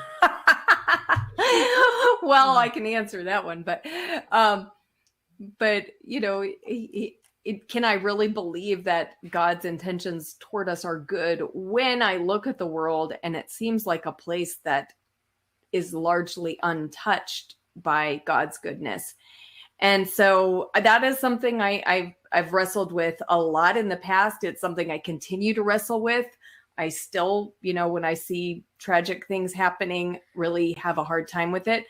But I've like made a personal choice to trust God no matter what I see and trust in his goodness. What do you think of the what? Go ahead. It's really interesting. I definitely am interested to ask about that. What do I think of the logical? So the logical problem of evil is usually contrasted to the evidential problem of evil. The logical problem of evil says it's impossible God is good because of examples of evil. The evidential problem says it's probably God is not good because of problems of evil. So it's like the logical problem of evil is much stronger, saying that there's no way God could possibly be good, no possible justification. Whereas the evidential one says there's some small, minute % chance that he's good. We just don't know why, or something like that. So my take is definitely on the logical side. I prefer the logical version because I think that it's demonstrably provable that there is a more moral option. So I think that, for example, if God just created exactly this world as it is and just added one provision, everyone gets to choose if they want to be here or they're their own personal world, then that would be a morally superior world to this one.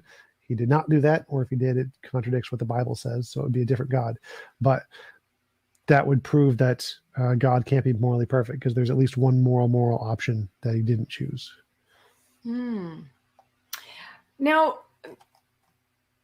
I feel like it assumes, though, that we have as much knowledge about what is like the best possible world, right? Like, what if God is working with, and I do think he is, a completely like a more like a fuller picture of reality, and your picture of reality doesn't allow you to see what he can see. Well, you could say that. You could say, so here's a world designed for my fuller picture of reality, the one I designed, and you can choose to go there, or you can choose to go to your own for an indeterminate amount of time. And eventually, if you want to, you can go to this one and go back to the one I designed. If you want to go through the trials that I've set up for you to go through some personal development, blah, blah, blah. Mm-hmm. And so he can give you the option to, whenever you're done playing in your own sandbox, to come to his world. Or you can just be like, nah, I'm good. I'm good with my video games and hot blondes. And just adding that one provisional option of you can choose to enter this world instead of forcing people to do it without their consent would make it a more moral option. So the fact that he forced people to live in this world without consent, without their giving consent to be here, is an immoral action in and of itself. Well, now you said that the idea of God giving consent contradicts the Bible. What about it contradicts the Bible?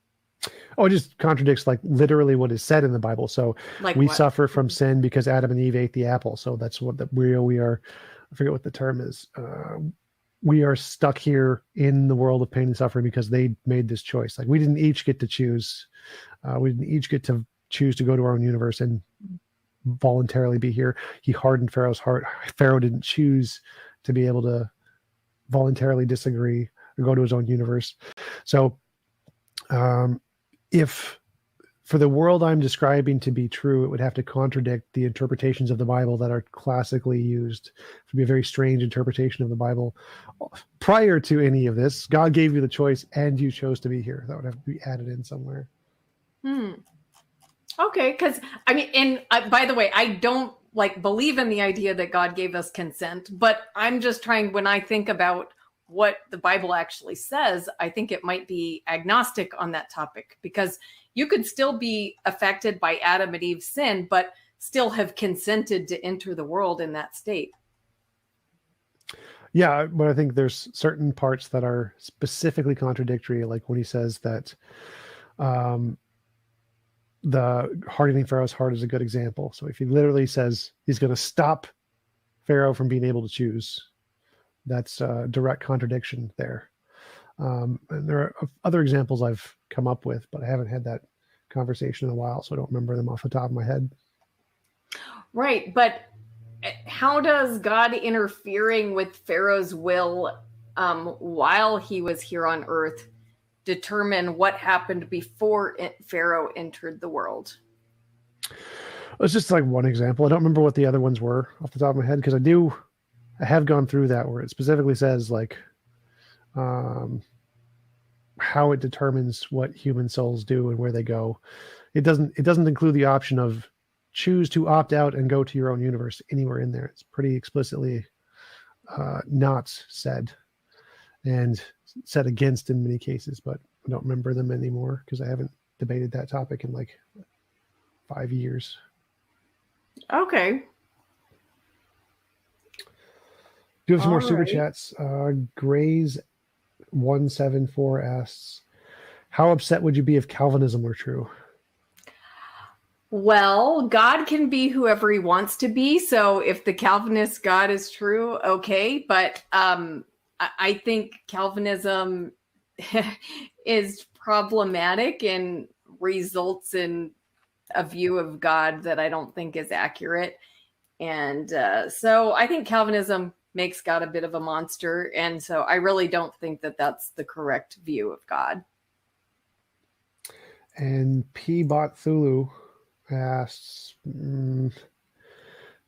deity is morally perfect. Deity drowns babies. B-E-H, babies. Question mark. Those seem like a contradiction.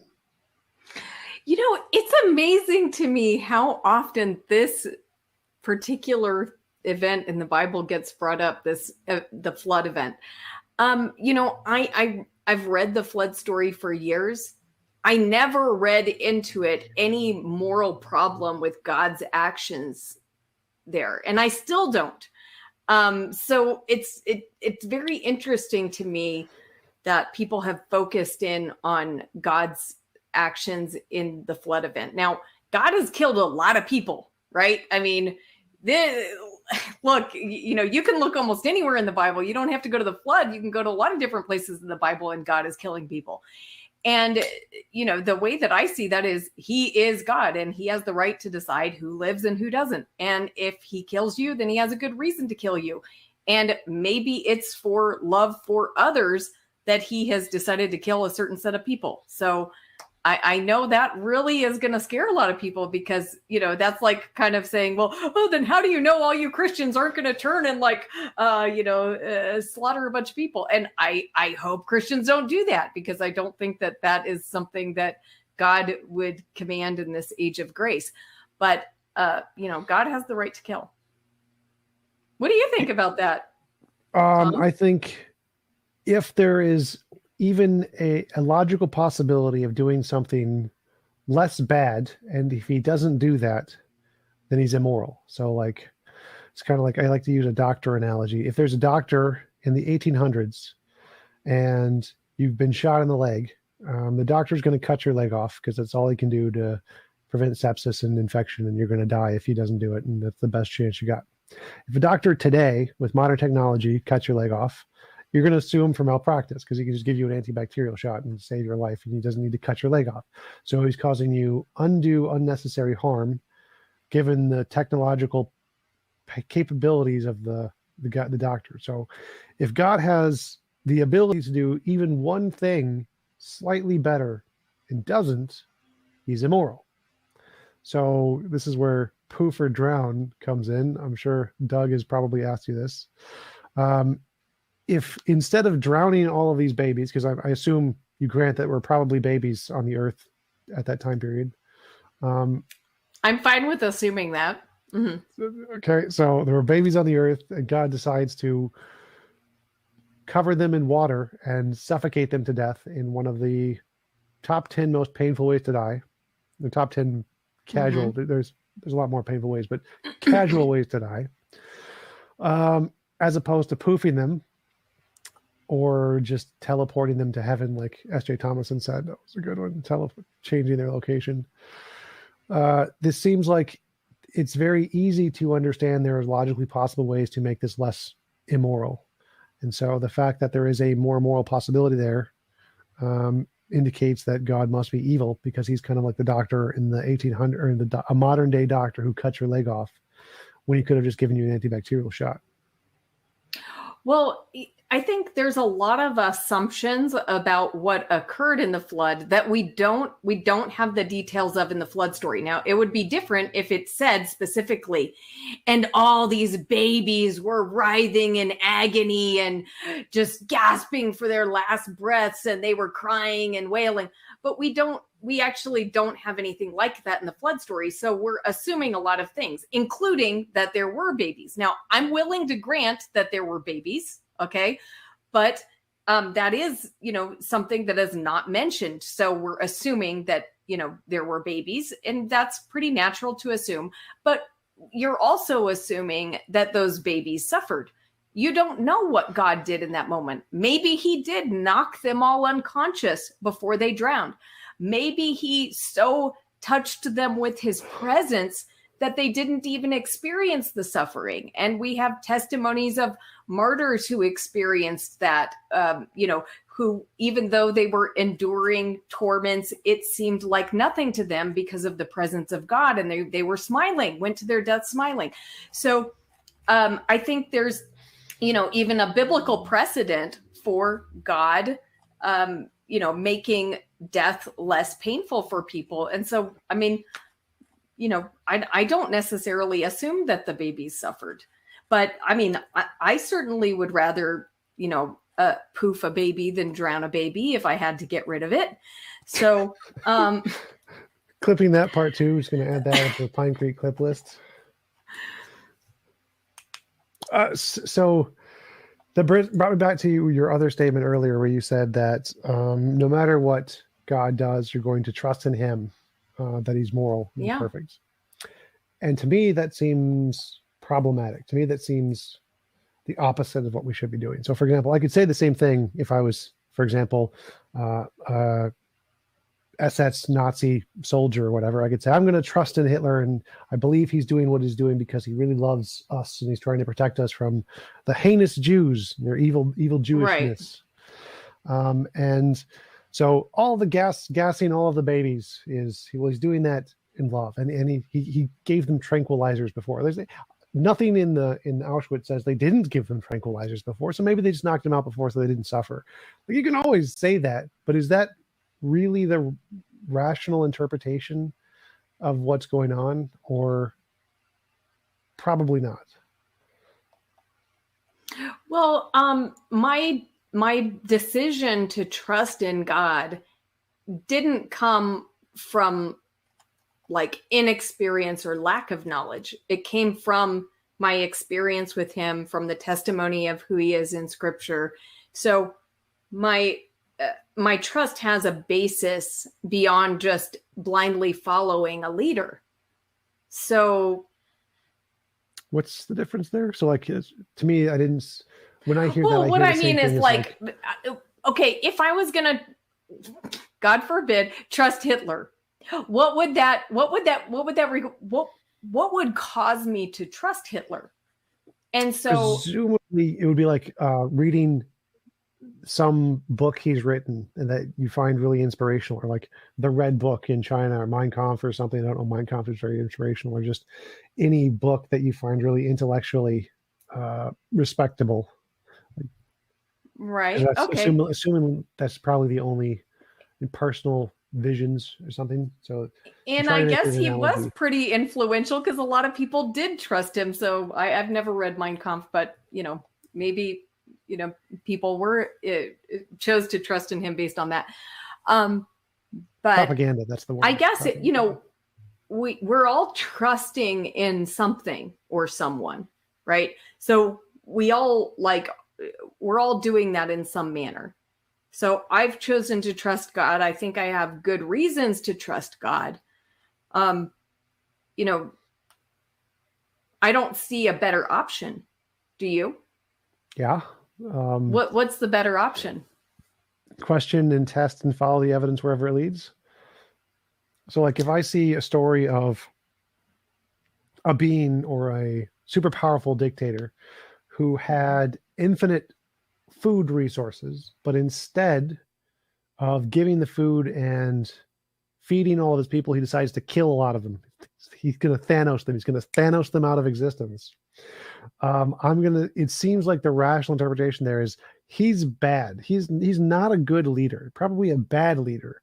He had all these resources, could have given every person their own home, their own car, their own food, stopped all kinds of murder and rape and torture. But nope, he just decides to Thanos them out of existence, which technically less bad than the drowning, because Thanos literally did poof them out of existence. I think we need to clip that for Pine Creek.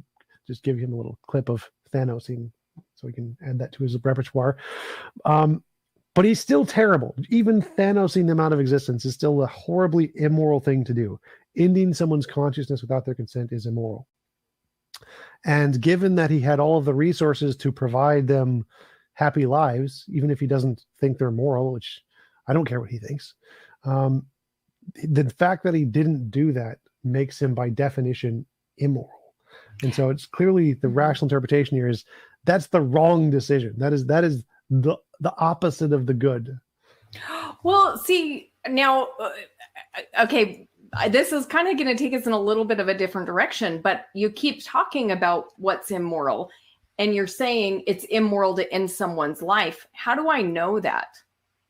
Well, I'd say I'd follow the evidence the same way I do in science. So looking at moral intuition, moral progress, the philosophical dilemmas, and if there's one more, I always keep forgetting what it is. But if we look at the evidence of moral realism or moral progress or any field of ethics, we can plot out what morality would generally tend to be. And so we have evidence to indicate what the truth of morality is, and it definitely doesn't correspond to anything in the Bible, just like the truth of geology doesn't. And so I'd say that the same way that scientific facts contradict that there was a global flood, moral facts contradict the morality of the Bible.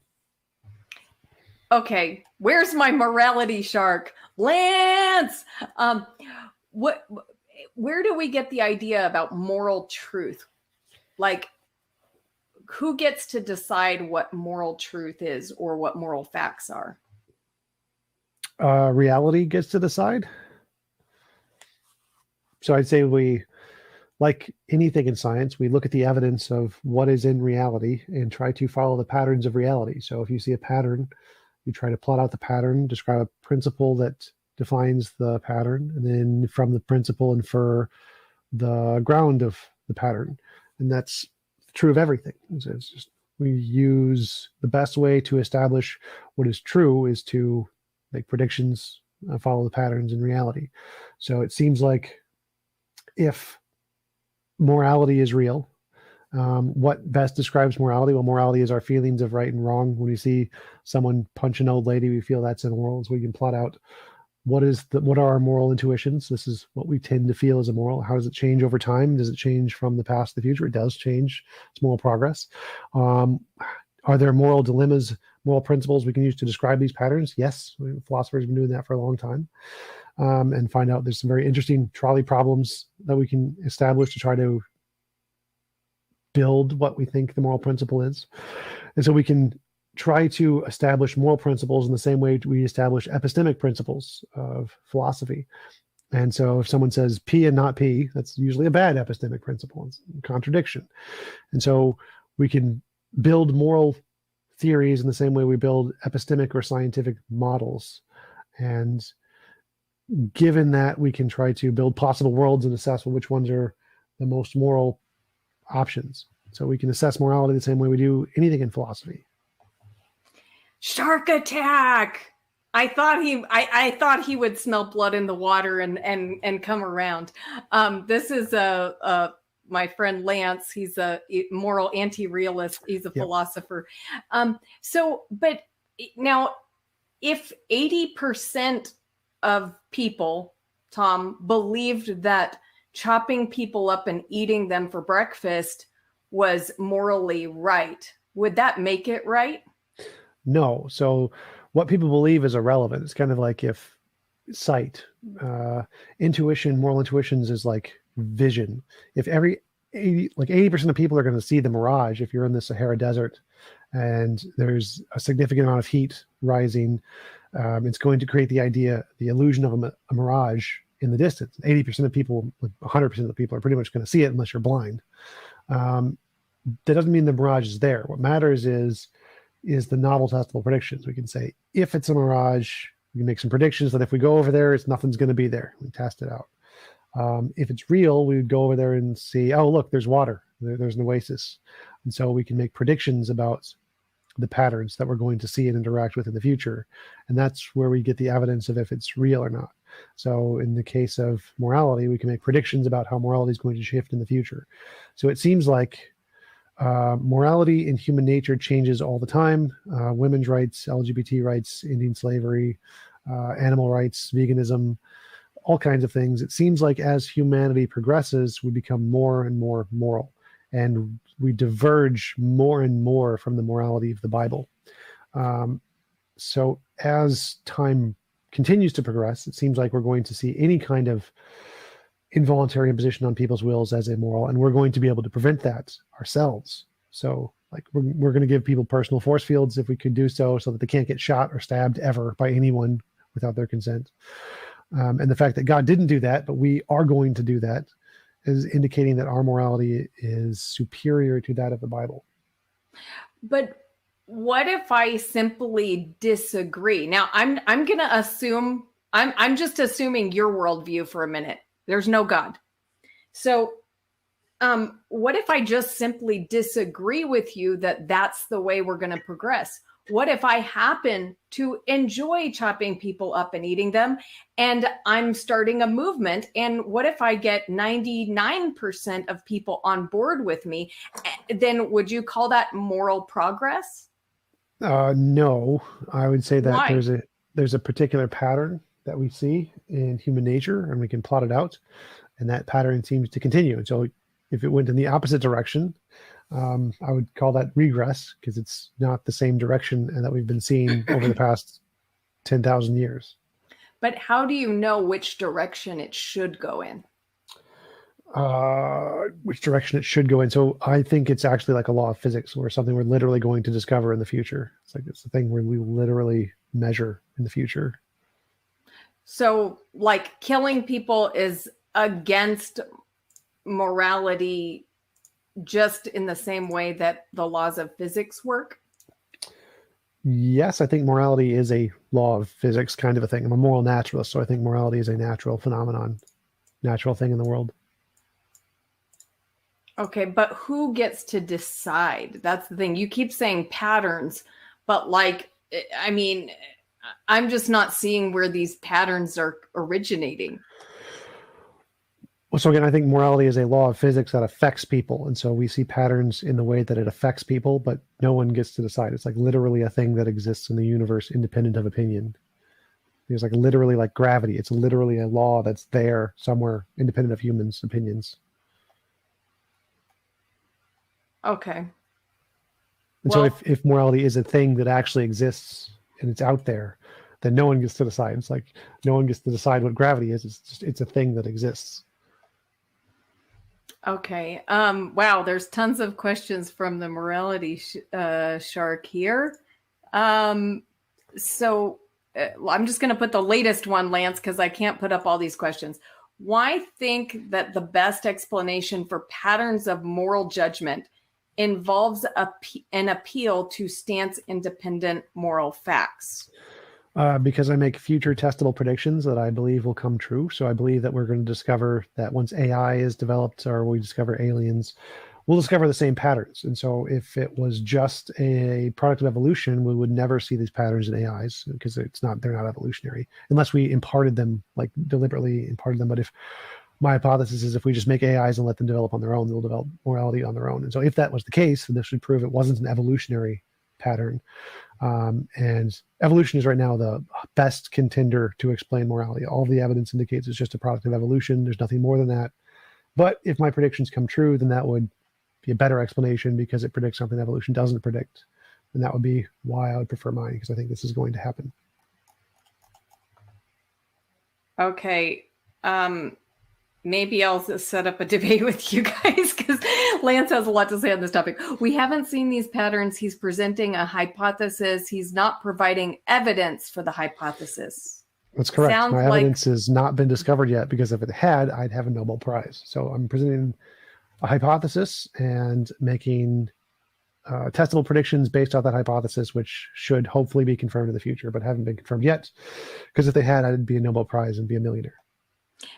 But can you give me an example of how that could possibly be confirmed in some way? What do you mean? The prediction that AI's develop morality?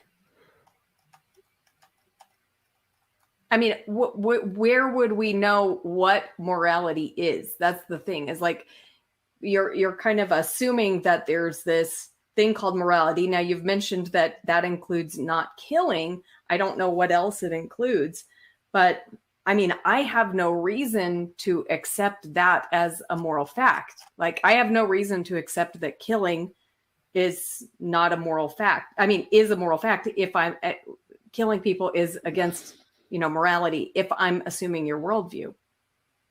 Well, you sense it. So like you have moral intuitions that killing is wrong, right? So it's like if you look in the distance and you see, oh, that looks like an ocean. Well, you now have a reason to believe there's an ocean there. It might just be a mirage. It's possible it's just a mirage and there's nothing there, but there could actually also be an ocean there. And so since you have this sense that there is something there, that's a reason to believe that it's there. It's true that something's there. It might not be, but that's a reason to believe it's true. I think that it's going to be like either a higher order emergent property of some kind, or literally just a physical law like gravity, and we'll be able to measure it and just discover it like any other law in a lab. Just zoom in with a Large Hadron Collider and like, oh, there's the moral law. It's there. Okay.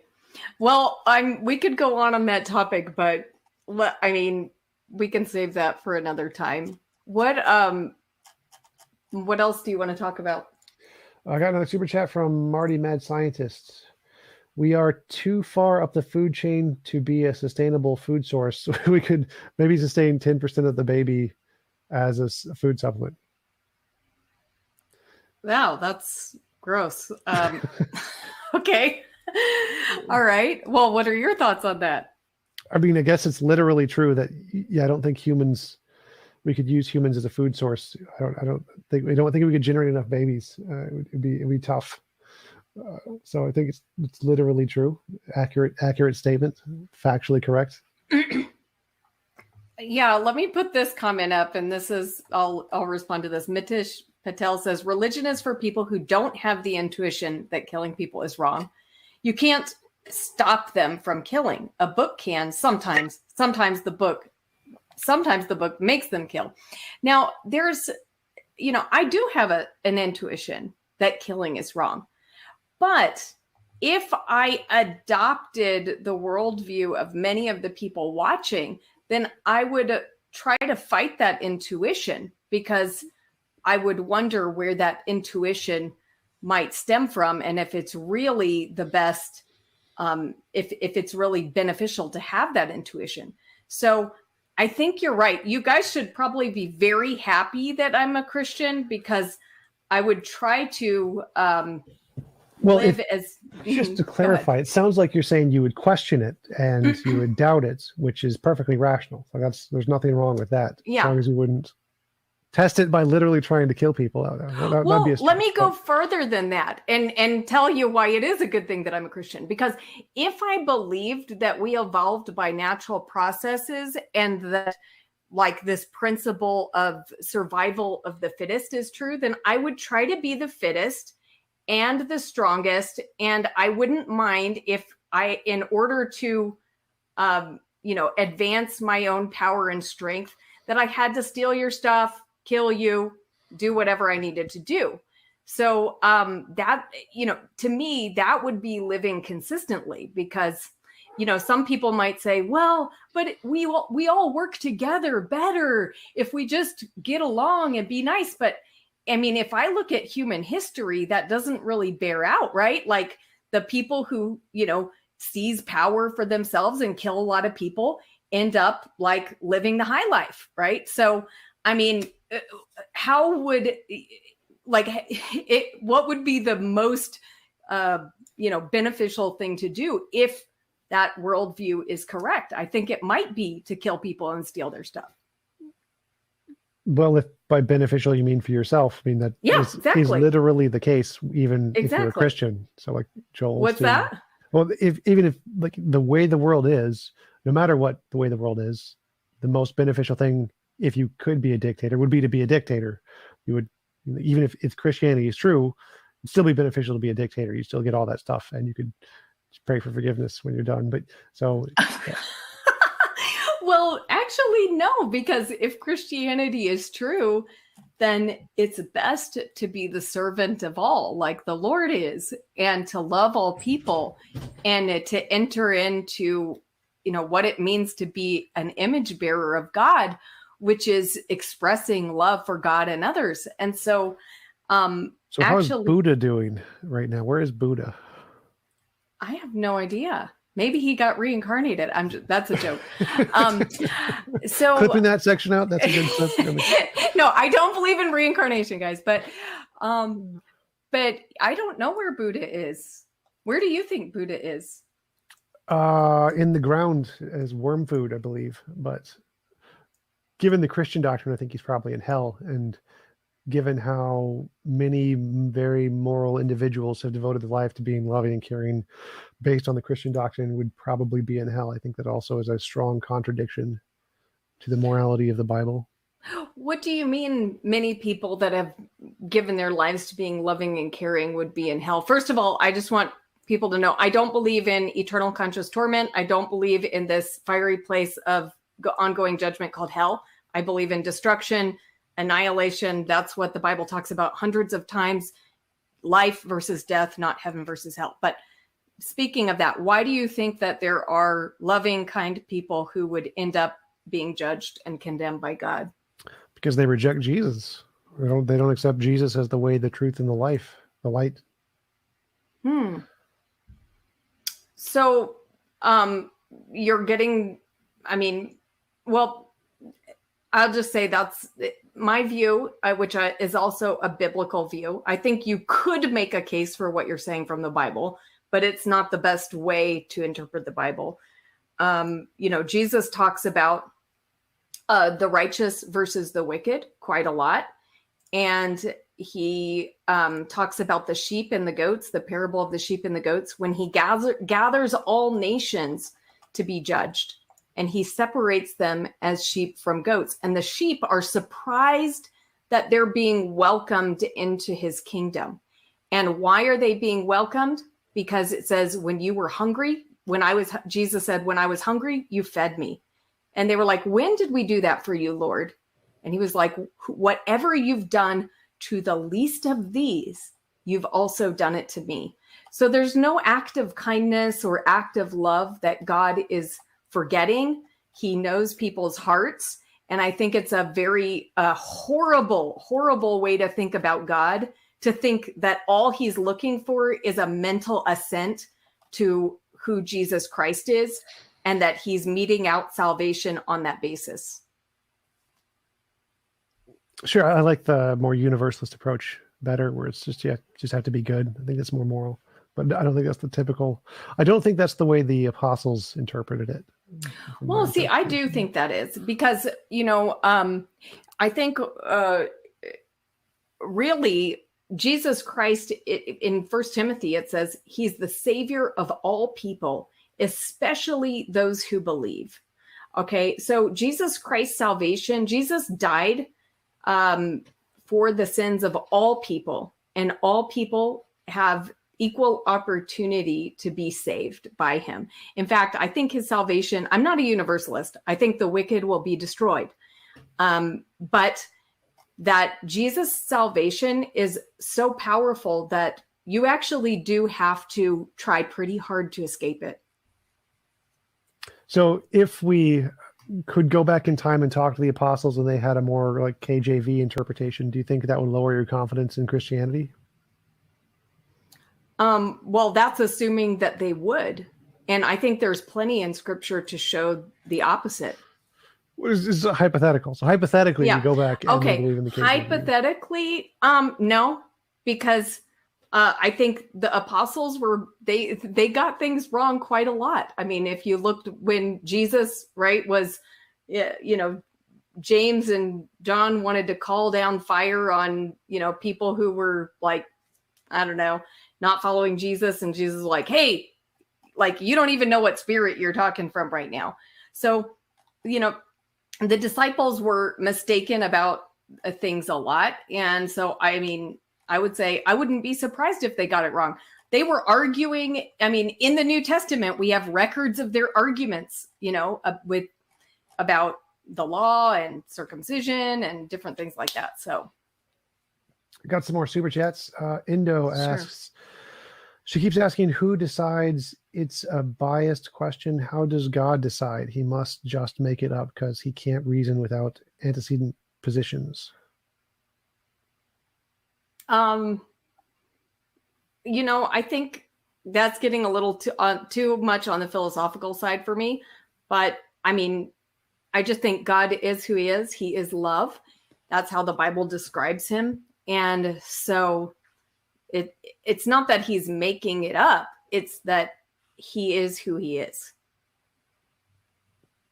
I think that's sort of like if the objection to your objection is who decides what morality is, because that would be like subjective morality, right? If one person gets to decide, that's subjective. And so if God gets to decide, then that also makes it subjective, just like if I got to decide. So if I get to decide what morality is, it's subjective because it's just what I say or something like that.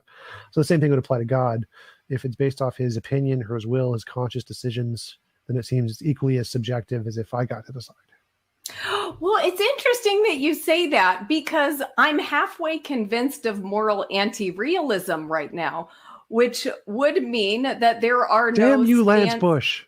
Yeah, Lance. I have to give credit to Lance and Danny. And maybe Leo even.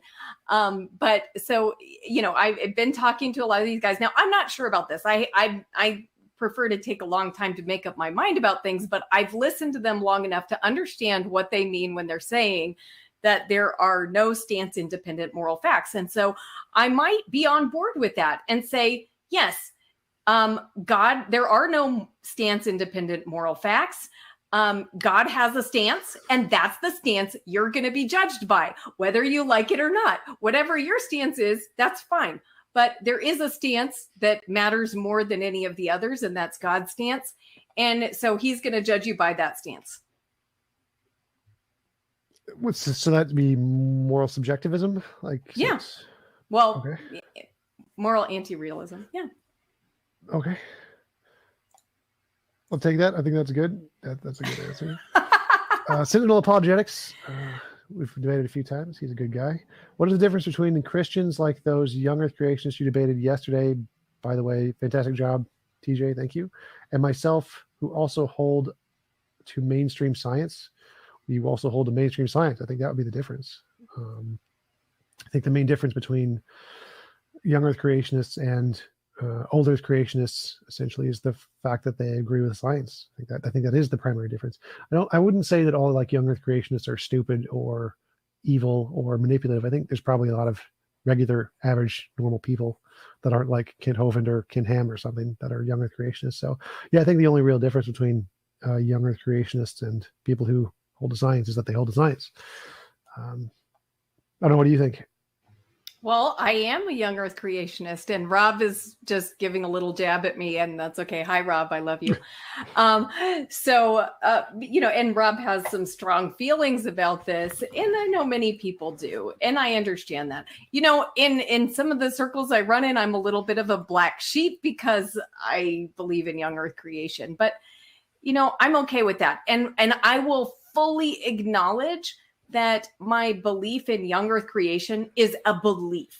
So I'm not going to say that the scientific evidence, that I'm swayed by the scientific evidence. I do think there is scientific evidence on both sides.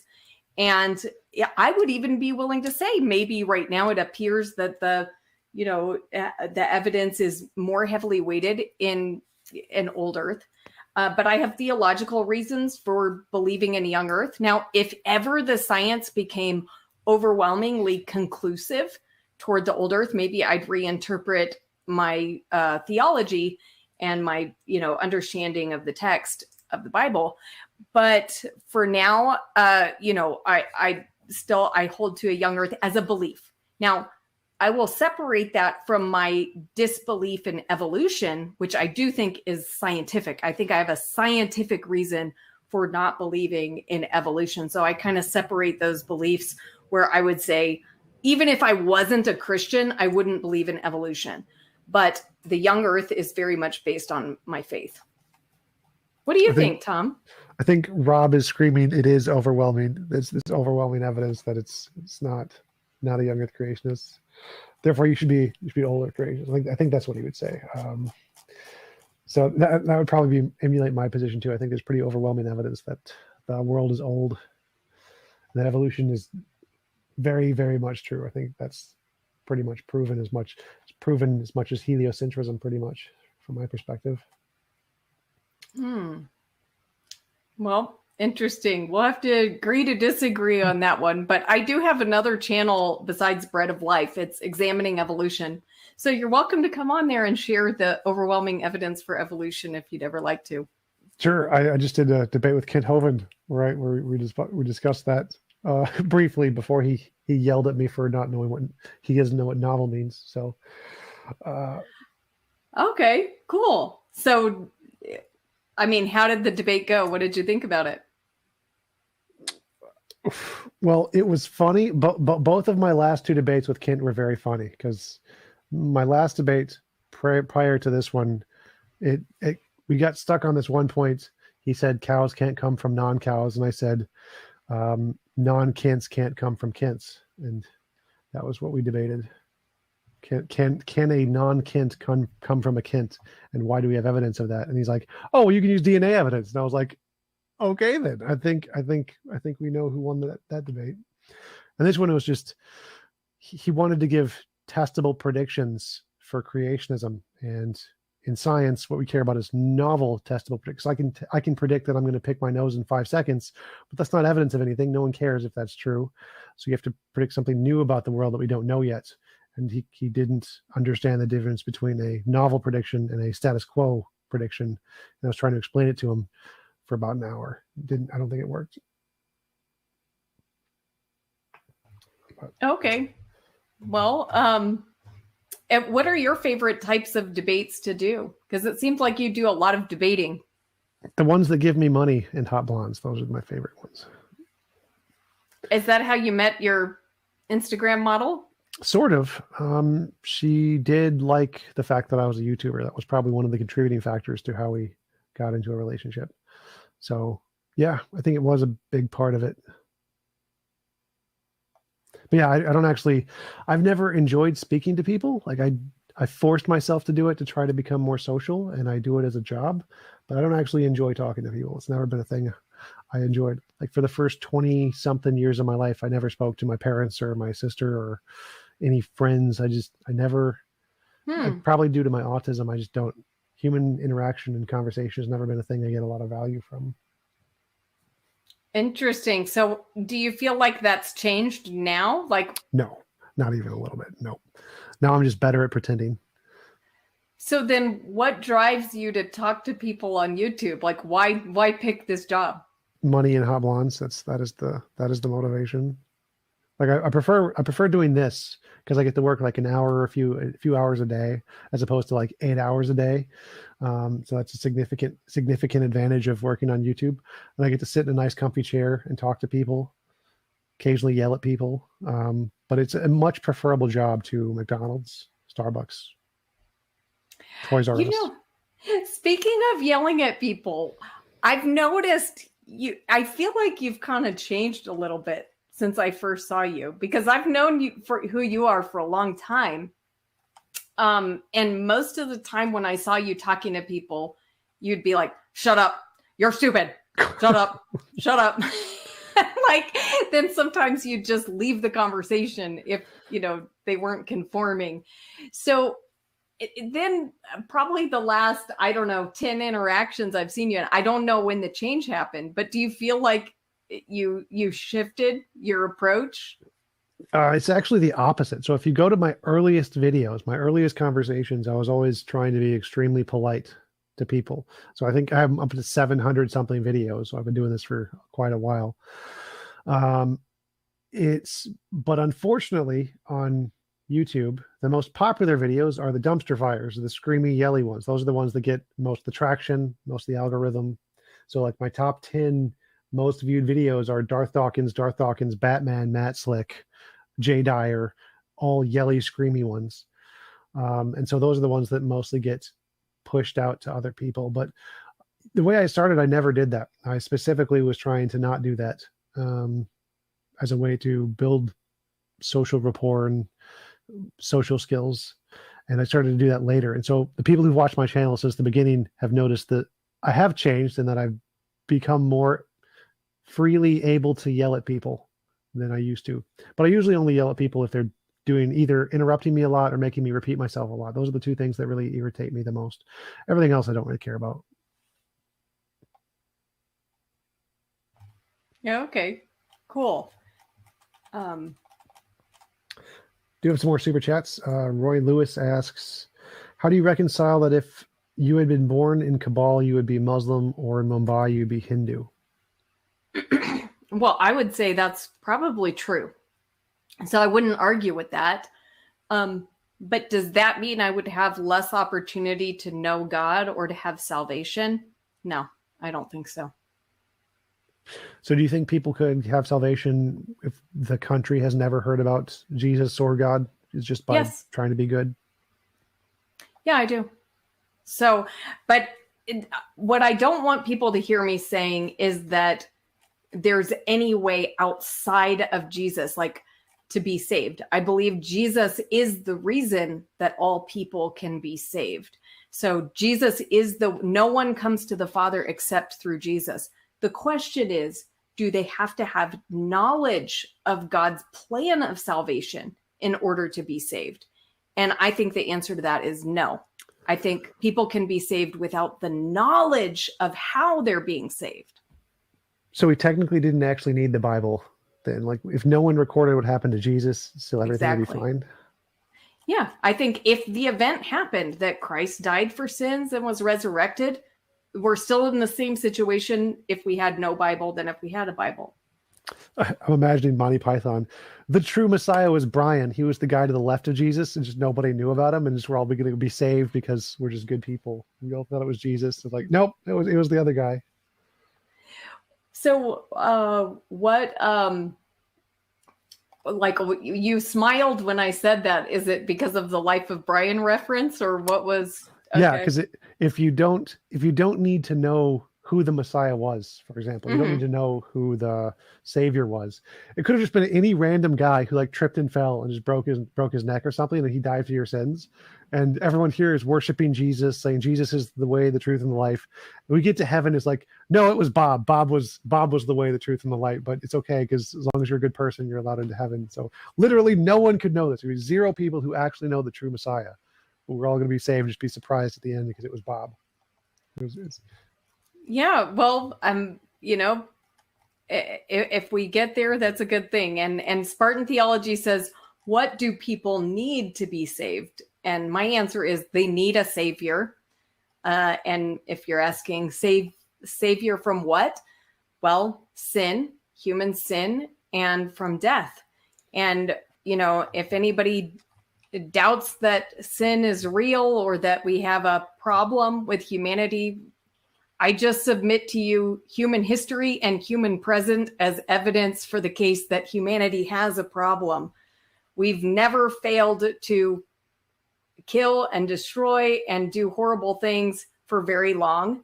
And so we do need a savior from the corrupt state that we're in. And we have a savior. And so Jesus.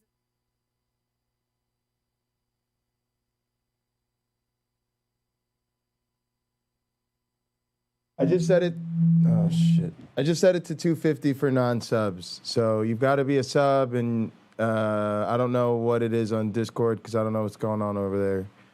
But you got to be a sub on YouTube on Pocket Locker 86, and otherwise it's 250 characters. It was really more just the fact of nature that made us do those things.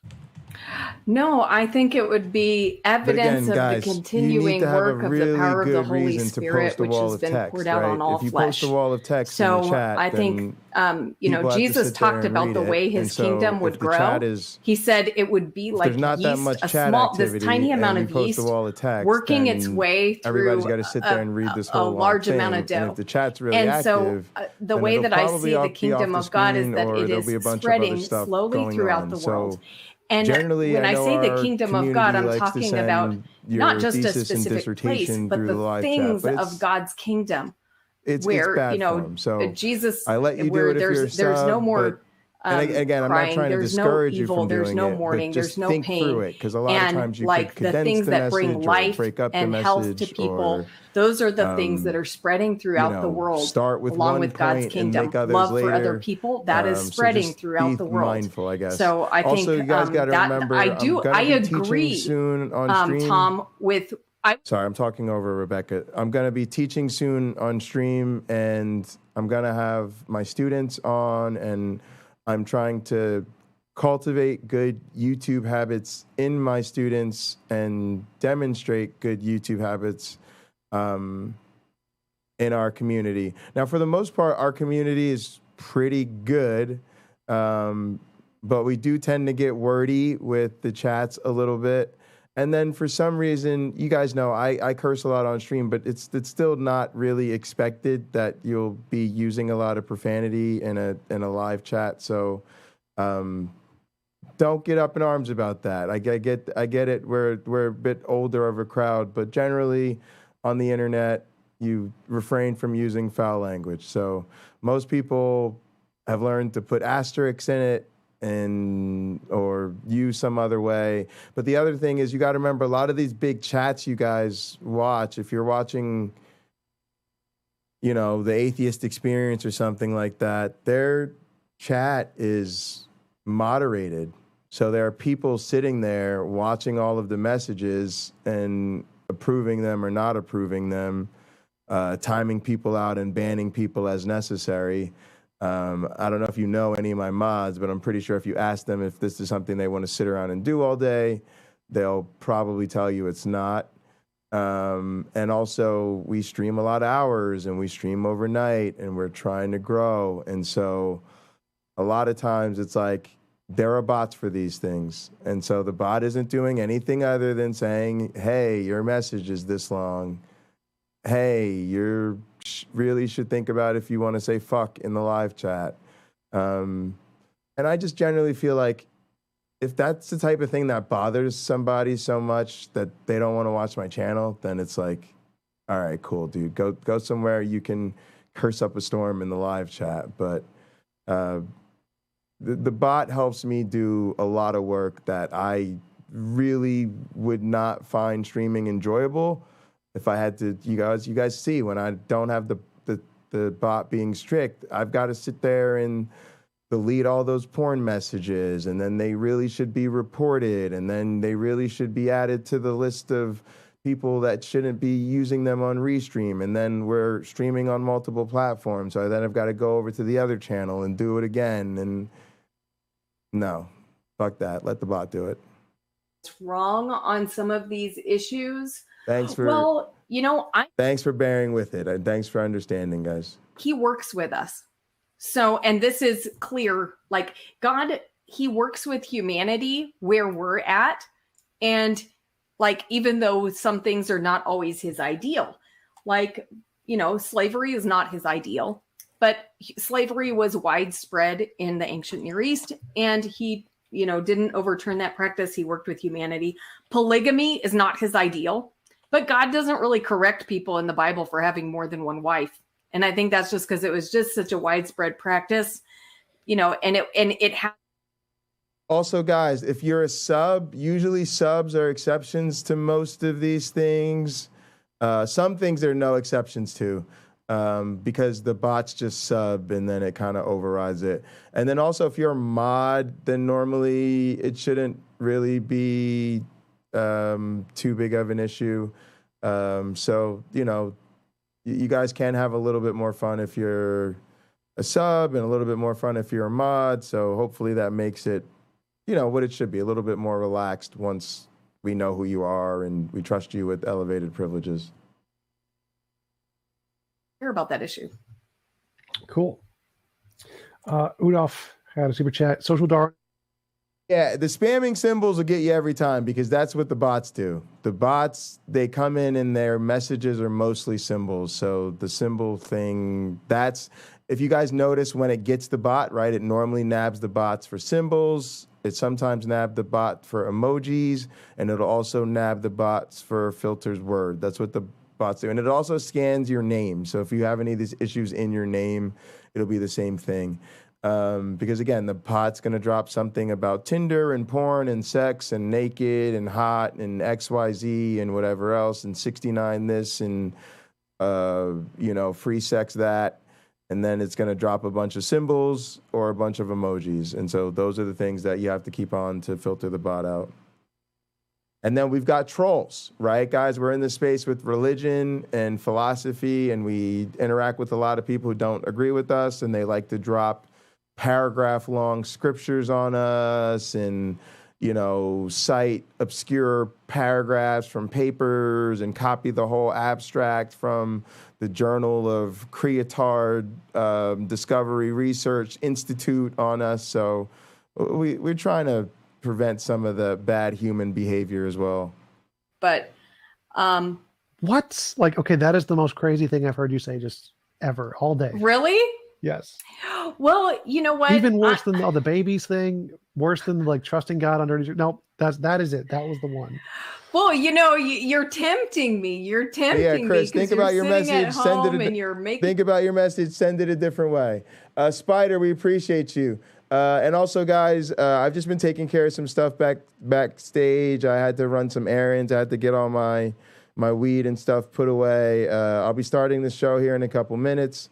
I do still need to order some groceries, but we're going to go ahead, and in a couple minutes, I'm going to start the show. You guys know sometimes I have to start the stream because of a meeting or something like with Cliff, and then I've got stuff to do. But I do like to start our show and do our normal sort of intro. So we'll do that in a few, and then we'll get into what we've got going on this evening and tonight. And of course, late night, we will be live at the Casino Arcade and Theater. We're going to shut this pocket locker shit down and be stuck at the malt shop with the arcade management. Of YouTube. So why YouTube? So just an ironic joke. But yeah, I'm full-time, so I make about $50,000 a year off YouTube, something like that. What? Oh my goodness. Now, where is the bulk of that coming from? Is it ads? Is it super chats? Is it what's happening there? Donations. So PayPal, Patreon, YouTube subscriptions. Ads is not as much.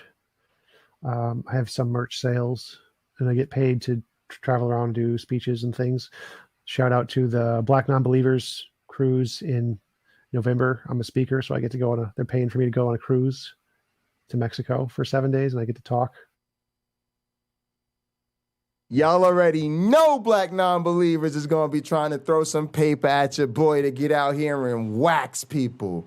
They're going to be paying your boy them big bucks. Look, we're community supported. Tell them fucking corporations to pay up. Tell them motherfucking atheist organizations to pay up. Once Pocket Locker is back dealing with people, we're going to be back out on these streets. Y'all already know we're going into motherfucking airplane mode, and we're going to be jet setting all over these creatards. And I think that was a good time to wrap up for sure. Okay, well, let me ask you one final question. Why do you think I should not believe in God? I think that the evidence contradicts the vast majority of the Bible. I think that the moral intuitions we have vastly contradict the morality in the Bible. I think that there are better answers to pretty much every question. I think that saying we don't know about things like the origin of life is a better answer than positing that God did it. I think that from pretty much every epistemic and evidential route we have, it doesn't lead to the things that the Bible says. Okay. And I think we can make a better world ourselves than what the Bible describes. I think that's probably the biggest one. What about the coming kingdom that the Bible describes? Oh, I think we're going to make the world I describe, the best of all possible worlds, where it's impossible to force anyone to do anything they don't consent to. I think we're going to be able to make that once we have enough control over nature through artificial intelligence. Once we get AGIs, and they're going to start to increase our life expectancy, decrease our need for food, gain energy from the sun. We're going to essentially solve death and murder. They're all going to be gone. And we're going to be able to do that here on Earth and give each person their own planet if they want one. So we're going to be able to achieve a better than heaven reality here, given just the laws of physics. And so if we can do that and God couldn't, I think that's a problem for Christianity. And I think that as we get closer, more people are going to become more atheist. That seems to be the trend that we see. UK just broke over 50%. Australia is over like 40% atheists or non-religious. So as we gain better lives, people are going to stop being as religious. Well, now, do you think providing all the things that you described is actually going to like give people bliss? Yes. Because there seems to me like there's so many like rich people who have like no Is this thing on? Put that goddamn microphone on me. Is that microphone on? Turn that microphone on. End up depressed or suicidal. Yeah, biology. This other microphone. I need to sing into this other microphone. We're going to have pretty easy solutions to those. Is this thing on? Put that goddamn microphone on. So I think that fulfillment, we got a fucking bliss, show to happiness, those kinds of things are biological. That's why there's a spectrum of people who are severely depressed and people who are very relaxed and yogi-like and just happy with whatever they're doing. And once we have the ability to integrate with artificial intelligence and like put computer chips in our brains, we'll be able to control those pretty thoroughly. So depression will be just a switch. You're depressed, off. Depression off. Problem solved. Cool.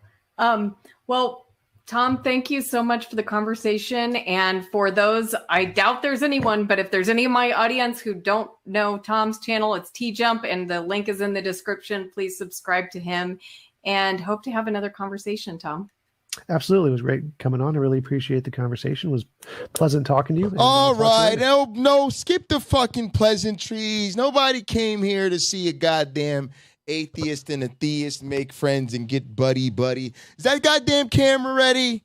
Is that goddamn camera ready? Let me see what the fuck is ready. Is this goddamn scene ready? Oh no, it's so good to see you. Oh, I just love talking. Can we be friends? No, we can't. We don't like y'all. Fuck out of here. Y'all getting too friendly with the other side. Too friendly with the other side, I tell you. Too friendly with the other side. All right, let's go. Let's start this fucked up ass show.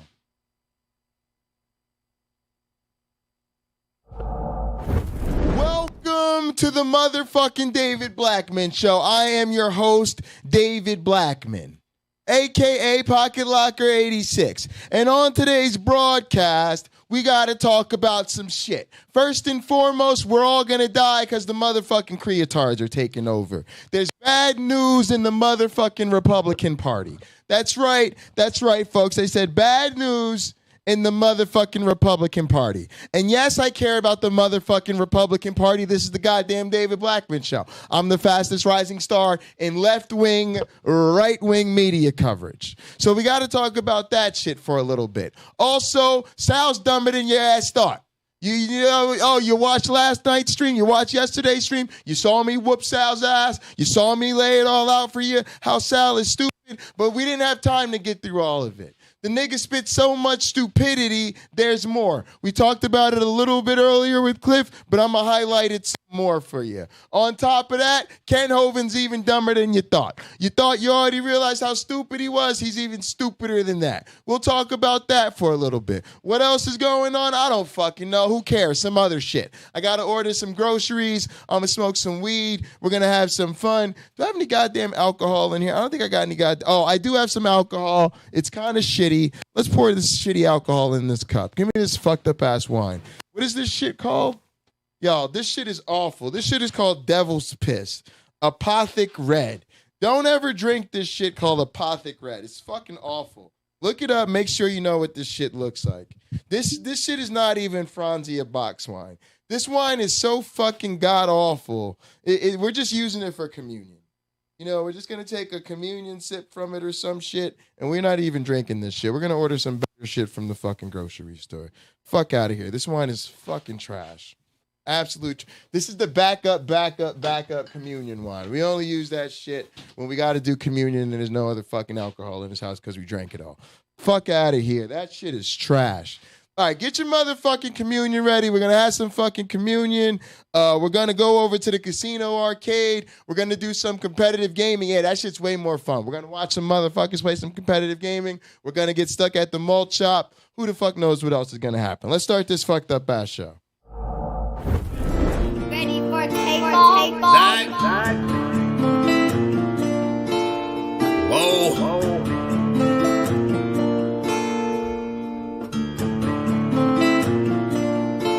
Working hard on my stump, what's the problem? I ain't had shit to show, being modest. Now it's grams of the wax for my conscience. Brown James in LA, you're on college. I've been jumping on them planes like a hobby. Still moving with the pack like my partners. Shut the John on them jets cause you wildin'. But the bowl is a party on the island, moment of silence. So good, get back to the topic. Grew up, it was me and Flocka. Grandma's and Big T, this my mama. I ain't even for the pain when my pots flip. Knew his name, that's it, never bothered. Mom said, you the man, son, you got this. Ever since I found a way to go and pop shit. Hold up, blaze through a whole zip. Took a seat at the table of my first flip. Days in red roof with my first whip. Spent the money with the gang, never post pics. Seen the change in the game, had to coach it.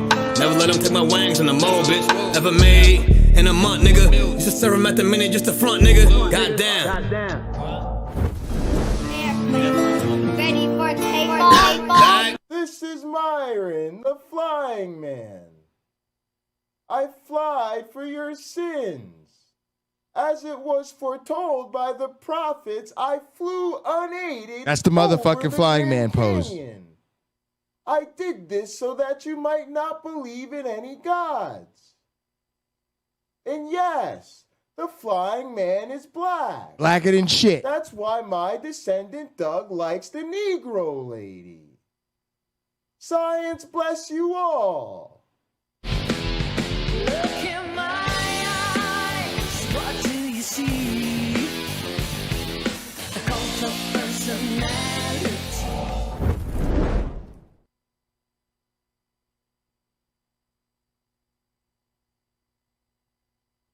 I don't know if Doug's seen it.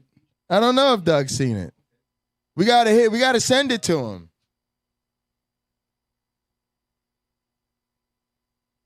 I definitely don't think he's seen it now that I think about it.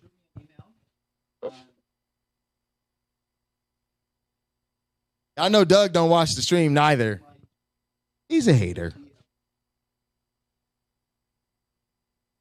A fantastic. Get the fuck out of here. I'm gonna whoop his monkey ass. Typically. Endless request.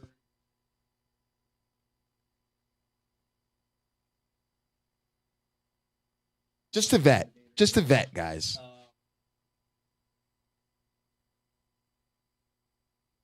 Just a vet, guys. It's just a vet, guys. That's all. All right, one more for you. Let's get into this promo. We gotta make another one of these shit. Is this thing on? Is that camera on? Turn that goddamn camera on. That camera on. Put that camera on me. Put that camera on me right now. Ken Hovind, I'm coming for you. You done fucked up. See, I knew if I challenged you to a debate on your channel, you'd record it. And then once I whooped your monkey ass all over the internet, you would hide it. There's no way you would release it.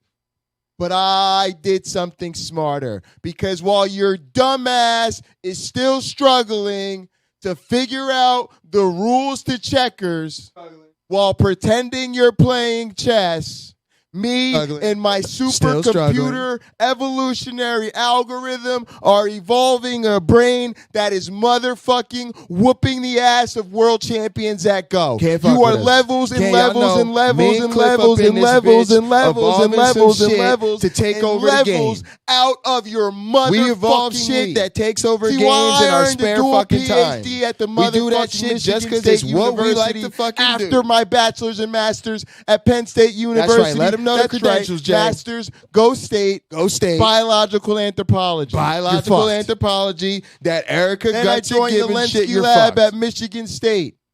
Go Spartans. Dual PhD, integrative biology, Shout out to the ecology, Lenski lab. evolutionary biology, and behavior. You're fucked. Go fuck yourself, you're fucked. Then I moved on to the experimental Moving research up. lab Bigger and of better Dr. things. Mike Travisano Higher and higher at levels. the motherfucking University of Postdoctoral Minnesota. researcher Go shit. motherfucking Gophers. Big Ten, all throughout, Go all up Goldie in this Gopher. bitch. 3 very legit universities. Go fuck yourself, you're fucked. Go fuck yourself, you're fucked. What did your lazy ass do? You went to some bullshit ass hole in the wall. That's a compliment. It's a motherfucking trailer in the middle of nowhere, Colorado, where you wrote some piece of shit toilet paper That's right. dissertation. Toilet that I paper will rip dissertation. up in Not your gonna face cut it. to show Not you gonna that cut it is it. not worth the goddamn Wipe my thing, ass Ken with that Hovind. shit. Rip it up in his face.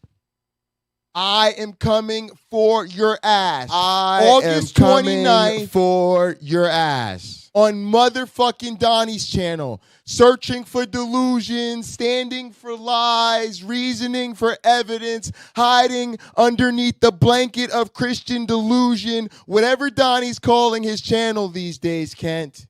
It really doesn't matter. Really doesn't matter. I hope you bring all your friends, Really doesn't your matter. family, your wives, your ex-wives, your fucking people at your compound, all your motherfucking staff, because believe me, I am rolling deep with the cult of the flying man. The Most High Apostle is coming for that ass. And best Coming for believe that ass. my co-pastors will be in the building. The ushers will be in the building. The motherfucking congregants will be gathered. The drinks will be poured. The weed will be in the goddamn air. And we will be celebrating as I roast your monkey ass. That's right. That's right. We're going to roast that monkey ass. We're getting prepared for it. And then we're moving on to bigger, better things. We got other appearances to make, other things to do. Ken Hovind is actually small potatoes when you're taking over the internet. It's just the way it is, folks. You're going to have to get used to it.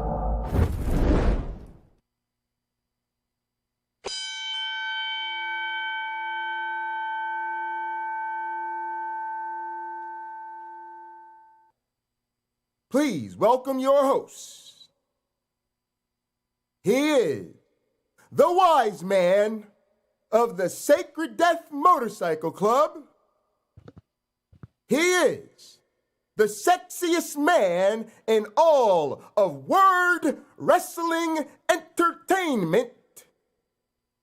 He is the most entertaining man in the history of evolutionary biology. He is the virtual visionary. Visionary. Mr. Dual PhD himself. Two of them. Please give it up for the architect of the atheist apocalypse. That's right. The only Scorched man earth approach. to have his vestments Theist blessed left. by Pine Creek. The most high apostle of the cult of the flying man. He is none other than the outlaw prince, the one and only Jesus, who can save us, Dr. Heartbreak J, Pocket Locker, BUNDY!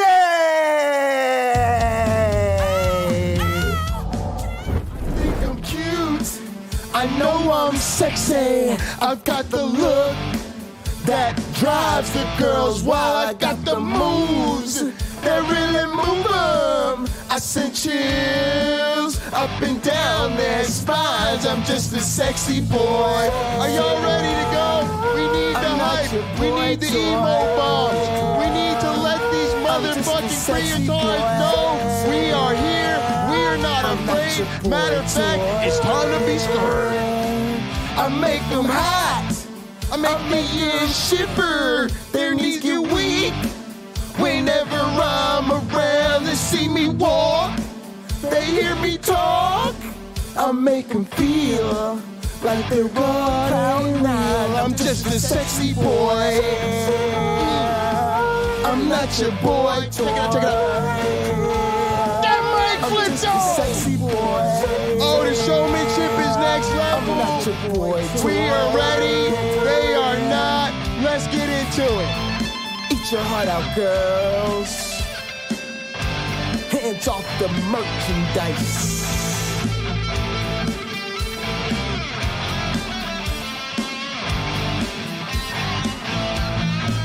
I'm just a sexy boy. I'm not your boy toy. I'm just a sexy boy. I'm not your boy toy. I'm just a sexy boy. I'm not your boy toy. I'm just a sexy boy. I'm not your boy toy. I'm just a sexy boy. I'm not your boy toy. I'm just a sexy boy. I'm not your boy toy. Welcome. Welcome. Welcome, everybody. I don't even know what show it is. It's motherfucking hump day, chump day, frump day, Trump day. Let's get on into it. We have no time to waste. Hang on a second. I am missing my motherfucking priestly vestments. Whew. I'm just a sexy boy.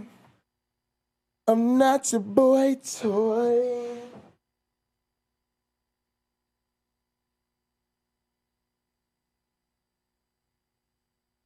You know, I figured out why we got our Twitch account suspended, folks. What they realized is that this show is pornographic. They're like, man, this cult of the flying man, this minister, man, he makes that goddamn robe look so goddamn good. It's kind of like, it gets misinterpreted. I'm really just trying to handle my priestly duties on behalf of the cult of the flying man. But they go, oh no, he's just deliberately stimulating people. He's just trying to over-sexualize the stream space. So they came through and they saw how sexy the stream was, and they were like, oh, we gotta suspend him. But it's not porn. This is a goddamn cult of internet personalities. It's a very legitimate church. And I take offense to being treated like a porn star. It makes me feel objectified, like a piece of meat. I'm not out here singing and dancing, shaking my ass for your pornographic stimulation. I am out here trying to spread the spirit of doubt. I am out here doing the flying man's work. You know what? I'm tired of this. I'm tired of this. Look at this. Look at this.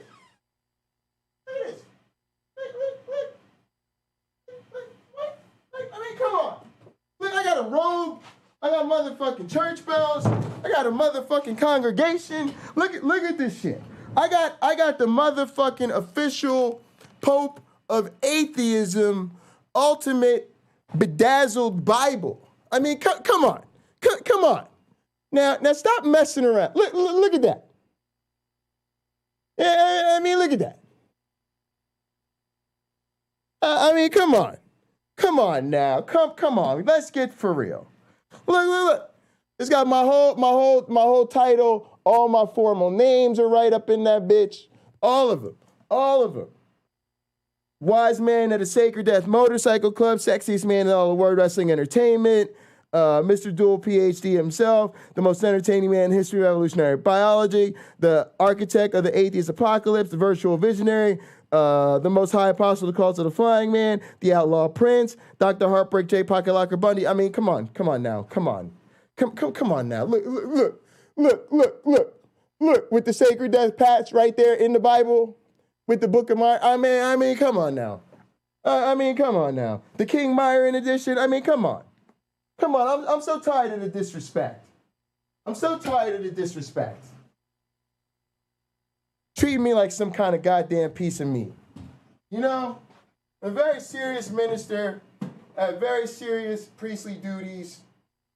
You know, the disrespect has to stop. It really does. I've had my vestments blessed by Pine Creek. Don't try this shit at home. So now I had to earn these bars. I had to spend 3 eternities in graduate school. You know, the disrespect just has to stop. All right, folks. Now look. Priestly duties and activate. All right, time to get to it. Y'all already know, communion time. Uh-oh, problem of evil in the building. All right, y'all, please raise your glasses and hold on to your asses. And yes, I'm about to drink this nasty-ass wine just to help y'all get through communion. Through him, with him, in the unity of the flying man.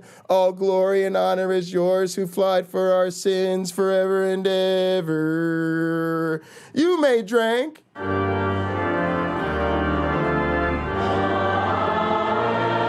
Oh, it's fucking gross. Ooh, it's refreshing though. Hang on.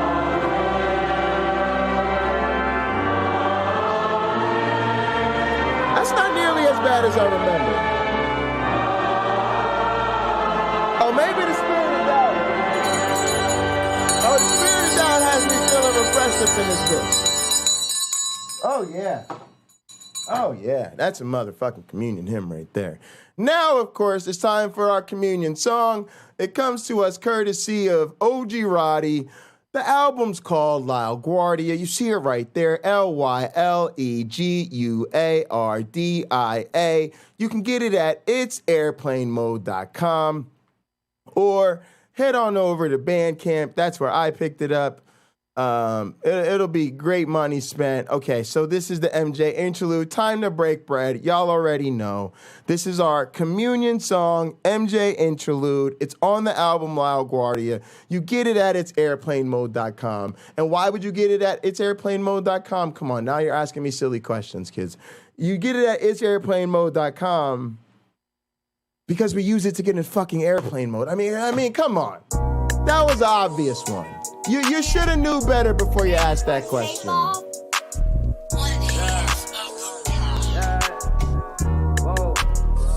Start my morning every day with her. Oh, yeah. In the afternoon, I lay with her. In the evening, I'ma stay with her. Hi, I'm in love. I ain't even tripping, but them say she a drug, cause she hear everything for me. In the morning, hit her faithfully. At least a dub when we touch. No one falling in love. I ain't even tripping, cause she the one I could trust. Even bring her out on dates with me. See my mama new place with me. She hold me down on the days when I ain't feeling too up. I ain't even tripping, cause she with me in the clutch. I go all out the way for ya. Take some time out my day for ya. I even took her on a plane, but she ain't even a drug. Relax, it's after hours. But they ain't even in love. In the morning, I might lay with you. In the afternoon I play with ya. I know, I worship music so much better. The signs say I'm in love. Mary Jane is different cause she ain't even the drug. She be there every day for me. Isn't it nice that our music is good and we don't have to pretend it's good because it's about Jesus? I'm telling y'all. We got this shit on lock. She turned me into the plug. She be there dealing way with me. She be there to take the pain from me.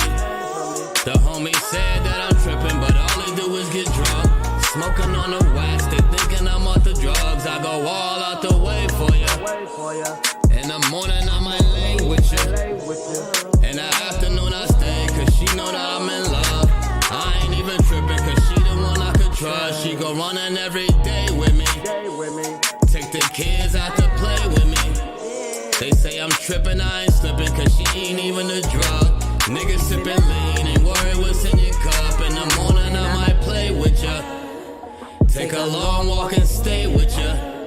She my sweet Mary Jane, and she the one I could. Are you watching me? But me, I'm smoking a dub. I go all out the way for ya. Take some time out my day for ya. Are you watching me? Never enough. Some say I'm tripping, but they ain't even in love. You should be watching me. In the afternoon I play with you. But I know I'm never tripping, cause hi, I'm in love. Mary Jane is different, cause she ain't even a drug. Yeah.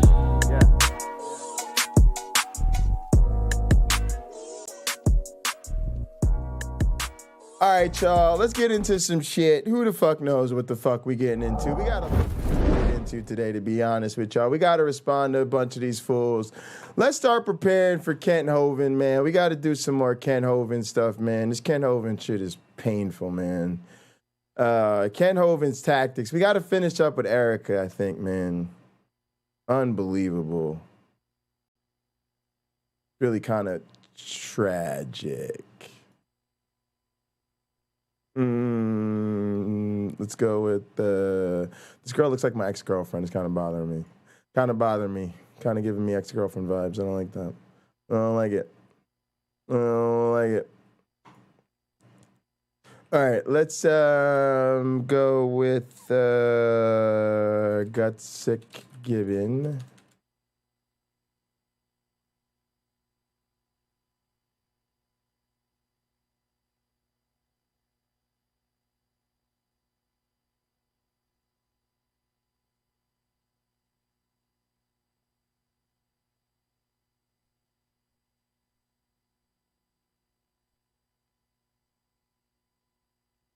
Oh, did we finish this? Jesus, that would be amazing. Religion and science can coexist. No, that's that one. No, we didn't. Here we go. Wow. How about this guy? 10 seconds. All right. Well, you. I think you're going to be really embarrassed. Muted the wrong when thing. God says, Erica, sorry, honey. Thanks for letting us know you're lurking. Saints of the Helper. Go ahead. We are going to go into open discussion, which I already have a bad feeling about this.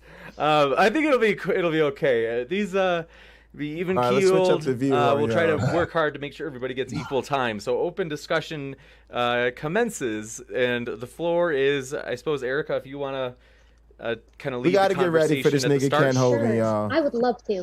Well, yeah, that's a lot of information. Look, I'd like to. A lot of y'all know, we already know the situation is hopeless on two fronts. We already know Ken Hovind is fucking retarded and will be like talking to concrete. We know there's no getting to or through to Kent Hovind, and I'm a little bit miffed and angry that he's got Andre the Giant up on the screen. You know, Kent Hovind should not have the audacity to put professional wrestlers as part of his presentation. Man, that's just the insults that this man keeps hurling at me. The ways in which he just invalidates my existence and my entire worldview and profession is just profound. Anyway, folks, champions have championship responsibilities. We can't be caught slipping, blah, blah, blah. You can't underestimate your opponent, blah, blah, blah. Haven't y'all ever watched boxing, right? You gotta always fucking prepare and do the fucking prep and the film study and the training and the blase and the flavonoids, regardless how much of a fucking retard amateur your opponent is. So, you know, like I say, champions have championship responsibilities. We got to go through the motherfucking motions. And of course, we could whoop Ken Hovind's ass half asleep, but, you know, we'll prepare and be awake. Cover. I hope we can get to all of it, but I don't know that we will. So I've heard the look at the. I don't know what he's gonna say, First of all, I want bro. to specify. Masters in primatology. Oh, we watched through this part too. Thank goodness. I don't know what part we didn't watch through. Look, let's.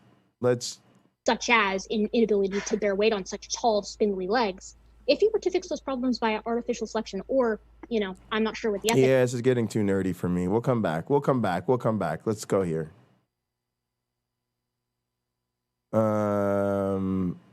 Is that who I want? Let me think. Who do I really want to see Kent Hovind debate? The Kent Hovind debate, I got a couple on my list. I want to see Hovind versus Aaron Ra is really important too. Erica's important. Aaron Ra, T-Jump maybe a bit less so. Dillahunty is important. I got to go with some people who I know are great science communicators. Professor Dave Explains, we'll get into that as well. Maybe I shouldn't put in verses, I should just put in their names. And I get the same things? Like, all right.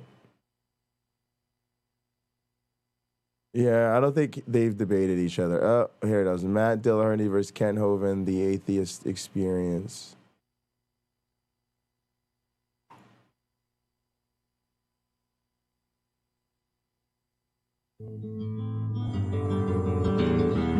Have you ever thought about it? I mean, really. Hang on a sec, though. Is this like for real, or what is this? That's the problem. Kids are taught today there are no absolutes. Progress from a complex for the Earth, 163 feet down. Those are historical scientific.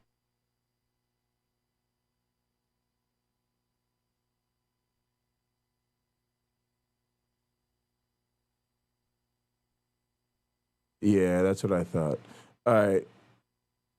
Yeah, I don't think this happened. All right. Anybody know, like I don't know if he's debated any other scientists or people. All right, let's do this. Also, y'all sent me a bunch of stuff in the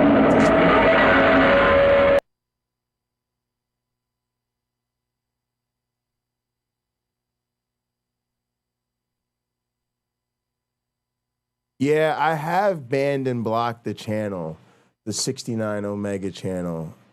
It's like really weird. It's like you block it and block it and block it and block it and block it and block it and block it, and it just keeps happening. Let me see. Let's try it again. Because the shit is driving me nuts. All right.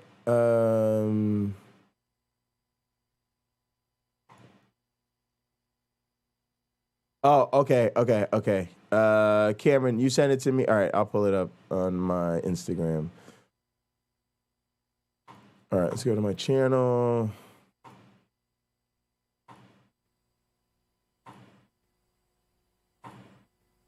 Yeah, I think there's a lot of them. Yeah. I think there's a lot of them. Yeah. All right, and there's a poll. I didn't know I could just create a poll like that. Where did that come from? Oh, hell yeah. Oh, let's create a poll up in this bitch. What's the poll gonna be? Let me know. I'm gonna come back to it. Let me think of something.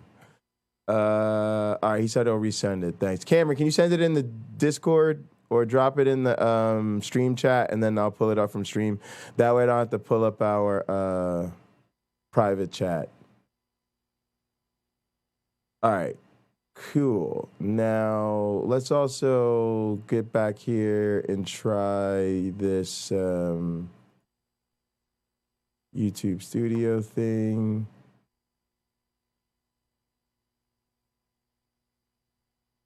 What that does is we can go to the community settings, permissions, no. community. Yeah, see how many of them I have banned? It's crazy.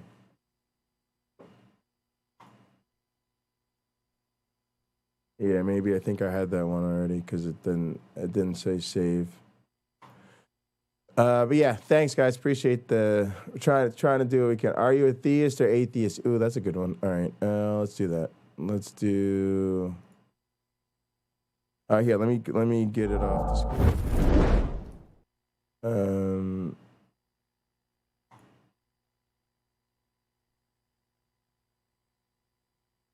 Oh, it's usually like a yes or no setup. Do you believe in a God? Yes or no. Ask the community. Boom. There it is. Poll. Do you believe in a God? No, I don't. Oh my goodness. This thing won't let me log into my own damn chat. All right. No, I don't. Look at us out here, y'all. We got polls going and shit. We official as fuck. All right. Let's go back to this.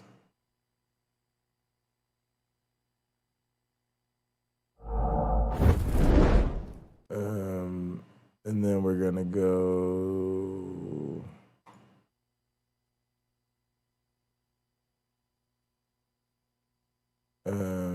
Oh shit! I didn't mean to do that because then I just got rid of the video link. Easier ways to do this. Discord. Stream chat.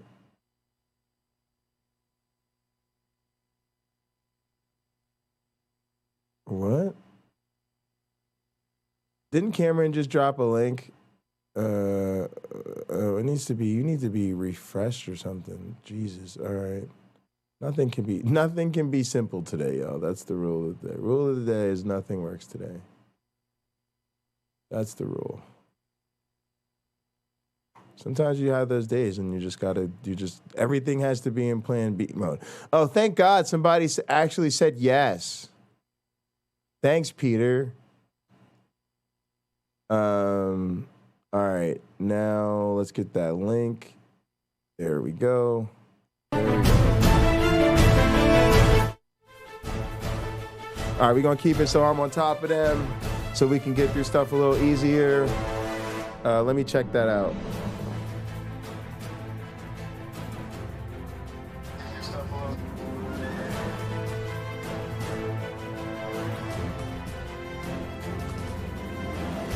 Yeah, that sounds pretty good. We'll see what it's like when the intro's done. Actually, let's skip this intro.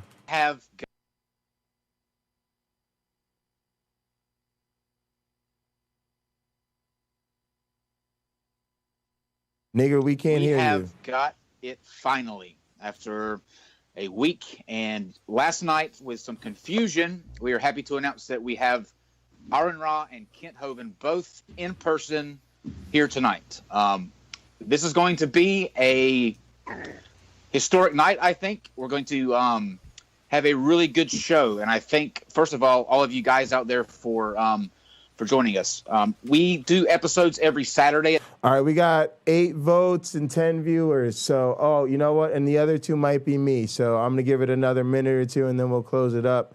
I'll pay out $1 million pocket change for every vote. So we'll go with 8 million so far. Appreciate you guys. At noon, you can visit www.nonseqshow.com, and that's NONSEQ show.com. You can also check out the guests that we have coming up, just to kind of give you an example of the shows that we have coming up in the coming weeks. We have Nate Dern from funnyordie.com, who is going to be coming on to talk about his new book, Not Quite a Genius. We are also starting a new segment with Pamela Whistle, who is the membership director of American Atheists. Shit. And they get all kinds of hate mail and Guys, we got 10 viewers, 10 voters. So here's what I'm going to do, y'all. I'm going to give out, I'm going to just do it on my other screen. I'm going to give out 10 million pocket change for every vote. That's what we normally do. And then I'm gonna give an extra 5 million because we actually had the 1-to-1 correspondence. I think everybody voted.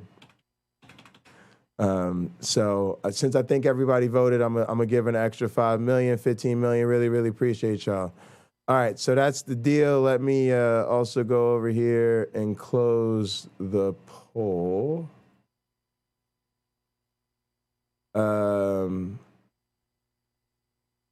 I don't think it reported. I think maybe I needed to tell it to report first. Sorry, that was the first time I've done a poll. I don't know why it just... Yeah, I guess because I said close and didn't. Normally, I think I thought since I said close, that would automatically do it. But all right, guys, appreciate you. Thanks for voting. I think Peter was the only theist, so we'll see. And that'll be an interesting one. We'll take that one again after this Kent Hovind debate and some of the other things we have coming up. Maybe after we do some right-wing trolling and see if we can increase our proportion of people that are believers. Voicemails every week, so she's going to be coming on once a week to kind of go through those voicemails and emails, and it's really fun. I mean, it's going to be really funny. At this time, I'm going to hand it over to my co-host, Steve McCrae, who will introduce they're fun, James. The two contenders that we have. Check out, I think it's called Animes or something on Steam. All right. Also, I got to order groceries. I'm hungry as hell. Tonight, and we'll go from there. So enjoy the show, everyone. Well, I don't think either one of these gentlemen kind of need any kind of introductions by now. I think anybody knows who they are. However, for this discussion, I think that they both should spend at least a minute or two kind of introducing themselves, giving their position and why they're having this discussion, and then we'll kind of jump right into it and kind of have just a free-for-all organic conversation between the both of them. Ken, I want you, if you're possible, can you start, give about 1 or 2 minutes, explain who you are, your position, and then we'll have Aaron do the same? Certainly, yes, sir. Thank you for having me here. I'm 65 years old. My name's Kent Hovind. I've been a Baptist, ordained Baptist preacher since 1974. I taught high school science and math in Christian schools for 15 years. I've been a full-time evangelist speaking on creation versus evolution for about 30 years now. I take the position that the Bible is literally true and scientifically accurate, and the evolution theory is the dumbest and most dangerous religion in the history of humanity. And those are the nice things we say about it. Okay. AKA the batshit crazy things we say about it. Is that all you want to say? What? Well, yeah, we're building a Christian park in a campground, actually, in Lenox, Alabama, straight north of Pensacola, Dinosaur Adventureland. It'll be a simple science experiments to teach biblical lessons, and you guys can come on down. We have a lot of fun. We have 10 lakes on the property. Someone gave us the property, and we're having all kinds of things. We hope to be open April 21st. My website is drdino.com, and the phone number, 855-BIG-DINO, extension 3, takes right straight to my cell phone. I'll be glad to answer any questions. Okay. Thank you very much. Aaron, why don't you go ahead and take a minute or two, kind of tell people who you are and your positions on all this. My name is Aaron Ra. I had it legally changed for my state Senate position in because it's the name that I wanted to appear when I both ran for office, and of course also on my book. It's on all my publications for the last 10 years. And it's on my driver's license, my credit cards, Wikipedia, all of that. So I am the Southwest Regional Director of American Atheists, and I'm the director of the Phylogeny Explorer Project. And we do, my wife and I, we do educational videos, and I have a channel of 160,000 some odd subscribers where we counter creationism. Okay. And my book available on Amazon is The Foundational Falsehoods of Creationism and is very highly rated. And Mr. Hovind is mentioned in it numerous times. Well, yay. Thank you, sir. All right, awesome. So what we kind of figured was because it's not going to be a structured debate, and there's so much that I think you gentlemen have to discuss. I'm just going to kind of throw it over to you guys, and Kyle and I kind of going to step back, let you guys have this a very free-flowing, organic conversation. Aaron, why don't you kind of start us off? Or I think that Kyle had mentioned before that maybe there's something that Kent wanted to mention, or did you kind of bypass that, Kent? Kent wants to go on about something first. Okay, that's fine. If Kent, you want to go start on that, and I know you said it may take a while, but if Aaron is kind of cool with it, then you want to lead in with that, and we can go from there. Yeah. No, Aaron had done a YouTube 4 or 5 days ago, and I already did a I'm sure it's coming. Quick YouTube for our listeners, but technical problems. It's not posted yet. It's coming though, so I don't need to do that. Let Aaron go first. I'd like to hear his position. All right. Well, my position is that obviously counter yours completely. I mean, I would say that the reason that the Bible is absolutely wrong about absolutely everything is because it was obviously written by ignorant, bigoted, primitive, superstitious savages who clearly had no idea what they were talking about. And that's why there's nothing that can be verified accurate, but a whole lot that is laughably stupid about what the Bible describes about the world. In fact, the way everything the Bible says about the earth in relation to the rest of the cosmos, any indication about genetics or history, anything, is embarrassingly dumb. Yeah, and there is, of course, no truth to any of your claims about evolution being a religion, for example. This is just an attempt at projection where you're trying to cast your own faults onto those who will not share them. And it's an attempt at the fallacy of false equivalence, which is what I think you meant to talk about, I'm sure, because that deals with most of your arguments, that and equivocation. Ken? Well, okay. Well, before we get into a discussion too far on the topic of evolution, we need to define what we're talking about. And for many years, I think you've obviously seen many times my division of that word into 6 different categories. Yes, those are inaccurate, so we're going to go with the correct definition. I know that you've actually bragged many times that people have corrected your misdescription of that, and it's appropriate that they correct you on this. I don't know why you don't correct yourself when you keep repeating an error. So when we talk about evolution, unless otherwise specified, because there is a colloquial meaning that doesn't apply to biological evolution or the science of evolution or certainly the theory of evolution, which pertains only to the aspect or theory of biodiversity, which can be summarily defined as genetic variance in reproductive populations over time, or a change in allele frequencies in reproductive populations over time. Okay, now, I can give a longer definition, but still it's going to be within the confines of biology. Okay, so you're saying the word evolution only encompasses the living things that have already come alive somehow. So you're leaving out any kind of organic evolution, or what I would call... There's no such thing as organic evolution. If we're talking about abiogenesis, that's a overlapping series of different processes. None of them are the evolutionary process, which is descent with inherent genetic modification. Okay, so is this descent with genetic modification limited in any way, or do you think elephants and pine trees are related? Well, definitely I think that elephants and pine trees are related, and that is a demonstrable fact, yes. And how would you demonstrate the fact that elephants and pine trees are related? One of the primary way is phylogeny, which is kind of what I'm all about. It's my hobby that has become, thankfully, my job.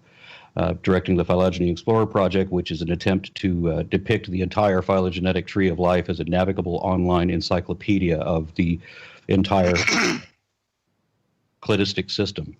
Okay, so just for the audience's sake, you are what I would say skipping the first 5 definitions of what I call evolution, the cosmic. What only you and people who do not know science call evolution. Okay, I think every textbook from every public school teaches all these as part of the general overarching principle. Except that none of them, no textbook anywhere ever described what you describe as evolution.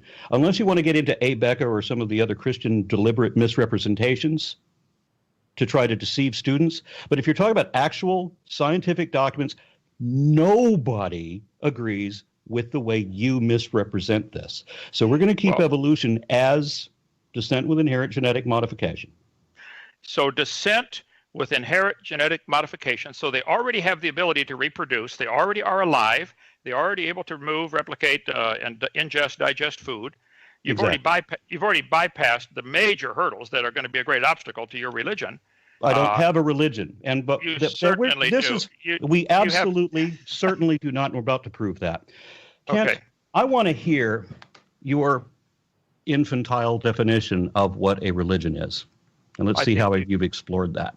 You can look it up in any dictionary. Look it up in Wikipedia. Well, I have actually looked it up in a lot of different dictionaries. When I took a course on comparative or the history of comparative world religions, our professor there challenged us, saying that religion was something that he thought was impossible to define.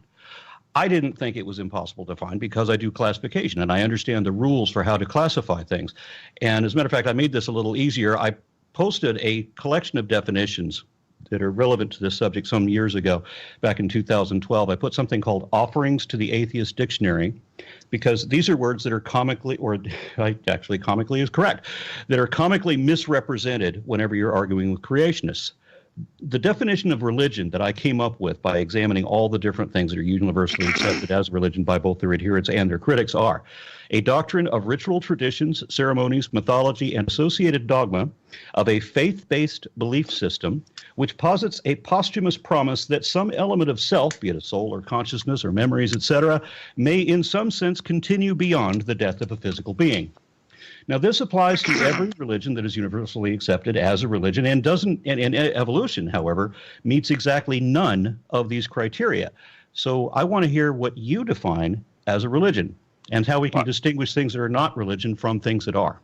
Okay, I would like to ask Kyle or one of the moderators to kind of keep time here, because Aaron keeps over-talking me and monopolizing the conversation. This is supposed to be a discussion. I would like equal time. Okay. Fair enough. Yeah, remember that's his buzzword, y'all. That was given away the game. That's creationist whole agenda. He would like equal time. Okay. He's asked you a question. And guys, remember, he can't get it in the classroom because he's sitting on some bullshit. He can't get it in the courtroom because he's sitting on some bullshit. So settle for YouTube. We're going to give you ample time to respond to his question with a direct answer for a direct question. I have up on screen the definition from Random House Webster's College Dictionary, year 2000, page 1116. Religion, a set of beliefs concerning the cause, nature, and purpose of the universe. That is what fits your religion of evolutionism. Except that it doesn't. Terrifying. It does, exactly. No, it doesn't, because evolution has nothing to do with the cause of the universe, nor certainly not the purpose of it. Does it have to do with the nature of the universe, how things work? How things work, yes. Okay, well then you but have a not religion. With the universe. Okay, you believe that dogs, you believe that whales, I think it was elephants and pine trees are related. No one's ever seen an eukaryotes, are they not? No one's ever seen an elephant produce anything but an elephant. They are both eukaryotes, are they not? It doesn't matter. They're both living. Why does it not matter? They're both above ground. They both ingest and they're both eukaryotes, correct? It doesn't matter. You're missing the point. It certainly does matter. But the question is not whether it matters. The question is whether or not they are eukaryotes. You're missing the point completely. No. You are missing the point. Are they both eukaryotes, yes or no? As far as I know, they are. That does. Yes. So does Have you ever seen a eukaryote give birth to a non-eukaryote? Does that prove they're related? Within the phylogeny, yes, it does. Okay. Now, since you keep talking about phylogeny and said this is your area of expertise, I would like to just ask you. You're on a show called The Non Sequitur, which I think is classic. A non sequitur is a conclusion or statement that does not logically follow from the previous argument or statement. Okay. I think we can give examples of elephants producing elephants and pine trees producing pine trees. It does not logically follow that they are related. Why would that not logically follow? I need to explain something to you that you've been repeating incorrectly for years. I've been listening to you get this wrong for 20 years, and I'm delighted that maybe I'm the first person out of all the people you talk to. It can't be that I'm the first person to address this, but I keep hearing you repeat this error. So let me address that now. It is not an error. It is not an error. The law of monophyly. You are in error. You are in error, and I'm here to fix it. You have no idea what I'm even going to say. And when I'm done saying it, you still won't have any idea what I said. You have no idea, Aaron. You have no idea what you're saying. I will help you here.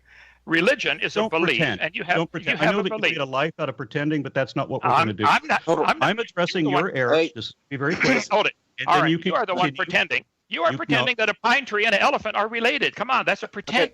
I don't need to pretend that. I'm trying to demonstrate something to you. I'm trying to explain something to you, and you're trying to talk over me to make sure that doesn't happen. Well, Go back and listen to the tape. Who's talking over who here? Okay, let's talking over me. I'm trying to explain something. Let's kind of keep this. Let's keep this to where everybody can follow. Okay. Okay. Kent, I'm gonna let you go and explain your thought process as to why Aaron is in error with that statement. So Aaron, please let him.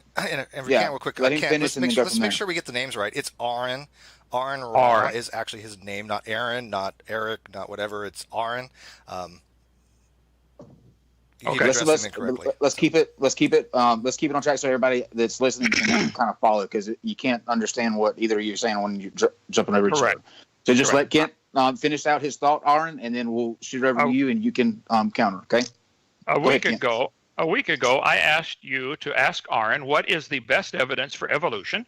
He responded by saying it is systematic phylogenetics, and he said in his little 3-minute YouTube clip, the only way Hovind can counter that is to meet the phylogeny challenge, which no creationist will ever even attempt to do.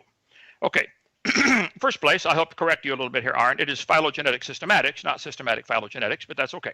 According to evolution.berkeley.edu, all life on Earth is united by evolutionary history. We are all evolutionary cousins, twigs on the tree of life.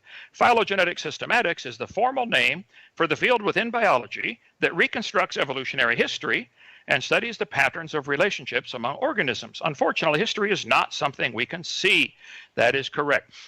Phylogenetic, from the dictionary, just Googled it on Google here, relating to the evolutionary development and diversification of a species or group of organisms, or of a particular feature of an organism, for instance, the teeth or the bone structure, etc. And I'm holding in front of me, I'll show it from Encyclopedia Britannica 2005, a phylogenetic tree based on the nucleotide differences in the gene for cytochrome C. And they have all these creatures with lines drawn between them showing that a human, a monkey, a dog, a horse, a pig, etc., and a moth and a screwworm and a tuna are all related to a common ancestor. They draw these lines on the paper, and that becomes their science. Now, I'm curious, why did they choose to use the phylogenetic tree based on cytochrome C? Why did you make a tree based on the number of chromosomes, or based on the adult body weight, or based on life expectancy, or based on life or gestation period, or based on average number of offspring, or based on the number of teeth? They have to focus on derived synapomorphies. All of these things are features, and if you do a phylogenetic tree on any of these things, you get a wildly different tree. For example, penicillin has 2 chromosomes. Houseflies and tomatoes both have 12. If you did a phylogenetic tree, you would say houseflies and tomatoes are identical twins. Possum, redwood tree, and kidney beans all have 22 chromosomes. They are not identical triplets. Humans have 46 chromosomes, and chimpanzees and tobacco both have 48. So if you did a phylogenetic tree based on anything other than what you want to believe, that there's somehow a relationship, you would get wildly different answers. So I think the evidence shows very clearly that you're choosing and selecting a particular phylogenetic tree that anybody can make up. You can arrange things in any kind of order you want and draw lines between them, but all the phylogenetic trees are nothing but lines on paper that somebody decided to make a relationship. Like you think a pine tree and an elephant are related. That's a line on a piece of paper, Arn. That's not science. Science is something we observe, we study, we test, we demonstrate. Everybody that's ever done it will tell you elephants make baby elephants, no exceptions. Now, if you choose to believe, and I emphasize the word believe because it is a religious belief that you have, that elephants and pine trees are related, that's fine. I don't care what you believe. But I resent paying for that to be taught to all the kids in the school system. That is not science. That's a religion in every sense of the word. Go ahead. In no sense of the word is that a religion, because it is not faith-based, it's evidence-based. And it has nothing to do with any purpose for anything, much less anything to do with the beginning of the universe or what came prior to it. Nor does it require a belief. I would suggest that we both start from not believing anything and just review the possibilities. And one of the things we have to look at is the law of monophyly, which is an evolutionary law. This is the one that Ernst Mayr described as Darwin's second law of common ancestry. And this is where he says that multiplication of species is Darwin's third law, and this is the one that I refer to as biodiversity. In either case, it means that one species may diversify into 2, into 4, and 8, and etc., but that in every daughter lineage, evolution is just a matter of superficial changes being compiled against successive tiers of fundamental similarities. And it is those tiers of fundamental similarities which can be interpreted as derived synapomorphies, which is what they're basing the phylogeny on. I have heard creationists argue that a watermelon is 98% water, and a cloud is 100% water, and so a watermelon only missed being a cloud by 2%. Or that we could classify an octopus as being an ink pen since it spits ink, and we can classify it as a spider because it has 8 legs.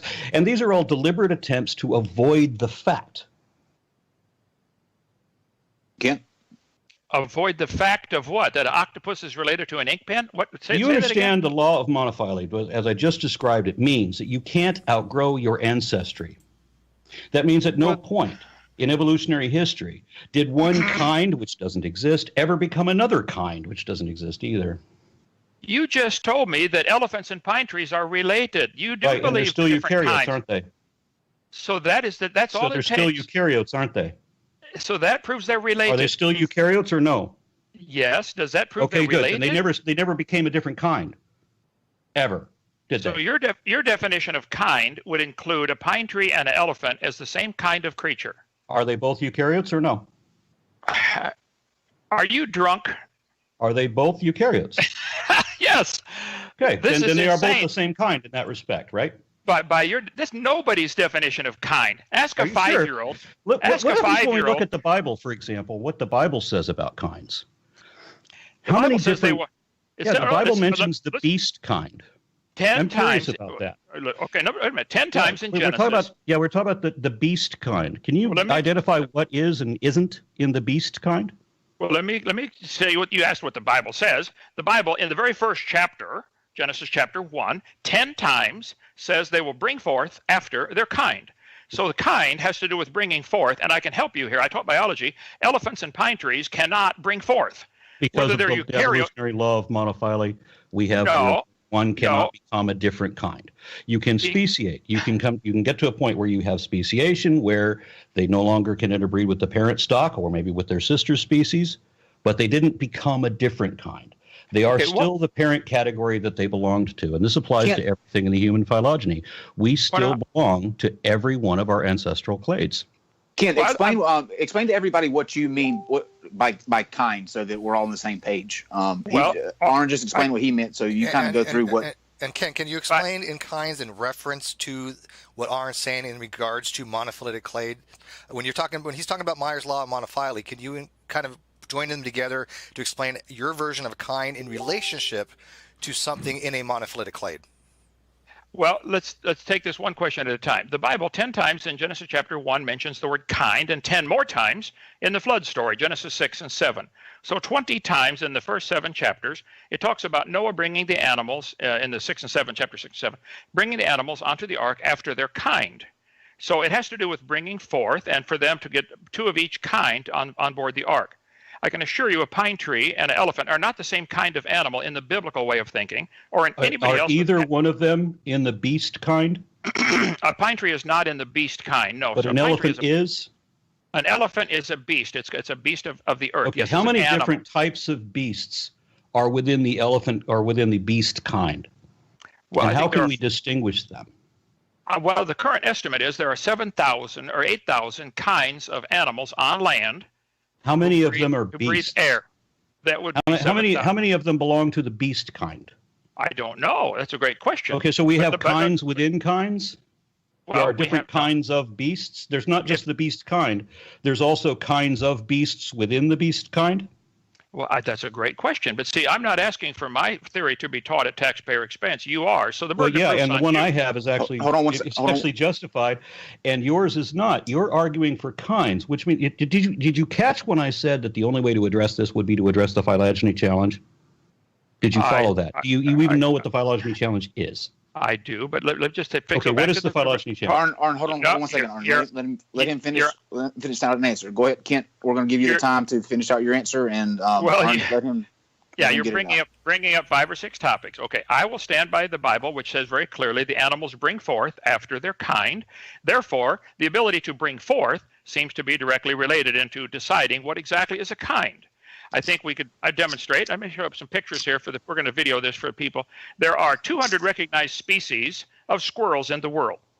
They are the same kind of animal called a squirrel. That's from National Geographic. Anything other than squirrels that are in that kind? In the squirrel kind, I don't know. Is there a squirrel? Okay, so there's a squirrel kind. So God created a primordial group of a pair, I guess, of squirrels. That could see. And then he created is there a chipmunk kind as well? Now, whether the chipmunk and squirrel are related would be a good study for biology. But yeah, I think it would define what a kind is. Sure. So did God create two rodents that, wait, there's a rodent kind. So now we have squirrels, we have chipmunks, do we have rabbits in that? Are we going to put lagomorphs into that same kind as well? And you're talking over me again. I don't interrupt you. Now listen, there are 200 recognized species, and I'll use the word species, of squirrels. I think they're probably all interfertile. There are 350 breeds of horses. You get into different names here, what they mean. What is a breed name? What is a species? What is a family, a genus, a kind? The biblical definition of kind was given, or the word kind was used way before Carolus Linnaeus was ever thought of. So Carolus Linnaeus came up with our current classification system. There are the horses, for instance, the horse, the zebra can interbreed. The ass. Sorry to hear that, AR. We lost my mother's uncle. The Shetland pony. You can get a zebra, a shebra, a zebrass, a zedonk, a zeonki, a zorse. They probably are the same kind. I don't know exactly where the line is, but I think it's pretty obvious in most cases that. Well, clearly not. Well, for heaven's sake, Aaron, you think a pine tree and an elephant are the same kind? What on earth is wrong But here? you think there are kinds within kinds, and that we have the squirrel kind and we have the chipmunk kind, both within the rodent kind. So it sounds like you're defining what clades are, which of course would all connect to each other because trees and elephants are both eukaryotes, as we said. So at what point do we get to where God created a primordial pair who then diversified into all these other clades? Well, that, like I said, would be a great field of study. That's the phylogeny challenge. Well, so you have to show me, and I made a video about this for anybody that's curious. Please look up the phylogeny challenge. It is the death knell for all creationist arguments because it can't be addressed. So Aaron, you're asking in the phylogeny challenge for the original type of pair that created all the other supposed kinds and subclassifications. Yeah, if there's any truth, if there was any truth to creationism whatsoever, or if the theory of evolution was fundamentally flawed in any way, then there would have to be a point where, as Kent does, he accepts a certain degree of phylogeny, but it has to trace back to an original set of created kinds. And it can't be, well, that would be an interesting question since they're both rodents, and both rodents are eutherians, and all eutherians are mammals, and you can trace it all the way back to eukaryotes. Would that have so to where is the with the phylogeny challenge, would it also have to show and demonstrate speciation rates to show this original mating pair to diversify to all these species that are out there relating to whatever the original kind that Kent is referring to? Well, the speciation rate isn't really relevant unless you put a time constraint on it. 7,000 years. Okay. Well, if he's going to imply his own time constraint, then he has this issue that he would have to address as well, because that's just going to further complicate his position. I will gladly address that if you stop interrupting and bringing up 20 more topics. Okay. It's the same topic. It's been the same topic. Okay. The Bible says they will bring forth after their kind. I will make the statement that probably Noah had 2 squirrels on the ark. They have diversified into 200 species of squirrels. Black ones, white ones, brown ones. That is not evident, and that could happen in 4,400 years. We have 339 breeds of dogs that have been developed in the last 300 years. Yes, it can happen very quickly. There are biological factors, like the Kaibab and the Abert squirrel, just by geographic isolation across the Grand Canyon, have developed and look pretty different. Whether they're still reproductively capable, I don't know. I had to put them together and find out. There are 800 breeds of cattle recognized worldwide, and they fall into 2 main types, according to Wikipedia, just a couple days ago, yesterday, okay? So 800 breeds of cattle, I think we would agree, are probably the same kind of animal. Noah might have had 10 cows on the ark, or 20, and we now have 800 breeds. I don't know what he had on the ark. I'm not asking for mine to be taught at taxpayer expense. But if you think a cow and a pine tree are related, and an elephant and a bacteria, I think that's a stretch of anybody's imagination. I have some pictures here of, for instance, the different cats in the cat family. Here's a jag lion, a cross between a jaguar and a lion. So possibly the jaguar and a lion are the same biblical kind. There's a bobcat lynx cross. There are 30 recognized breeds of chickens in the world, and it says the jungle fowl is the original bird from which all varieties and strains of domesticated chickens are derived. Man has developed domesticated chickens. Some lay more eggs, some have more meat. I'll be right back. I got to live check on my longer, some fridge produce real more quick. offspring. They can select for a certain characteristic that they want, but they're still a chicken. And a 5-year-old knows that. Yeah, they the could bots are recognize wild right away today. the difference between a chicken and a pine tree. Why you can't, I don't know. But What do they you mean are I different. can't? I just read to you the law of monophyly, which shows that you can't, there's always going to be a chicken.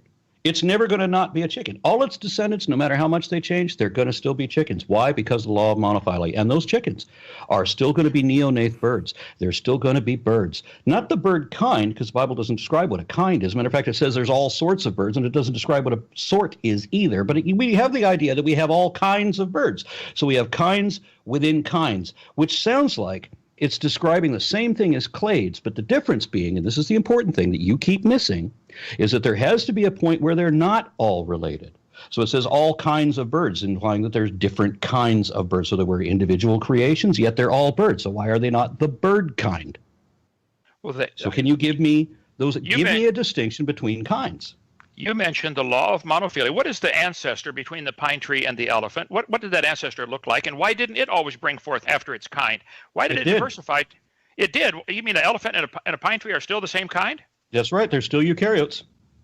Okay. Well, I can help you recognize. If you get confused anytime, I can show you which is a tree and which is an elephant. I think probably. I can do that too. I can do that too. See, you've described evolutionary principles for the last 5 minutes. I've no contest with that. I'm waiting for the creationist principles to come in. I think I've told you several times. The Bible says if they can bring forth, they are the same kind. Unless they've now speciated. Would you, and you accept that? I've seen in some of your other videos, you accept that speciation happens so they can no longer bring forth. Speciation happens, but it's within very strict limits. There are 200 what are the species. limits? Well, there are 200 species of squirrels. Someday there may be 500 species of squirrels. That Then doesn't what are the prove limits? squirrel. I think the limit is called squirrel. They're always going to be what's called a Because squirrel. of the law of monophyly, they're always going to be eukaryotes too. They're always going to be mammals. They're always going to be eutherians. None of those things are going to change.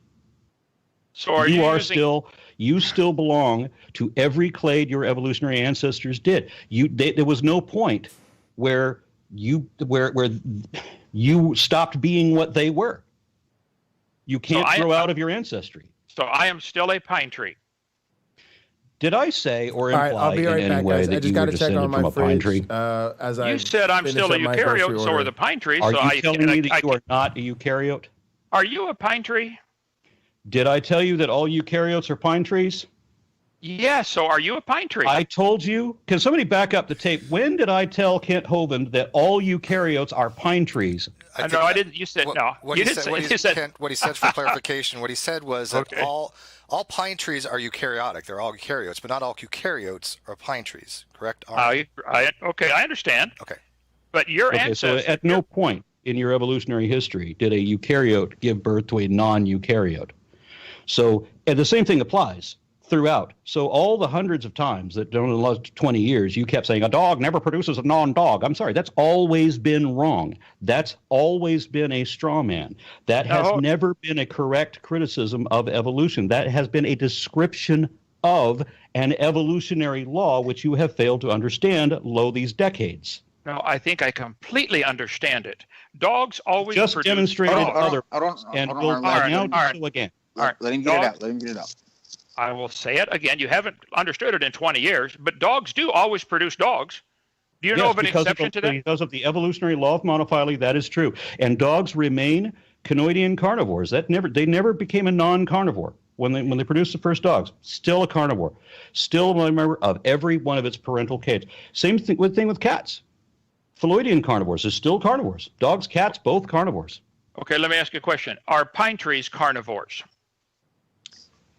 Because carnivora is limited to a subset of mammals and trees are not even animals, no. But you think elephants and pine trees and dogs are related? Are still eukaryotes, yes. So, but at some point they became carnivores. Something happened. Yes, that's correct. And I've got a series of videos explaining the evolutionary stages of that, if anybody that's listening to this cares. It's called The Systematic Classification of Life, where I go through some of the major clades. We're up to episode 24, and we've just now gotten to mammals. So there's another dozen or so videos in that series at least to come. That ought to be exciting. Okay, so pine trees and elephants and dogs are related. At some point, the ancestor of whatever that ancestor looked like, diversified, and obviously elephants and dogs and pine trees look different today and behave differently and are now in certainly different species. I would assume different families and, maybe families, kingdoms.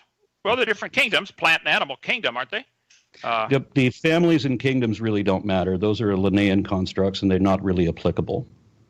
So the only thing that has a hard definition, the only thing that has a hard definition is, or the thing with the hardest definition is species. So everything else, all of these other taxonomic groupings, these grades that Linnaeus came up with, they serve only as signposts anymore, because he wasn't aware of how many increments there were between each of these different levels. So Carolus Linnaeus was not aware that a pine tree was different than an elephant? Let's try this. Obviously, you're trying to misrepresent this as much as you can, because I never said anything like that. However, you did mention the 5-year-old could tell them apart. Now, what were the examples that you gave? A dog, an elephant, and a pine tree?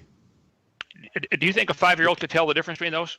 Yeah, I think a 5-year-old doing the old Sesame Street game of one of these things is not like the other could probably pretty easily depict that the pine tree is the odd one out. Would you agree with that? Very good. You're slowly getting it. There's hope. Go ahead. Keep going. Okay. I can't imagine that anybody, even in your following, could possibly think that you're the one that understands this and I'm not. I think they all believe I understand it and you don't. But go ahead. Okay. Using the same description, you can find other things that are closer and eliminate the dog from the elephant by finding things that are closer to those. Using that same simple principle, once you realize derived synapomorphies, which things matter, which things don't. You can't decide that a certain type of parrot isn't a parrot because it's green, for example. You can't make up arbitrary rules like that. If you want to categorize any collective, you have to find the traits that are already contained within every member universally accepted in that set before you can decide whether some new addition belongs there or not. Do you understand that? Well, let's say we're going to accept the traits of an animal to be something. Okay, so you didn't answer that question. Well, you've asked me about 14 questions here, and left that one question. You didn't answer that one question. Well, let's go back to the original. You've got another question instead of the answer. Well, that's all right. It doesn't matter. Go ahead. You change the subject however you want. Go back and listen to this tape, Aaron. You changed the subject repeatedly. I'm still on the same subject, and you're trying to derail. But go ahead. Change it to whatever subject. How about we do this? Because a lot of crosstalk. Aaron, ask your question again, very directly, very succinctly, and then can't directly answer that single solitary question, not going back to anything that's been previously discussed up to date. Just what question did you just ask that you want him to have a direct answer to? Well, no, I didn't get to answer the very first one yet about what is a species or what is a biblical kind. I'm trying to answer that. Start there, because that is the same. That topic has not changed. Yeah. It's the same thing I've been talking about since the beginning. He thinks it's multiple subjects. It's not. It's just that he has no clue what he's talking about. So please, let's get back to the one and only subject we've been discussing so far. Identify kinds as distinguished from other kinds. Give me a couple of different species, for example, that we can identify as being different created kinds. Things that ideally scientists would consider closely related. Not as far apart as you can find them, but something that scientists would say, well, these are both in this group, and you say, no, these are both individual creations. Give me that example. Okay, I have in front of me a picture that I got from the internet 2 days ago showing carnivora, which includes panthers, the skunk, the otter, the familiar dog, the Canis familiaris and Canis lupus, the wolf, and they have lines drawn connecting them all to a common ancestor. And I would like to point out that in the panther kind, there are, according to A2ZAnimals.com, 7 different subspecies of leopard, which differ in their appearance. The African leopard is the most common. I would suspect those 7 different leopards had a common ancestor, and it was a cat. Okay. So let me ask for clarification purposes. When I say kind, and you say kind, we are obviously talking about something different. Correct. Now, you are describing, though you aren't aware of it, you are describing a clade. And when I use the word kind as distinguished from clade, the only difference is that the kind begins with a special creation. So a kind will not be part of another larger kind. You follow me? I don't think the cat kind is part of the pine tree kind. Yeah, okay, I think so they're different. the answer was a yes or no question about whether you follow this. Evidently, you do not. Do you understand that a kind is the beginning of a clade, the crown of a clade, from which there is no commonality? So that these two, if you wanted to start with squirrel, if you want to call it a kind, then God created two squirrels, and then he separately created chipmunks and everything that is squirrel-like within that division of rodents, and then the parent category of rodents. Yeah, I've never studied to see if a chipmunk and a squirrel could have a common ancestor. What is their chromosome number? Is it possible they had a common ancestor? That's maybe. What the phylogeny challenge is. It's to establish what a kind is, and a kind is not a clade. So if you're talking about parental groups from which that include all of their descendants, and that's what you're describing, then you're describing clades, not kinds. The difference between a clade and a kind is that the kind is a clade that begins with a special creation. So give me an example of two different kinds, two different special creations where those clades began with those special creations, but which science would consider closely related or within a parental clade. Would you agree that the 7 different leopards of the world probably had a common ancestor and it was a leopard? No. You don't agree with that? Okay. Well, no, I agree that the leopards would have a common ancestor that was a leopard, and that all panthers also have a common ancestor with other cats, and that macrodonts also have a common ancestor with panthers and felines, because there's 3 different distinctions for cats, and that the nymphorids also are related to cats with a common ancestor, and that we get to further down, we also have viverids included, and then we also have canoids, which are the dogs, the bears, the weasels, the seals. All of these are genetically linked. It's not just lines on paper. And if you think that phylogenetics is just drawing lines on paper, then yeah, we need to have a long talk and this is it. So at what point could you show me 2 different created kinds that don't share a common ancestor? Okay. I think the created kind, let's take the pine tree leopard example here, since we're on that. You believe they had a common ancestor. I do not. I think pine trees, I don't know how many varieties, I didn't look it up. How many pine trees are there? A lot. I mean, there's the loblolly, the longleaf, there's probably 1,000 varieties of pine trees. Now, whether they had a common ancestor or not is interesting. I don't know, but let's assume that they did. If we can get 1,000 varieties of pine trees from an original pine tree, that is not evidence that a pine tree and a leopard are related. It is evidence, however, that all of these conifers had a common ancestor, is it not? I agree. They probably did. So can you find me, same question, repeating the same question again, which you clearly you have demonstrated you do not understand the question, so I'm phrasing it again. Okay. I want you to give me not just another description of a clade, which you mistakenly referred to as a kind. No, that's not what a kind is. That's a clade. A kind is where the clade begins with a special creation. Can you give me 2 special creations that science would consider to be in the same parent category? Probably the 4 different, I don't know if I had my next picture here shows the 4 different species of skunks, because this picture showed a skunk and a leopard as being related. Yes, because skunks are mustelids, which are a subset of canoidea, and then your panthers, again, a subset of Phyloidea, both within order Carnivora. So are you suggesting then that God created skunks but did not create any of the other weasels around it, that all other mustelids, or did he create a common ancestor of mustelids? And then we have to look at the common ancestor of mustelids along with the other related groups within Canoidea. Is a skunk your created kind, or is mustelid your created kind? Which is it? I don't know. That's a good question. I think that this textbook shows the otter also is in here next to the skunk as being related. There are 13 varieties of otters. And they have I gave you a hint that you needed to look up the phylogeny challenge before you address this, and you don't. Damn, Satan's little helper, 2 co-workers, 2 people needed heart procedures. I mean, this is crazy, and it's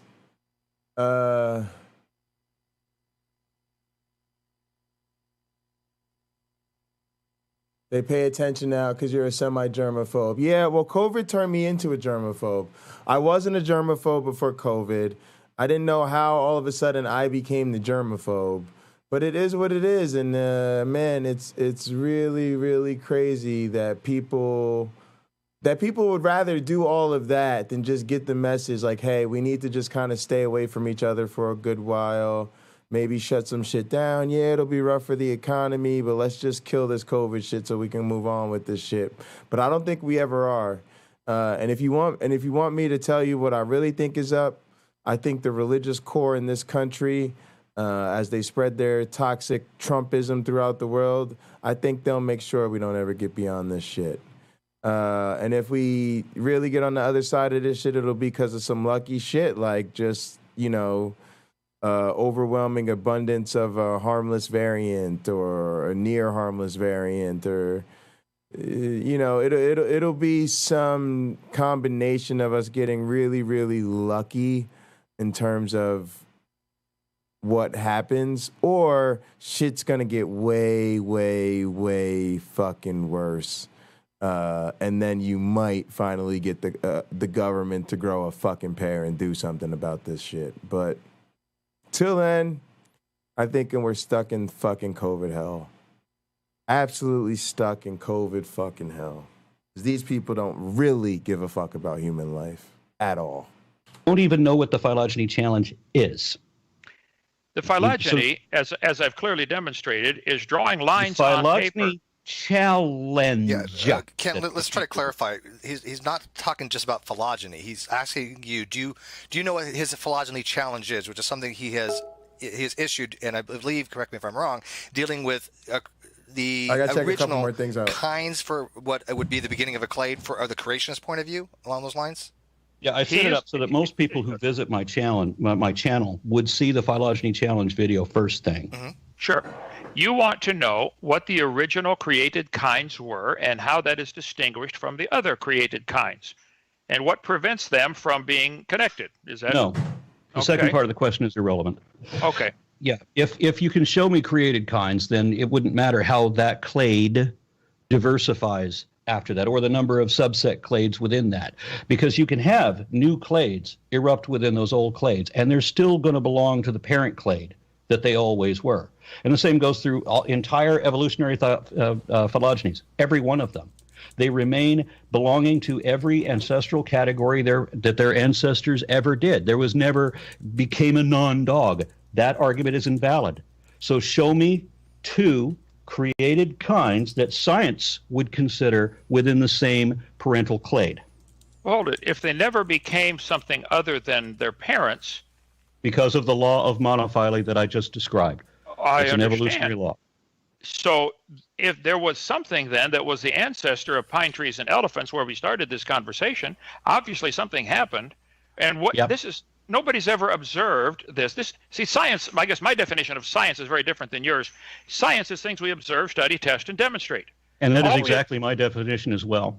Okay, then so far every farmer in the world, and we can observe, study, test, and demonstrate that the most primitive and simplest plants are in fact single-celled, and that they are eukaryotes. And do you think? And if we just teach the facts, if we teach the observable, testable, verifiable facts about this, then we come up with what Linnaeus came up with when he discovered a tree of life that should not exist. He was a creationist. He had no idea, no concept of evolution. In his time, species were immutable. You couldn't derive a new species, and yet he was seeing a tree such as you're currently describing. You don't realize it's cladistics that you're talking about, but that's what it is. He didn't have a concept of that, and he couldn't explain it. That's why he turned to the scientific community and challenged them to explain why is he seeing this. So did Linnaeus think that pine trees and elephants were related? No. He was a creationist, but he did think that apes and people were the same thing, indistinguishable. And he challenged the scientific community to find him a generic difference that accords to the laws of cladistic, or not cladistics, of taxonomy. And they couldn't.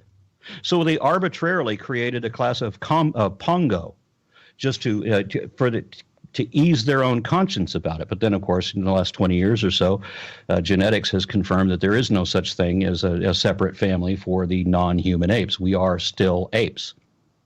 Okay, I think it was dictionary.com or whatever, the word definition of cladistic, since you're trying to equate that with kinds. A method of classification. I'm not. I want to clarify. You are the one who is doing that. No. Distinguished. No, yes. You are using the word, you're using the word kind to describe clades, and you are habitually avoiding the actual definition. A kind would be a clade that begins with a special creation. I distinguish these. You're the one equating them. Do not accuse me of making your mistake. Well, let me just read you the dictionary definition of cladistics, okay, where clades come from. A method of classification of animals and plants according to the proportion of measurable characteristics that they have in common. It is assumed that the higher the proportion of characteristics the two organisms share, the more recently they diverged from a common ancestor. So cladistics that would not be a scientific definition. I can help you with that. The scientific definition is a classification, as I previously described, with all of the criteria that each of these groups should have. You have to make a total tally of everything that is included within that group before you decide whether something else belongs there. But the key word, which is not in your layman's dictionary, is that the cladistics is a classification that includes all its descendants. It doesn't make special exceptions for certain ones. For example, the clade animal, which is formerly known as metazoa, is multicellular eukaryotes with an internal digestive tract. Well, this is the simplest definition. That's what an animal is. That applies to you, right? I definitely have an internal digestive tract. Yes, sir, I do. Yes, and you're a multicellular eukaryote. So, I mean, by definition, then, you are an animal. So there was no point in your evolutionary ancestry that an animal gave birth to a non-animal. Because of the law of monophyly, you are still an animal, and you always will be. But hold it, an elephant in a pine tree, something happened. One's no longer an animal. Well, let's just clarify this, because I think you guys are talking past each other, and I think Arn's asked this like multiple times, and I want to make sure that everybody gets equal time on this. So let's for clarification purposes. Arn, real quickly, can you explain what you mean by monophyletic clade, but specifically towards Kent's kind definitions?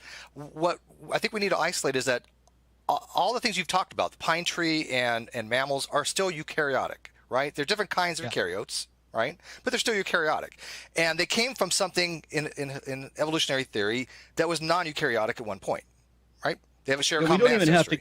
We don't even have to get into the genetics of the fossil record at this point. I mean, there's or embryology or any of the other things that confirm phylogenetics. We're just looking at the simple characters. We're looking at what Carolus Linnaeus would look at. So the commonality between the pine tree and the elephant is that they're eukaryotes. Right. Neither one started from an animal. Being a eukaryote doesn't mean animal. So it means that it's referring to a cell that has a nucleus, right? And so that never changed. Now, at some later point after the division between plants on one side and the animals on the other, then we have this. But then we have many further divisions before we get to trees, and then conifers, and then pine trees, just like we have many further divisions before we get to eutherian mammals and elephants and so forth. Okay, so can you address that specifically for the audience, please? Because you do agree that trees and animals are all eukaryotic, right, Kent? Correct. Well, they all have a cell with a nucleus. That is correct.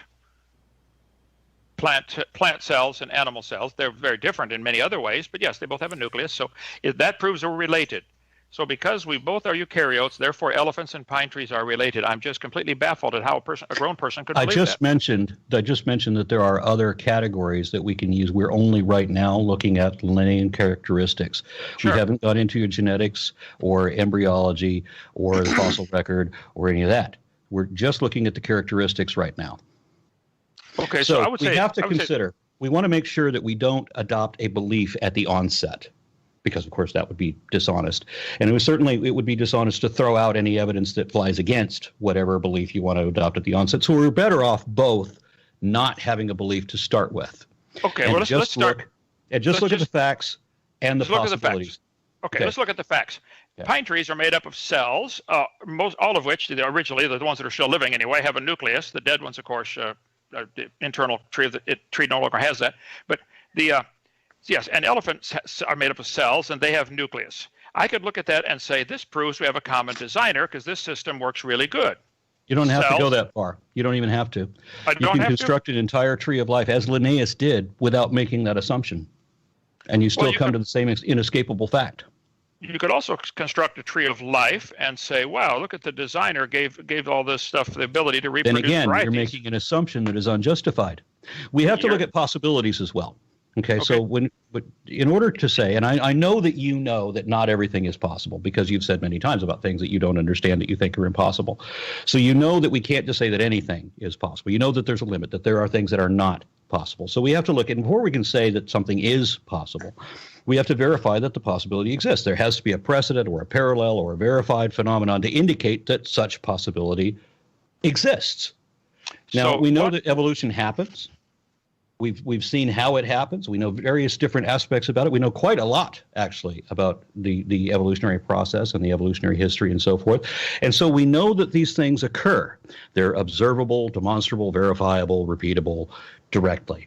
Now, do we have a possibility for magic imaginary friend using a conjuration spell?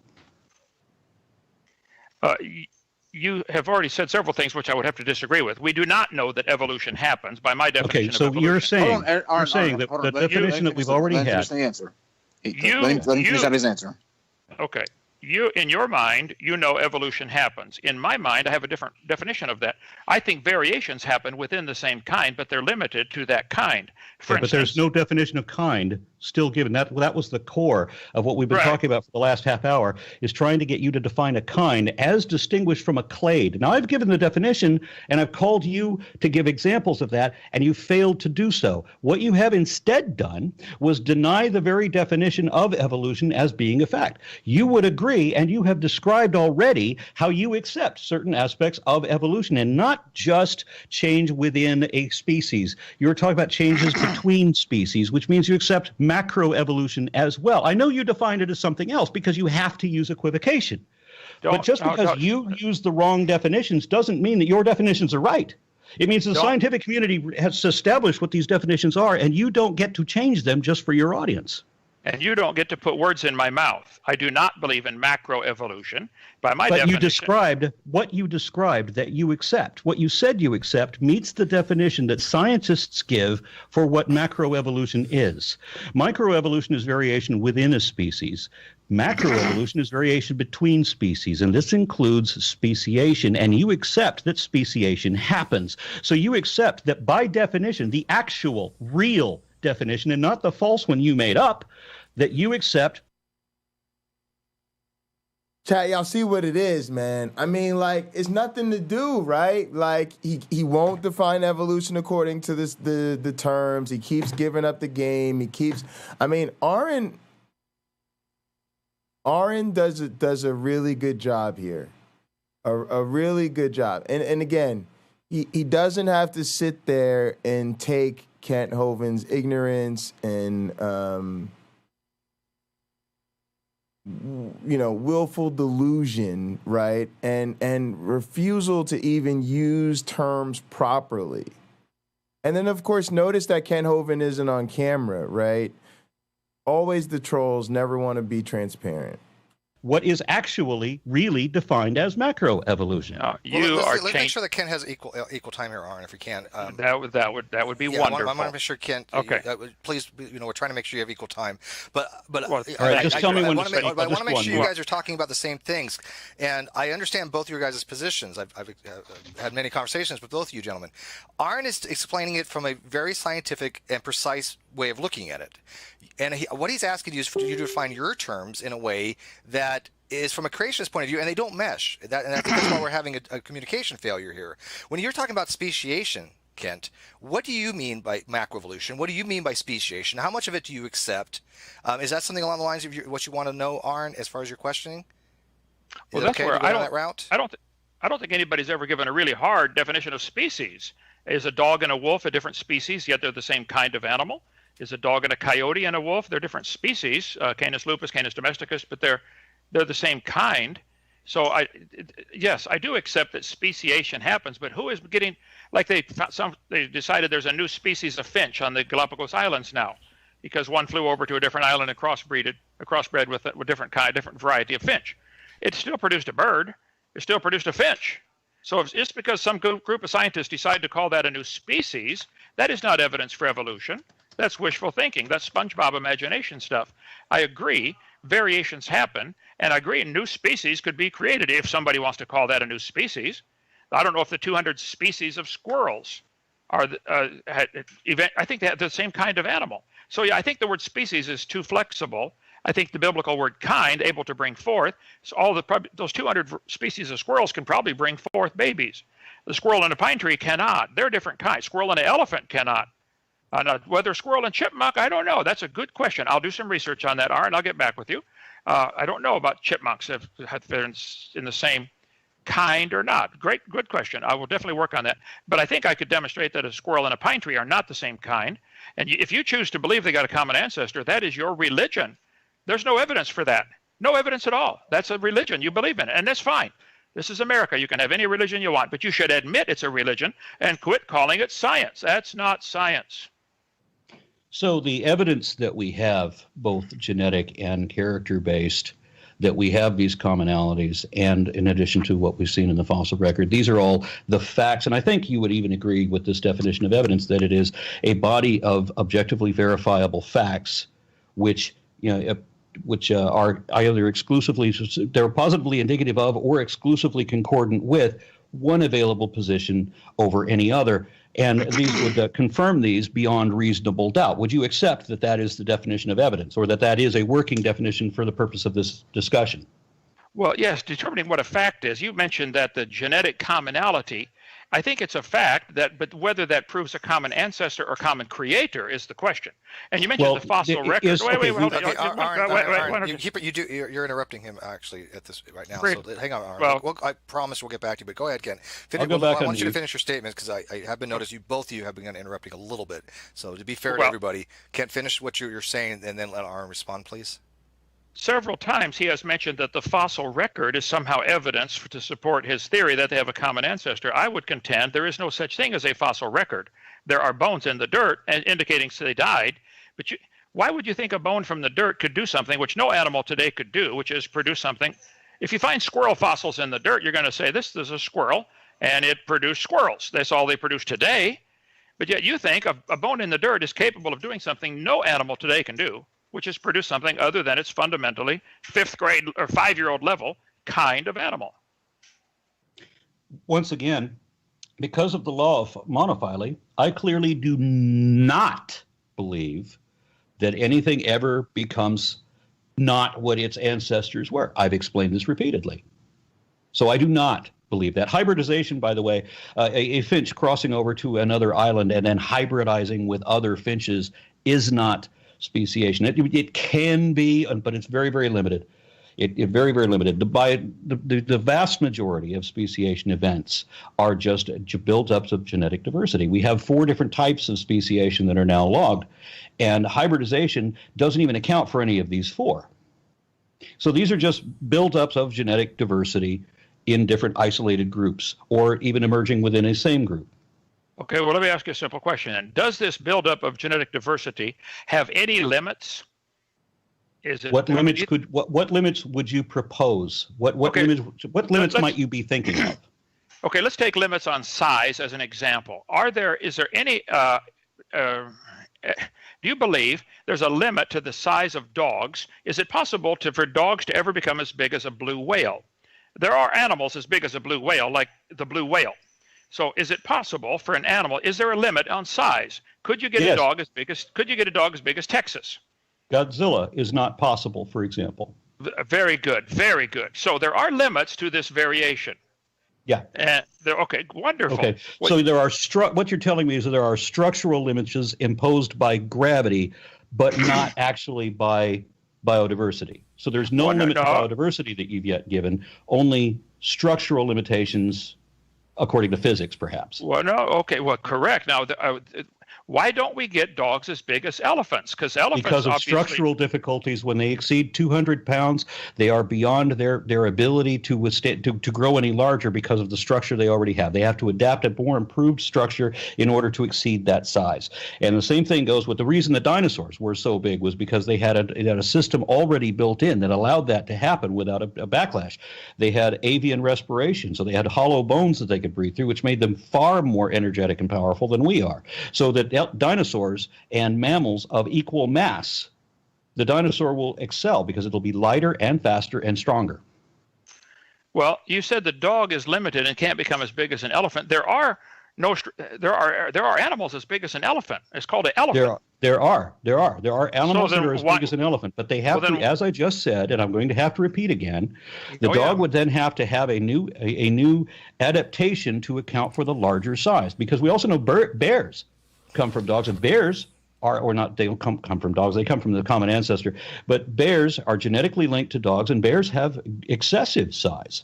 They don't have the digigrade gait and the hyper speed that dogs have, different derivations from the commonality. Well, in your religion, they're different. They're not. It's not a religion because it's not faith-based, and it's not a belief system. And it doesn't require belief. It doesn't teach belief. It discourages belief in favor of critical analysis and peer review. Okay, well, Aaron, bears produce bears, dogs produce dogs. You say they came from a common ancestor. That is a belief. We never observed Why is that. it a belief to see a genetic link? If you've got evidence that shows the genetics are there, that dogs and bears and seals and mustelids are all canoidian carnivores, and they're all genetically linked. If you can do a parental test using the genetics, the same as you say a Maury Povich, you are the father. We show the genetic link. There is the evidence, not faith like you have, not just going on a book of old fables like you have. We have actual genetic evidence to confirm this. So you have genetic evidence that a dog and a bear are related. And what is that evidence exactly? Because they have similar DNA? Told you. No, you didn't. You said, no, you said there's the word genetics is not, I want to be specific. What exactly makes you think that something was the father? You are the father of the bear and the dog. What exactly would make you think that? What part of the DNA structure? Is it the number of chromosomes? Is it the length of the chromosomes? Is it the arrangement of CATG?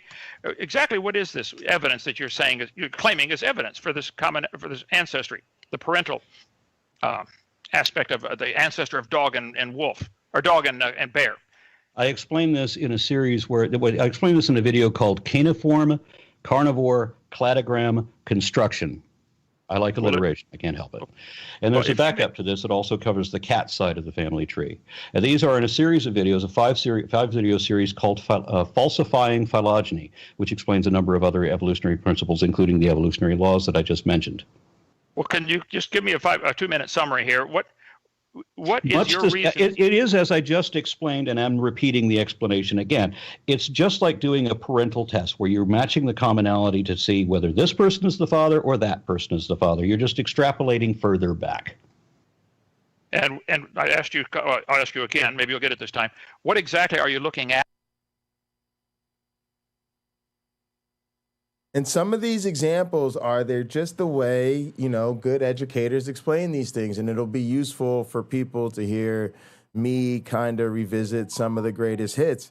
But this is one of them, right? Look, the same genetic testing we use to know how related we are to a chimpanzee is the same genetic testing we use to know if you're the father of the baby or not. In the same way, after we take that genetic test, you could run up and down and say, oh, it's not evidence that me and the baby are related. It's not evidence of a common ancestry. It's evidence of a common designer. Nigga, it's going to be like, tell it to the judge, and ain't nobody trying to hear that shit. And at the end of the day, it's going to be what it's going to be. What you have to not let these people do is drive you crazy trying to wrestle them and pin them down over in anti-reality land, because you're only conceding ground to them unnecessarily anyway. Aaron Ross, sorry, I still mess it up once in a while. Aaron Rod does a great job of, not taking the bait. And that's what Cliff was talking about earlier today. I want to clean up a little bit. I'm noticing how dusty my mixer in front of me is. I want to dust that off a little bit. I just ordered my groceries, so we're waiting for my groceries to get here. We're going to chill. Man, I think we may have dusted off all the things we need to do. Maybe we'll listen to the rest of this, and then we'll get into arcade time. Oh, I'm supposed to respond to all these damn people. Let's start responding to emails. Let me dust, smoke, and then we'll start responding to some emails. That way we can get into late night later on. I do need to email a bunch of these appearances and really get serious about scheduling some stuff. So we'll do that. Appreciate y'all. Thanks for rocking with me. I love the fact that y'all are with me all day. Are we cooking tonight? I think we might. We might, but if we do, it's not going to be nothing special. Maybe some during the week spaghetti. Just some, some pasta in the pasta boat, some ground beef, some spaghetti sauce, and just throw a little something together. Have a little ice cream later on in the malt shop. I don't like to do too much when the groceries get here. Plus, I've been running errands, so. But yeah, I don't want to keep eating out, so I'm gonna have to whip up a little something. Maybe I'll throw y'all in the kitchen for a little while just to, see how things go. But yeah, I ain't gonna be doing nothing too crazy. Little ghetto gourmet. It ain't about all of the fancy presentation and all of that. Sometimes you live in that ghetto bachelor life. It's just about hooking up something that tastes good, and it just is what it is. When you put it in your mouth and you taste it, you don't really know if you really got it from a 5-star restaurant or if Jay just hooked that shit up for you. Sometimes the answer is Jay just hooked that shit up for you. You know what I mean? And shout out to all the people that really have my food. They really know what it is. When I want to get fancy, I get fancy with it. But no matter what I do, it's always going to be motherfucking delicious. To determine the parental? I answered twice. I will answer a third time. Maybe you will be the one to get it this time, as I had it since the beginning. Yeah, y'all, it's crazy. I know y'all thinking the boy's sexy boy and he brilliant and he got the education. Y'all know, ask the ladies, man. When the ladies slide through, the boy all of a sudden get a little busy in the kitchen, start cooking up a little something special for a little someone special, if you know what I'm talking about. And the girlies be putting it on their Instagram and shit. They be like, oh, this nigga done hooked it up. Oh, I got to put this on my Instagram. I got to show all my friends. Damn, they don't know. Sometimes I throw a little menu at them.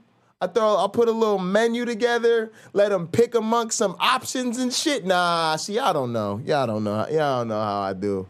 Y'all don't know. If I really start showing y'all all of that shit, y'all, they be banging down my door and shit. Nigga wouldn't get no sleep around here.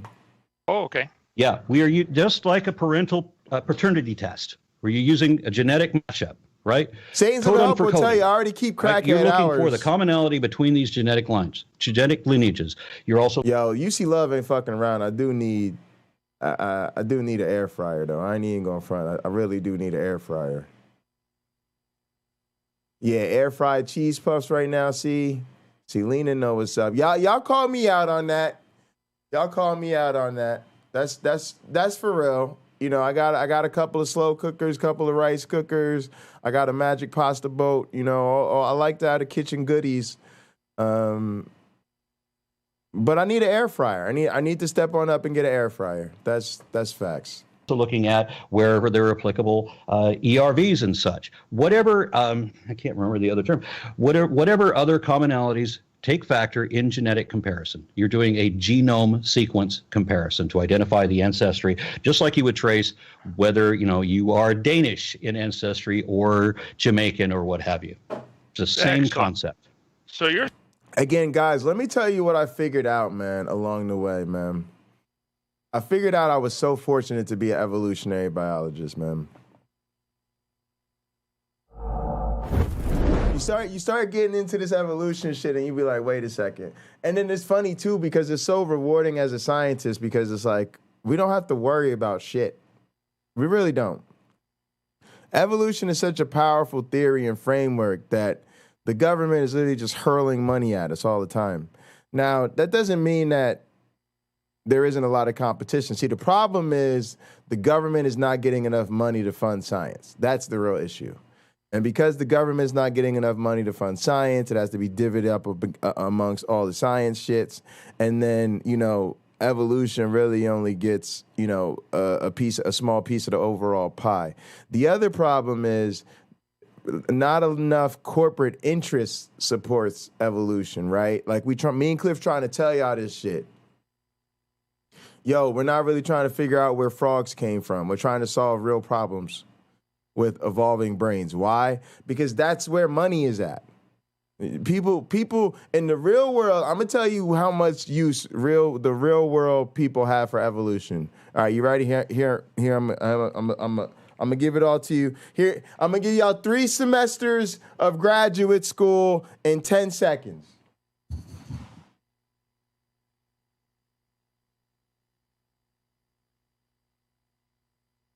Evolution happened. Boom! That's it. For 99.999999999% of the population, all they give a fuck about is evolution happened. It explains where we came from, why frogs were different than dinosaurs, all of that shit. And nobody cares. That's really it. So now, to really make motherfuckers care, you got to be like, no, dumbass, it's bigger than that. Evolution can help you solve problems. Evolution is a better artist than most artists. Evolution is a better engineer than most engineers. Evolution is a better programmer than most programmers. Evolution is a better mathematician than most mathematicians. And when you start showing people that's what me and Cliff do, right? Same thing we do with the game shit. Why do we do this shit on different cognitive tasks? Because think about games. That's how you solve problems. When you show people, like when I said that shit in the Ken Hovind promo, that's some real shit. I didn't really make it, but there really is an evolutionary algorithm that plays Go, and the damn thing is virtually unbeatable. Just like there's an evolutionary algorithm that plays chess, and is virtually unbeatable. The only thing that beat it is the next evolutionary algorithm that was even better than that one. Why is that? Because evolution's better at problem solving. Evolution gets to explore this huge space of representation of problems, right? In massive populations on supercomputers. And then just iteratively explore all the fucking problems through fucking mutations and selection and shit. And then weed out all the bad shit and keep out all the good shit.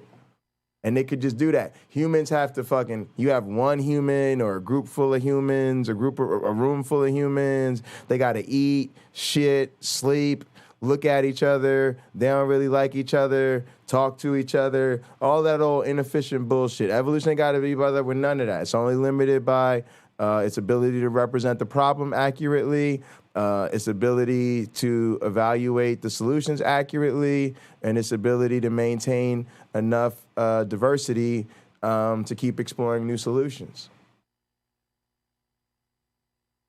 So that's where the money is, right? When you go around Beacon, the center where I did my PhD, motherfuckers ain't sitting around talking about frogs and shit. Yeah, there's some people who come up and do talking about frogs. We be like, okay, cool. Evolution, frogs, genes, regulation, blase, flavonoids, see you later, right? The motherfuckers that get our attention be like, yeah, and so we just evolved this fucking antenna, and NASA's about to use this antenna because it's better than anything anybody's ever designed ever. And it's weird because it's kind of light and cheap, and it's really not even that expensive.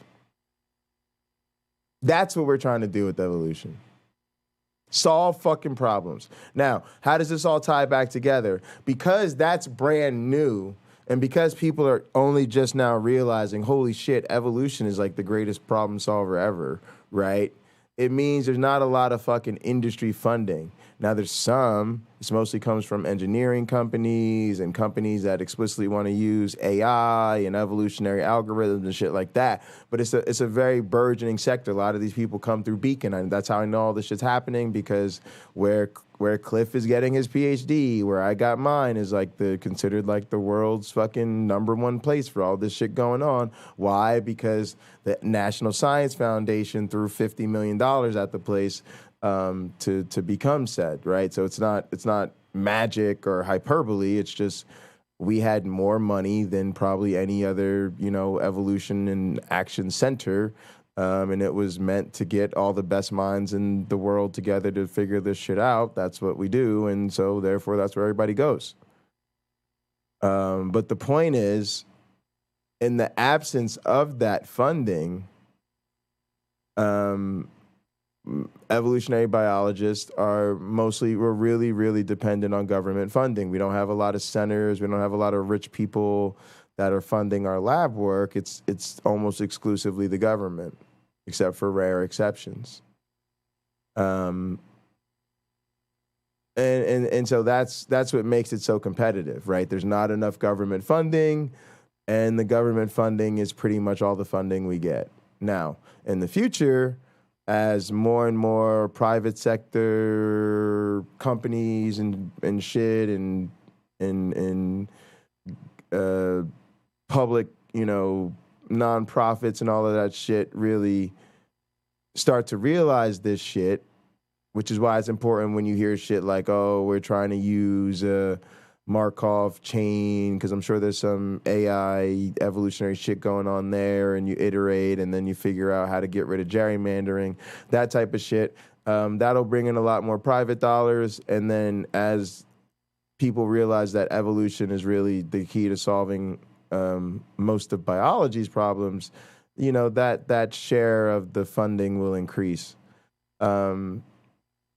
But overall, the point is like, it's the best science and everybody knows that. So there's really no insecurity as to like, oh, 20 years from now, my department's not going to want the evolutionary biologist around.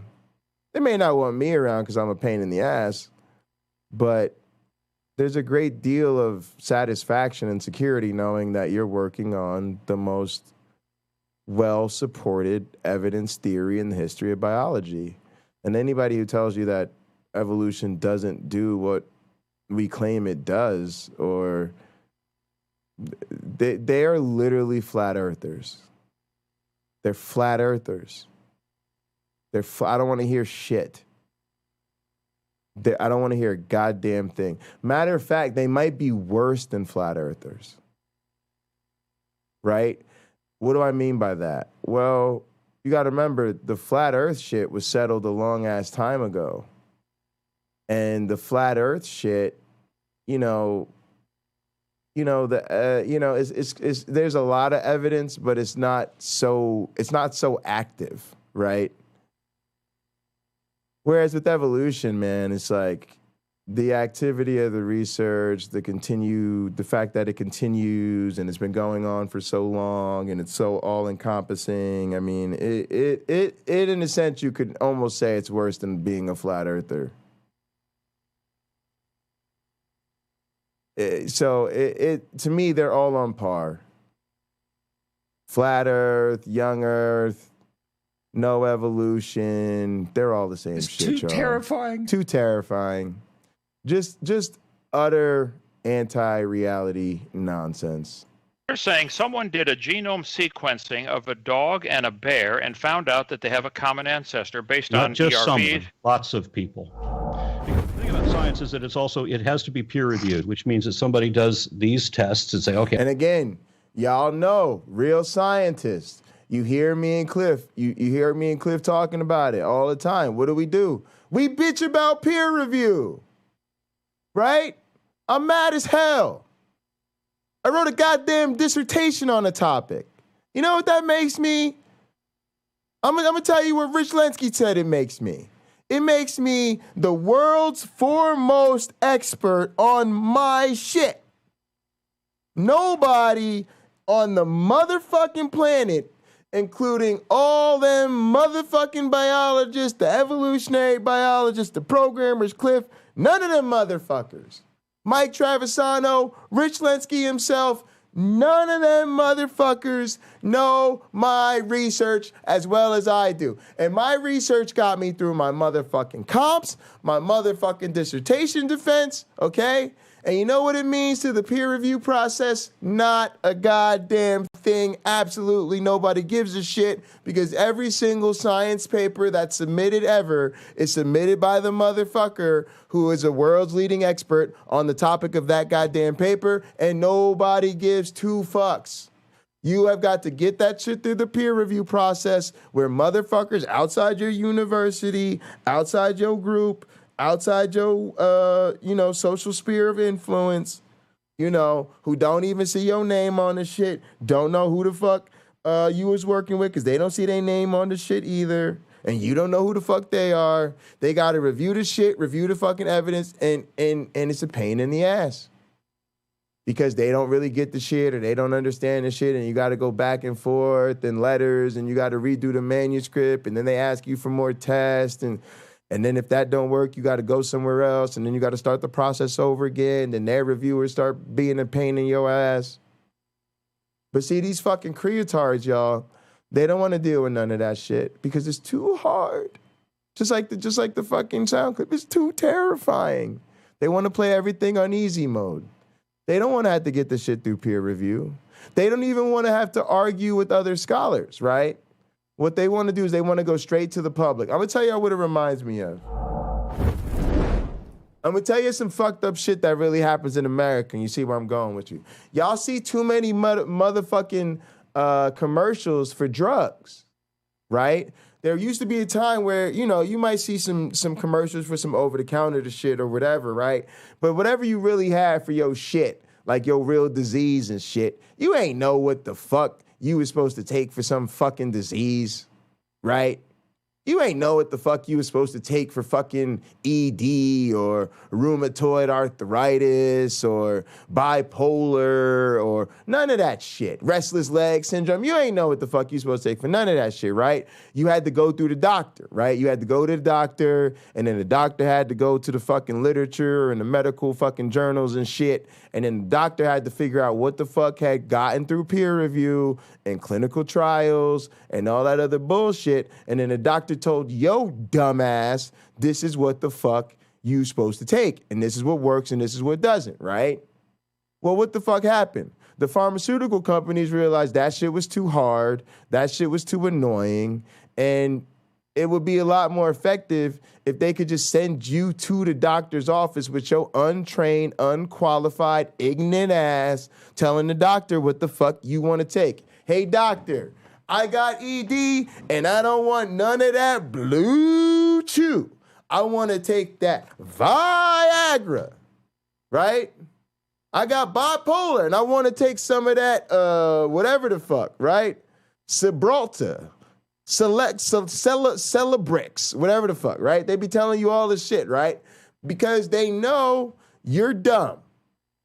And all they got to do is give you a fucking commercial that tells you what the fuck you want to hear, shows you all happy and shit, not, looking like your rheumatoid arthritis ain't even no thing today, riding the fucking bike in the park with a sexy ass romantic partner and shit, right? And then real quick, they just fly by night all them goddamn side effects on your ass. Side effects may include upset stomach, diarrhea, indigestion, inability to sleep at night, restless leg syndrome, inability to ejaculate, and death, right?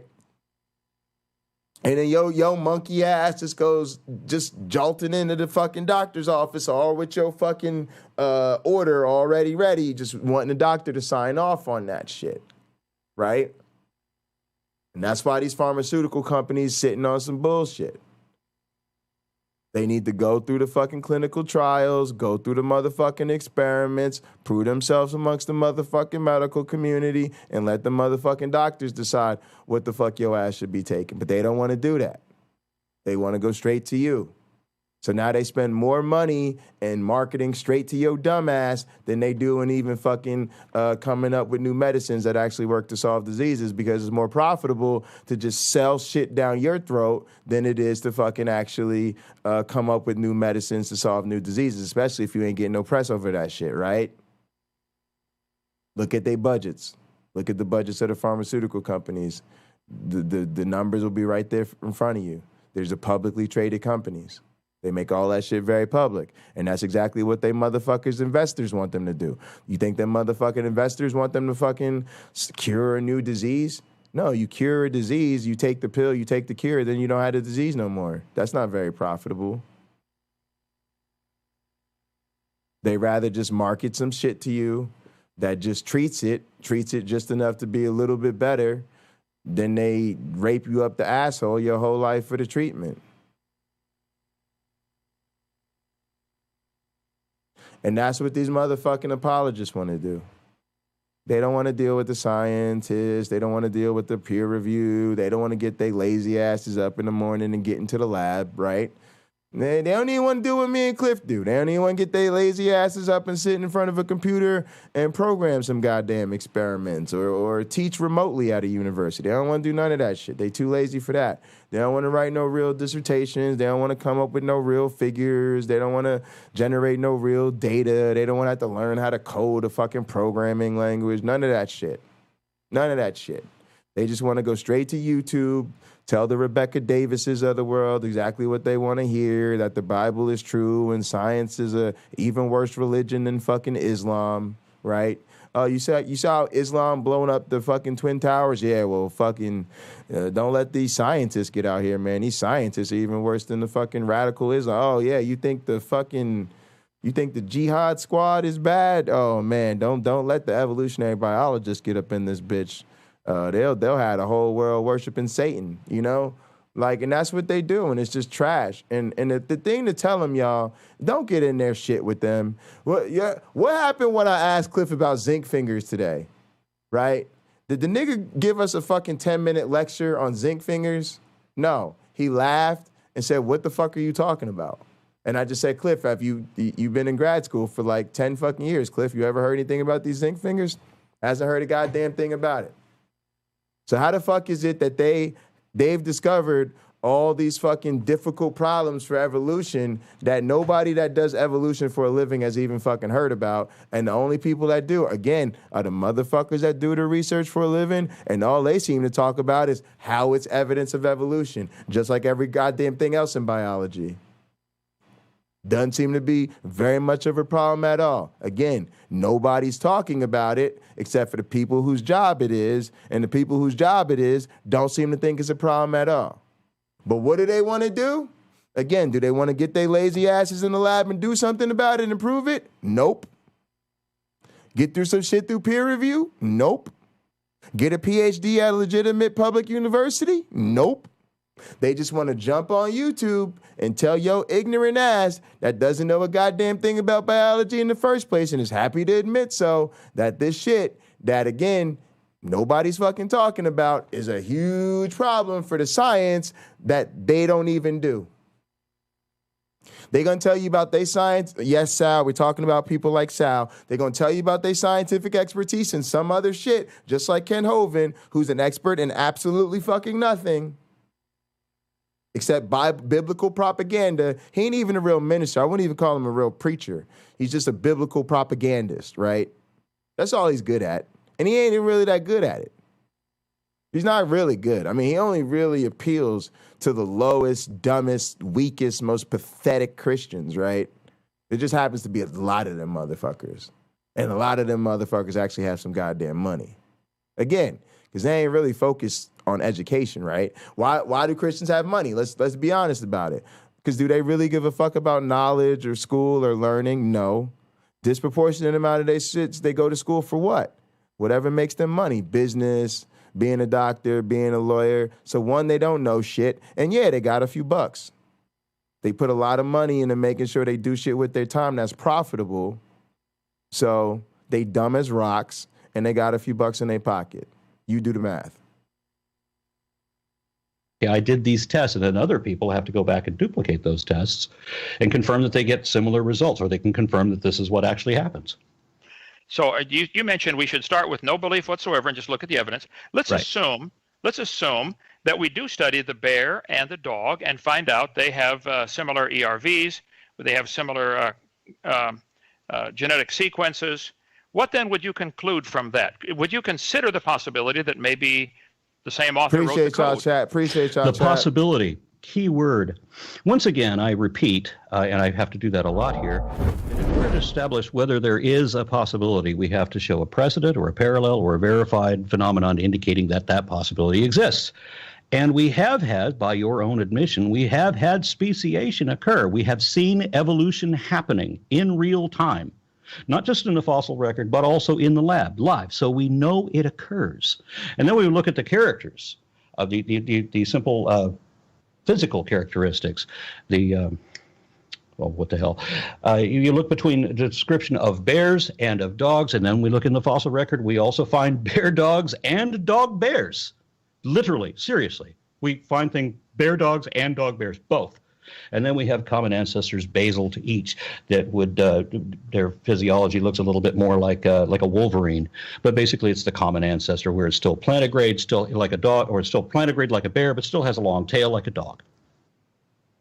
Okay. So we have a number of different facts. We have a body of different types of evidence, different bodies of evidence that all concord with each other. And you want me to consider the possibility, as yet unestablished, that a magic imaginary man went poof. All right, so let's try to get this a little back on track a little bit. So Aaron, you're saying there's a consilience of all these different branches of not just Lena, I noticed that. She got real excited about that 50K. It's funny, y'all. It's funny. It's really funny. I don't do this for money, but it's very interesting where I see that, what even some of these not famous or super rich YouTubers are making, man, it would definitely be, a difference maker in your income and your lifestyle. Like, now, again, I'm gonna be honest with y'all. Would I trade my 50K postdoctoral job for a 50K YouTube job? Not in a million fucking years. Not in a million fucking years. I can't even, not in a million fucking years. I don't like the idea of having to do shit on YouTube, right? I like the idea that this channel could blow up tomorrow. It could become 50,000 viewers on this channel tomorrow.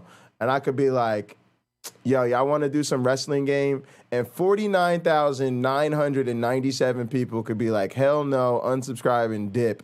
3 of y'all could be like, yo, Jay, we down. I'll be like, fuck it, let's go. It's going to be the 3 of us.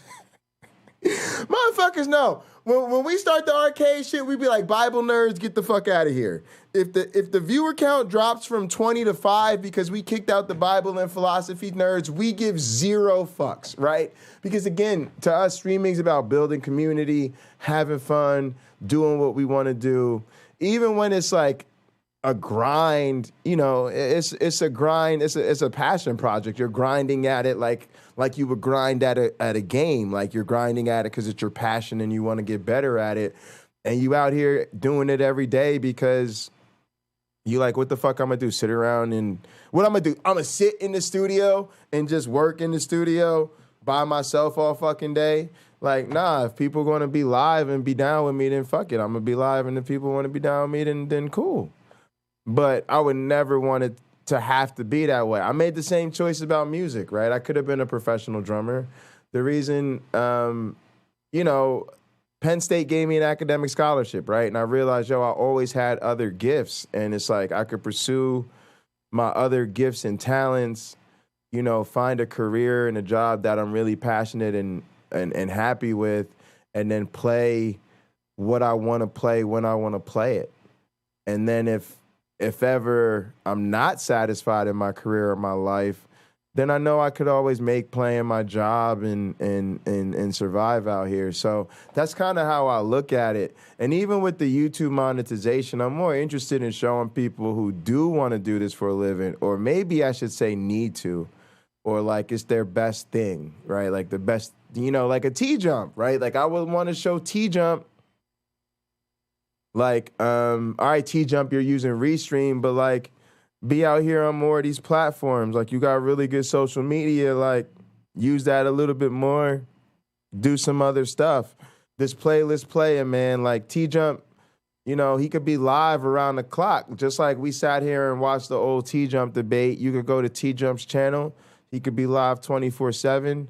He could have old debates on, and people could be watching his old footage and stuff, and at the same time he could have the bots promoting his stuff, and he'd be making that much more money, right? Because now he's only really really letting people know. People only really thinking about him, you know, when he's live doing these debates or doing his content. It's like, yo, man, you could be putting content out there 24/7, or he could be doing other stuff, right? Like, he's home. He said he only works a couple hours a day. All right, bro. So you got some hobbies or some shit going on the rest of the day, or you want to sit around and talk about being autistic, or why that hot blonde dumped you, or you know, repairing T-Jump's chair, you know, and he's stitching together his chair, whatever the fuck, right? But it's a lot of people that will watch him do that shit, right? And so hopefully they see me like, oh, Dan goes to sleep. He just puts on dope arcade videos, and like sometimes people actually watch that shit and they enjoy it and they have fun. They have fun just, you know, watching the cool action. So yeah, I kind of want to show people that's out here that are making money, that are doing this full-time professionally, maybe just some ideas, right? And hopefully they steal my ideas. But the way I look at it, as it does help me to monetize it, because now I'm trying to position myself as a science and multimedia expert. So number one, it helps me invest in the studio. That's the main thing. Like with Rob, like I was like, man, you don't have to pay me. Just look, let's just get this money. Let's put it in the contract to get this equipment, and that's good, because then it shows people that I'm bringing in resources to the studio. I always say this is a studio and my services are for hire. The other thing it does is it just helps with the career. Like, you're trying to show people this is a valid thing to have expertise at, you know? So if you're telling people, oh, I make this as a professor or a postdoc, you know, hopefully it'll be significantly more. Again, to the point that I wouldn't ever think about, you know, not being an academic, especially because I'm trying to get tenure, y'all. You got to remember, tenure, for all of the faults and flaws and difficulties and competitiveness of the academic system, for all the ways it restricts your freedom and shit like that, tenure is just the type of situation that it's just not a lot of situations in life that are going to come with something like tenure. It's almost like a Supreme Court judgeship, right? Where you're appointed for life. You have this partnership with this institution, and they're basically committing to investing in you your entire career, including times where it's built in for you to not work and take sabbaticals and all this type of stuff. So for somebody like me that's black male, bipolar, with a record, tenure at a major university, yeah, sign me up, because I'm telling the whole world right now, just me existing is an inspiration to people in the world, because people like me don't get PhDs, and then people like me don't get tenure.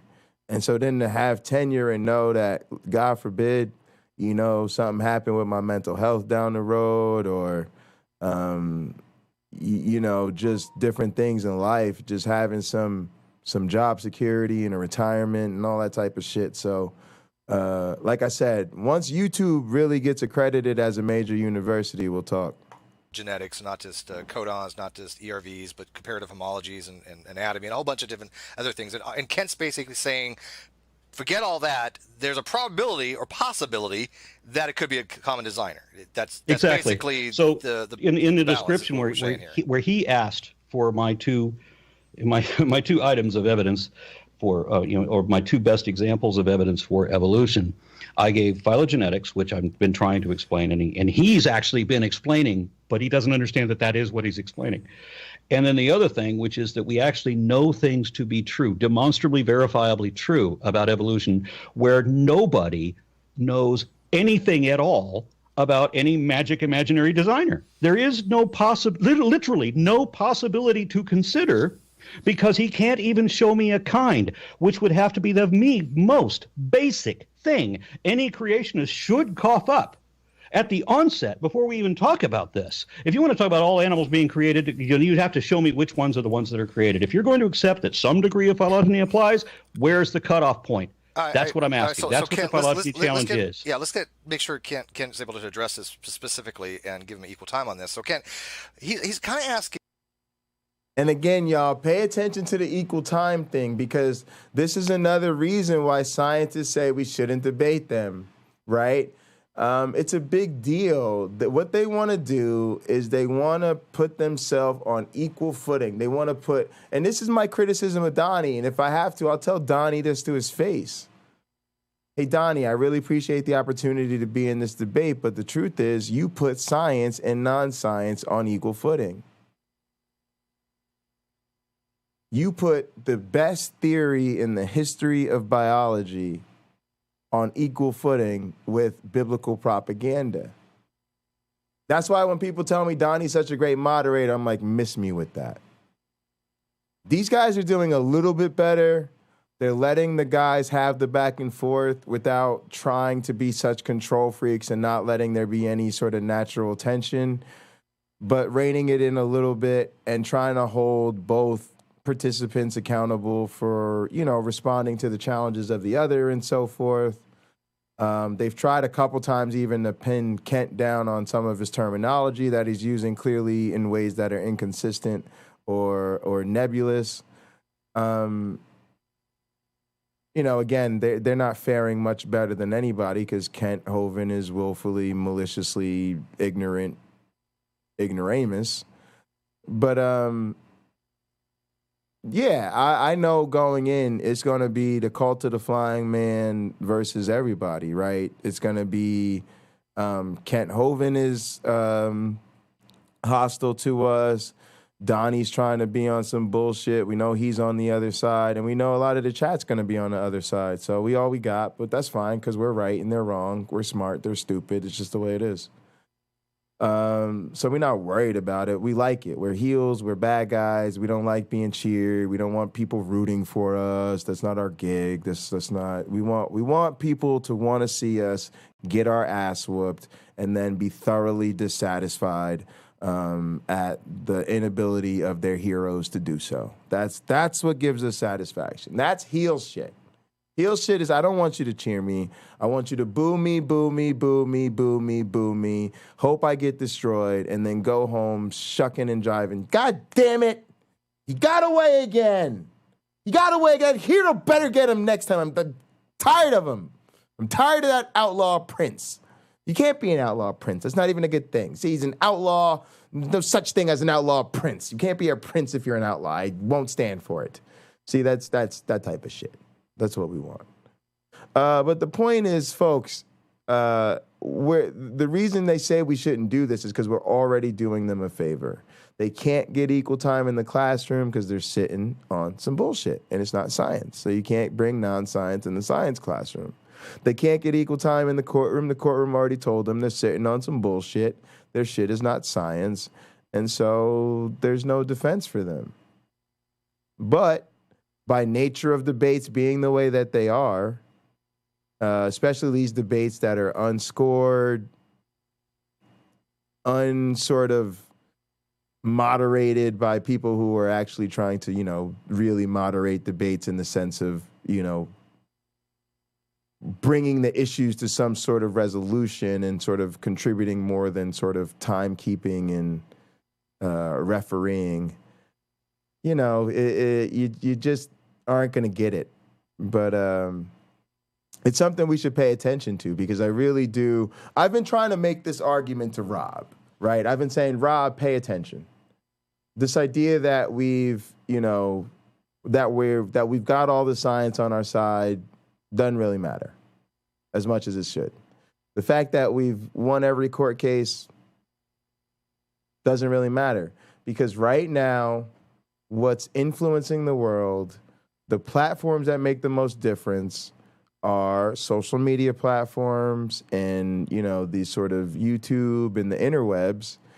The interwebs are unregulated, and on the interwebs is like homeschooling. They can get equal time on the interwebs. They can set themselves up as experts on the internet. They can make the PragerUs and the Creatard Institutes and the Journal of Experimental Investigation of Biblical Sciences. They can make all of that stuff pass as legit, and we don't have the home turf advantage of saying, well, no, you're in the school, you're in the public school, you're in the public school science classroom. We don't have that. We don't have the court having to actually weigh into the evidence and rule based on, the laws. Nah, we don't have that. We have plenty of fucking debate platforms that are going to give equal time to both sides, and then their tactic is very simple. Point to the God of the gaps, point to the holes, point to the things that make the scientific perspective uncertain, and then hold up the bullshit certainty of your faith in its place and proclaim it the winner by default. And if you guys tune into our class, we talk to our students about this. This is exactly what Rob and I identify as them needing to understand from a philosophy of science perspective about why intelligent design creationism isn't science and how you can tell that their approach isn't scientific. And so when I say my students can tell you why these people are fucked in the head, I mean by about midway through our class, literally, our students can tell you why these people are fucked in the head. They will tell you that this is not how science works. You have to have a theory that poses a testable hypothesis, that the evidence would be, supportive of that, excluding other ideas. You don't get to win by default just by, saying that your idea is an alternative when it does not even generate testable hypotheses. It cannot and will not ever meet the definition of a scientific theory. I mean, this is stuff our undergrads can tell you.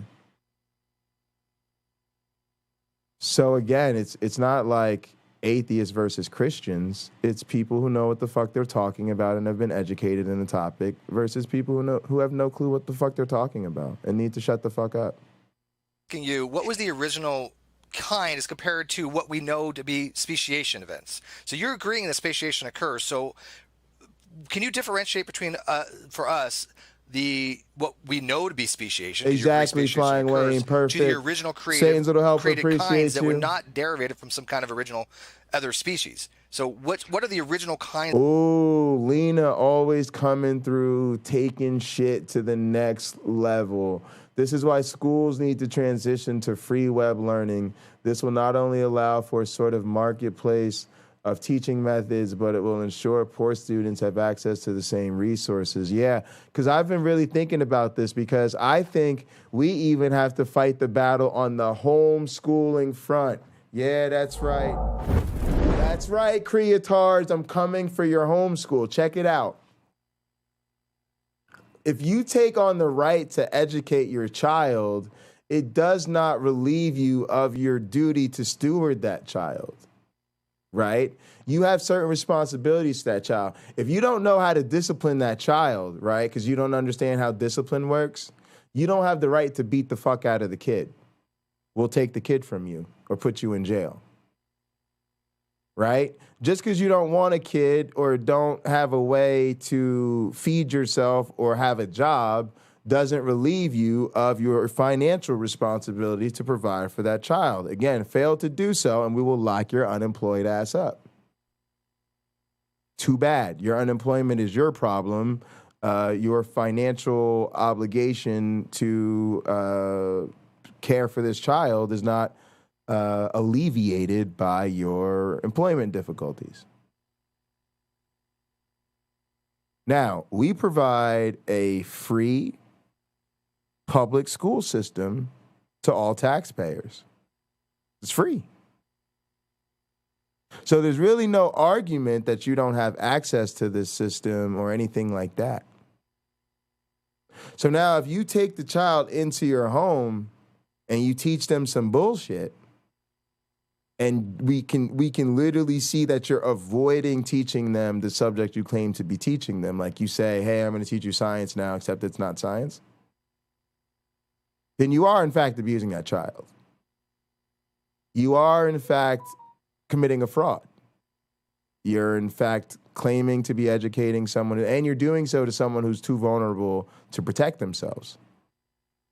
So I really do think the government has to say, Okay, you can homeschool. You absolutely have the right to school your children in your home, but you do not have the right to just willfully misinform a child on a topic which better information is freely available. Now, I know a lot of people are not going to agree with that.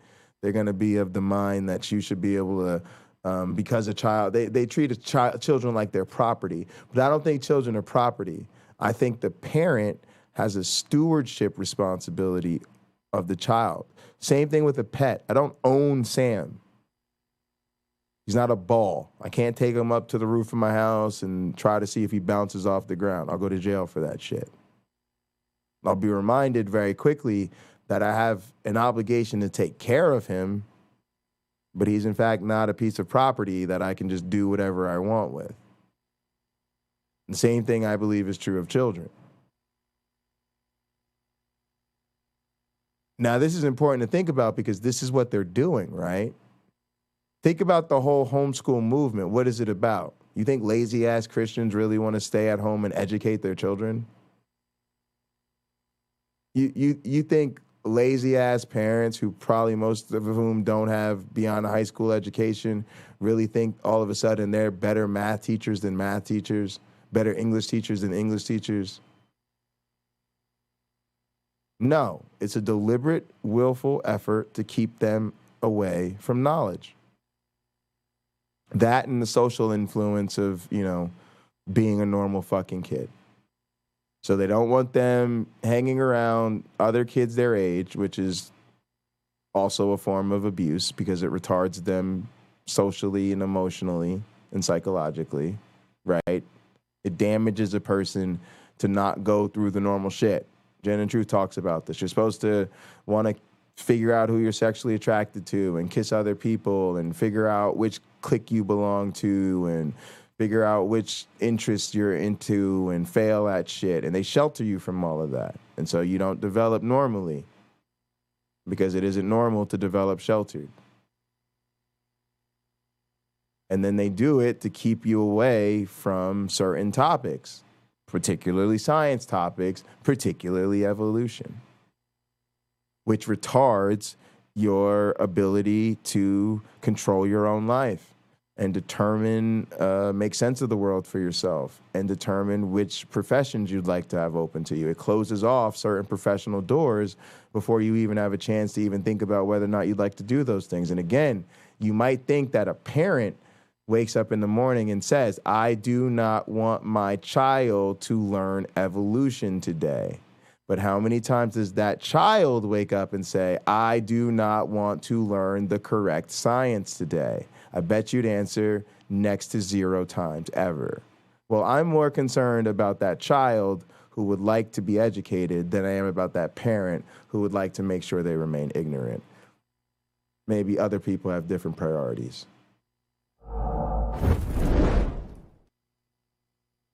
That you're suggesting exist that supersede all the evidences that Aaron is providing for us. And we'll give you plenty of time to speak on this. So Aaron, let him actually go on this, please. Thank you. I think I've answered it 5 or 6 times, but if they're able to bring forth, according to Genesis chapter 1, they're the same kind. Now, have they diversified? He keeps mixing the word species and kind. I don't use that word species very often because it's a flexible term. I think a dog and a wolf are different species, as I mentioned, yet they're the same kind of animal. There are 200 species of squirrels. They're probably the same kind of animal. There are 1,100 species of bats. They're probably the same kind of animal called a bat. But if you want to look at the similarities, I have in front of me an article from, let's see, where was this published? Farm and Garden magazine, Monday, August 15, 2005, about they deciphered the DNA of rice. And they said fruit flies have 13,600 genes in their DNA code. The humans have 20 to 25,000 genes. Rice has 37,544, and maize has 50,000. So we could make a phylogenetic tree, and if we live long enough, we're all going to be turned into maize, and the cows can eat us here. So I think the biblical, it's obvious that... Yeah, it's really bad. And guys, let me know, like, I guess let's see. It said didn't that should say we can make polls? Weren't we polling it up in this bitch a second ago? Hang on. Let me get back over to this chat. I'll make a poll.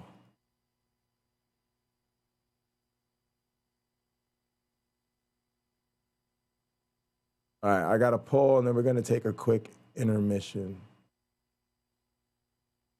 Don't go anywhere. I don't mean we're actually going somewhere. We're just gonna put something else on real quick that y'all are want to see. All right, we did this poll before. I don't know why it's still up. We ended this poll like 100 years ago. All right, let's do a new poll. All right, the question: do people actually believe Kent Hovind's nonsense? All right, now. Oh, we got the results. Holy shit! 28 votes, guys. I told you guys, this stream is crazy. People come in and out. People come in and out. People come in and out. 85% no, 14% yes. Our community is very, very atheist dominated. But guys, I'm paying out $30 million to everybody in chat right now. That's fucking dope. Thank you guys so much. That's super fucking cool. I thought I was happy when I thought there were 10 motherfuckers in here and we had 10 votes. Now I see people have been coming in and out, but they've been voting. Jesus. Thank you guys so much. All right. 30 million paid out. Couple more votes coming in. Oh no, now we got the new one up. The new one's up. All right.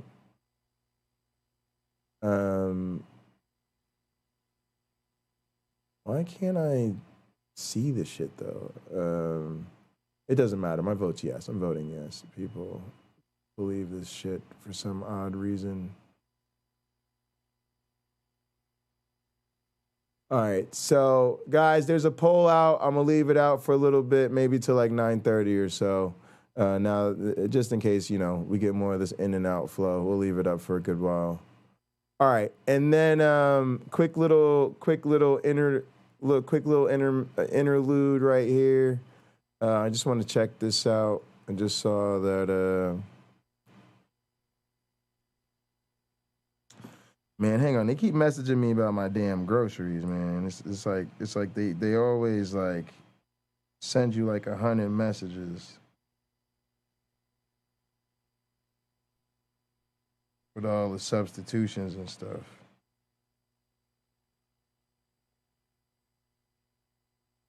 Man, look.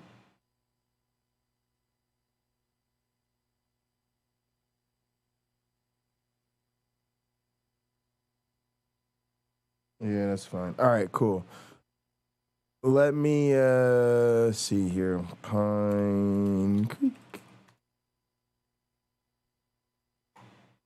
In a time when the best sources for Buddha, according to one Buddhist scholar, 600, 800 years later, the sources in these other religions are very poor. How many years passed between the flood and when Moses wrote about it? Okay, so what's that? 800 something years? Whatever, dude. Okay, that's a pretty long time for legend to develop. So why don't you reject the Tanakh? But when you have creedal reports from 2 to 3 years afterwards, in that window from 30 to 33, this is probably the strongest evidence for the resurrection of Jesus. From the audience, Pine Creek asks, would Jonathan believe that Jesus rose from the dead if he only had Paul's letters? If not, why not? I think means Paul said Jesus appeared to him. I would not. What if I told you that he flew in front of 512 of his friends and finally to an author of the letter who's writing this creed? Would you believe it now? Okay. No, because I have insufficient evidence.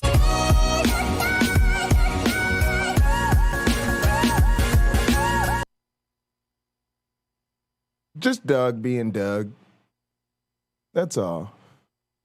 Just a little Doug.